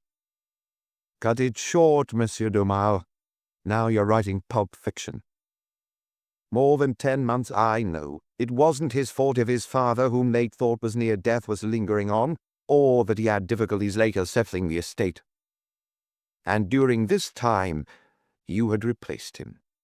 And when the child was born, you were so afraid, because John was saying he would soon return, that you handed him over to child welfare. What are you swearing to? What? You want to go and check the corridor again, be my guest, and drink a glass of water while you're at it, because I think you need it. It was the first time in his life that he was conducting an interrogation 5,000 kilometers away, knowing almost nothing of the man he was questioning. Perspiration was beading on his brow. He had already had 2 bottles of beer. Hello. It wasn't you, I know. Will you stop telling me that it isn't your fault? You had taken his place and he came back, and instead of telling him the truth, instead of keeping the woman you claimed to have loved, you handed her back to him, which was cowardly and vile. Oh, yes, Joseph. You were a dirty little coward, a lousy, gutless cheat. And you didn't dare tell him a child had been born. What are you saying? That he wouldn't have believed the child was his? Wait while I repeat your words. John wouldn't have believed the child was his. So you knew that it wasn't yours. What? Otherwise you wouldn't have left it with child welfare. And you stand there and tell me that? I forbid you to hang up, you hear? I can have you behind bars by this evening. Right. Maybe you became an honest man, or something that looks on the outside like an honest man, but back then you were a nasty piece of work. And all 3 of you continue to live on the same floor. John took back the place you'd taken while he was gone. Speak louder, I don't want to lose a word. John wasn't the same anymore? What do you mean? He was tense, worried, suspicious, admit it. He had good reason to be. And Jessie wanted to tell him everything? Good Lord. That would have been better for her, isn't that so? Well, no, obviously you couldn't have known beforehand. You kept her from telling him. And John was wondering what it was that seemed wrong all around him. What? She used to cry at the drop of a hat? I like that. You've got a way with words. She used to cry at the drop of a hat. How did he find out? Little John made as if to speak, but the inspector signaled him to be silent. Let him talk. No, I wasn't speaking to you. You'll find out soon enough. He found a bill from the midwife. That's true, it is hard to think of everything. He didn't believe it was his. Put yourself in his place. especially handed over to child welfare. Where were you during this scene? Well, yes, since you heard everything, behind a connecting door, yes. Because there was a door between the two rooms, and for how long, in fact? 3 weeks. The 3 weeks after his return, you slept in that room next to the one where John and Jessie, who had been yours for months. Finish up quickly, can you? I'm sure you're not a pretty sight right now, Monsieur d'Aumale. I'm not sorry anymore to be questioning you over the phone, because I think if I were there I'd find it hard to keep from punching you in the face. Be quiet, just answer my questions. You were behind the door? Yes. Yes. Yes. Go on. He was staring at the tablecloth in front of him, no longer repeating what he heard. So tightly were his jaws clenched that his pipe stem finally snapped. And after that? Get on with it, damn it. What? And you didn't intervene sooner? Liable to do anything, yes? Put yourself in his place, or rather, no, you couldn't. On the stairs, Angelina was delivering a suit. Saw everything. Yes. Well, no, you're lying again. You did not try to enter the room. You tried to get away, only since the door was open. That's right. He saw you. I'm not surprised that he was too late. This time I have no trouble believing you. I'm sure you didn't tell Parson that, because you could have been accused of complicity, couldn't you? And remember, you still can be. No, there is no statute of limitations. You're wrong. I can just see the wicker trunk. And the rest. Thanks, I don't need to know any more. As I told you at the beginning, Parson is here. He's drunk, yes, as usual. Little John is here, too. You don't want to talk to him. I can't force you to, naturally. Or to McGill, whom you so nicely send off to child welfare. Absolutely, he is here in my room as well. That's all. The smell of a coffee prepared by Madame d'Aumale must be wafting up to you. You'll be able to hang up, heave a great sigh of relief, and go downstairs to breakfast with your family. I bet I know how you'd explain this telephone call. An American impresario has heard of your talents as an orchestra conductor, and who... Adieu, Joseph d'Aumale. May I never run into you, you bastard. And Maigret hung up, then sat still for a long time, as if drained of all energy. No one else had moved. The inspector rose heavily, picked up the bowl of his broken pipe, and set it on the table. It just happened to be the pipe he'd bought on his second day in New York. He went to fetch another pipe from the pocket of his overcoat, filled it, lit it, and poured himself a drink, not beer any more, which now seemed too bland, but a big glass of straight whiskey. And that's that. He sighed at last. Little John still hadn't moved, and it was Maigret who poured him a drink, and placed it within his reach. Only after Maura had sipped from his glass and sat up a little straighter did the inspector speak again in his normal voice, which suddenly sounded strange. "Perhaps we'd best first finish up with that one," he said, pointing at Parson, who was mopping his brow in the depth of his armchair. Another weakling, another coward, but of the worst kind, the aggressive kind. Yet, in fact, didn't Maigret prefer even that to the prudent and bourgeois cowardice of a d'Aumale? Parson's story was easy to reconstruct. He knew from the donkey bar or elsewhere some gangsters who could use the information he chanced upon during his trip to Europe. "How much did you get?" Maigret asked him wearily. "What's that to you? You'll be only too happy to know I've been swindled." "A few $100s. Daily." Then the inspector pulled his check from his pocket, the check for $2,000 that McGill had given him from Little John. He took a pen from the table, endorsed the check over to Parson. "That'll be enough for you to disappear while there's still time. I needed to have you on hand in case d'Aumale had refused to talk, or in case I had been mistaken. You shouldn't have mentioned your trip to France, you see.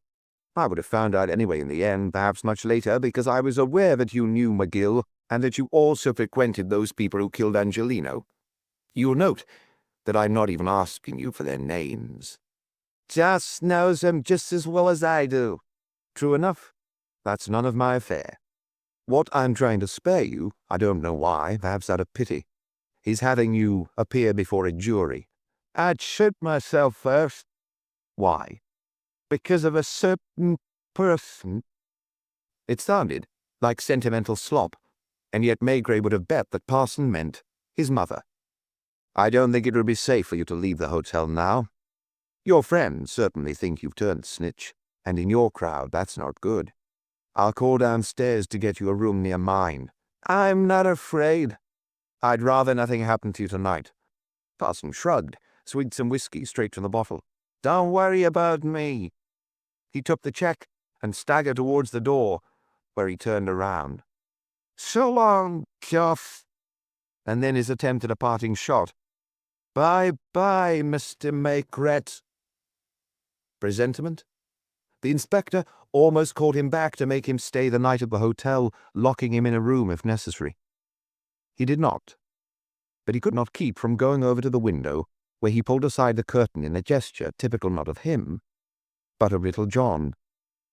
A few minutes later came some muffled detonations, an unmistakable burst of machine-gun fire, and Maigret, walking back towards McGill and little John, heaved a sigh.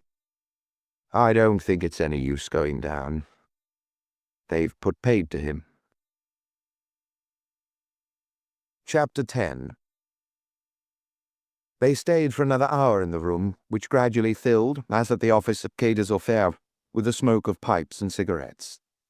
I apologize, little John began by saying, for the way my son and I tried to brush you off.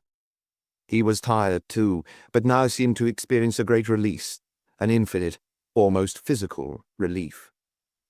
For the first time since Maigret met him, gone was the tension of a man coiled up within himself, striving painfully to keep from striking out.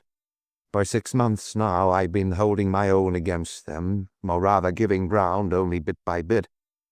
There are 4, 2 are Sicilian. That aspect of the case does not concern me, Maigret observed. I know.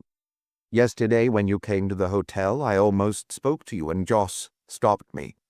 His face hardened. His eyes became more inhuman than ever, but now Maigret knew what suffering gave them that dreadful coldness. Can you imagine, said little John in a low voice, what it's like to have a son whose mother you have killed, and still to love her? McGill had gone quietly to sit in the corner armchair, the one parson had used, as far from the 2 men as possible. I won't tell you about what happened back then. I'm not trying to excuse myself, I want none of that. You understand? I am not Joseph Domau. He is the one I should have killed. Still, it's important that you know, I know, that I love, that I still love the way I believe no man has loved. Faced with a collapse of everything, No, it's no use. And Maigret repeated gravely, it's no use. I believe I paid more dearly than man's justice would have ever cost me. A short while ago you stopped Domau from going all the way to the end. I think, Inspector, that you trust what I say? And Maigret nodded twice. I wanted to disappear with her. Then I decided to accuse myself. He's the one who prevented me. He was afraid of getting mixed up in an ugly scandal. I understand. He's the one who fetched the wicker trunk from his room. He said we ought to throw it in the river. I couldn't do it. There's one thing you could not possibly have guessed. Angelino had come over. He had seen. He knew. He could tell the police. Joseph insisted that we had to leave immediately. Well, for 2 days. Yes. You kept her. And Angelino didn't talk. And Joseph was half mad with fury. And I was in such a state that I could endure his presence and gave him the last of my money to do what needed to be done. He bought a second-hand truck. We pretended to move out and loaded everything we owned. We drove 50 miles out into the countryside, and I was the one. In a wood near the river, McGill's voice pleading, Father, be quiet. That's all. I say that I have paid in every possible way, even through that. And that was the most dreadful, because for months I continued to doubt, to tell myself that maybe the child wasn't mine, that Jessie might have lied to me. I entrusted him to an honest woman I knew, and I didn't want to see him. Even later I thought I had no right to see him. You haven't the right to see the son of... Could I have told you all that when Jean brought you over to New York? He is my son too, but he is not Jessie's son. I admit, Inspector, and Joss knows this, that after a few years I hope to again become a man like any other instead of a kind of automaton. I married, without love, as if taking medicine. As if taking medicine. I had a child, and I was never able to live with the mother. She's still alive. She is the one who asked for a divorce. She's somewhere down in South America, where she's made a new life for herself. You know that Joss disappeared when he was around 20. He was in Montreal, involved with a milieu rather like, on a lesser scale, the one where you found Parson. Old Mrs. McGill died. I lost track of Joss and never suspected that he was living so close by, at Broadway, among those people you know about. My other son, Jean, as he admitted to me, has shown you the letters I sent him, and you must have been surprised. You understand, it was all because all I could think of was the other one, Jessie's son. I forced myself to love Jean. I did this with a kind of rage. Whatever the cost, I wanted to give him an affection that deep, deep inside I felt for another. And one day, about 6 months ago, I saw this boy appear. What infinite tenderness when he said the word boy, when he gestured towards Joss McGill.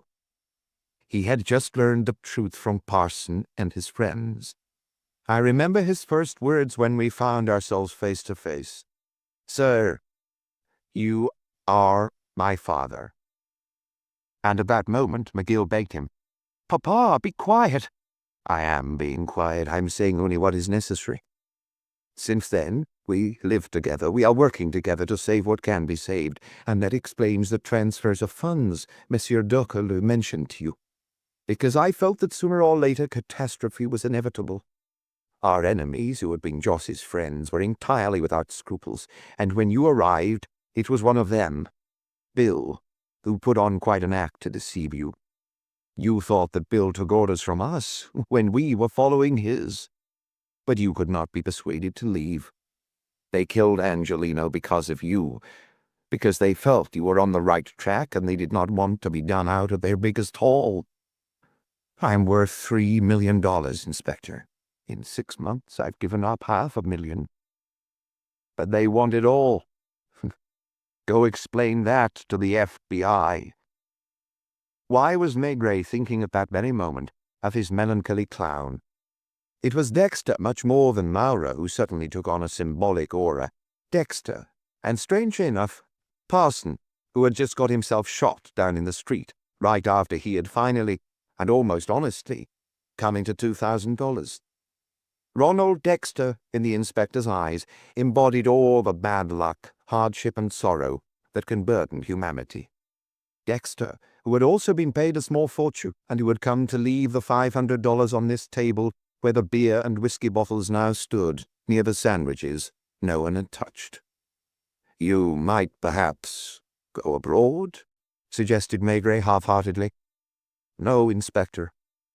Someone like Joseph would, but not I. I fought on alone for almost 30 years, against my worst enemy, myself and my suffering. I've wished 100 times that the whole thing would crack wide open, you understand? I have really, sincerely wished to make an accounting. What good would that do?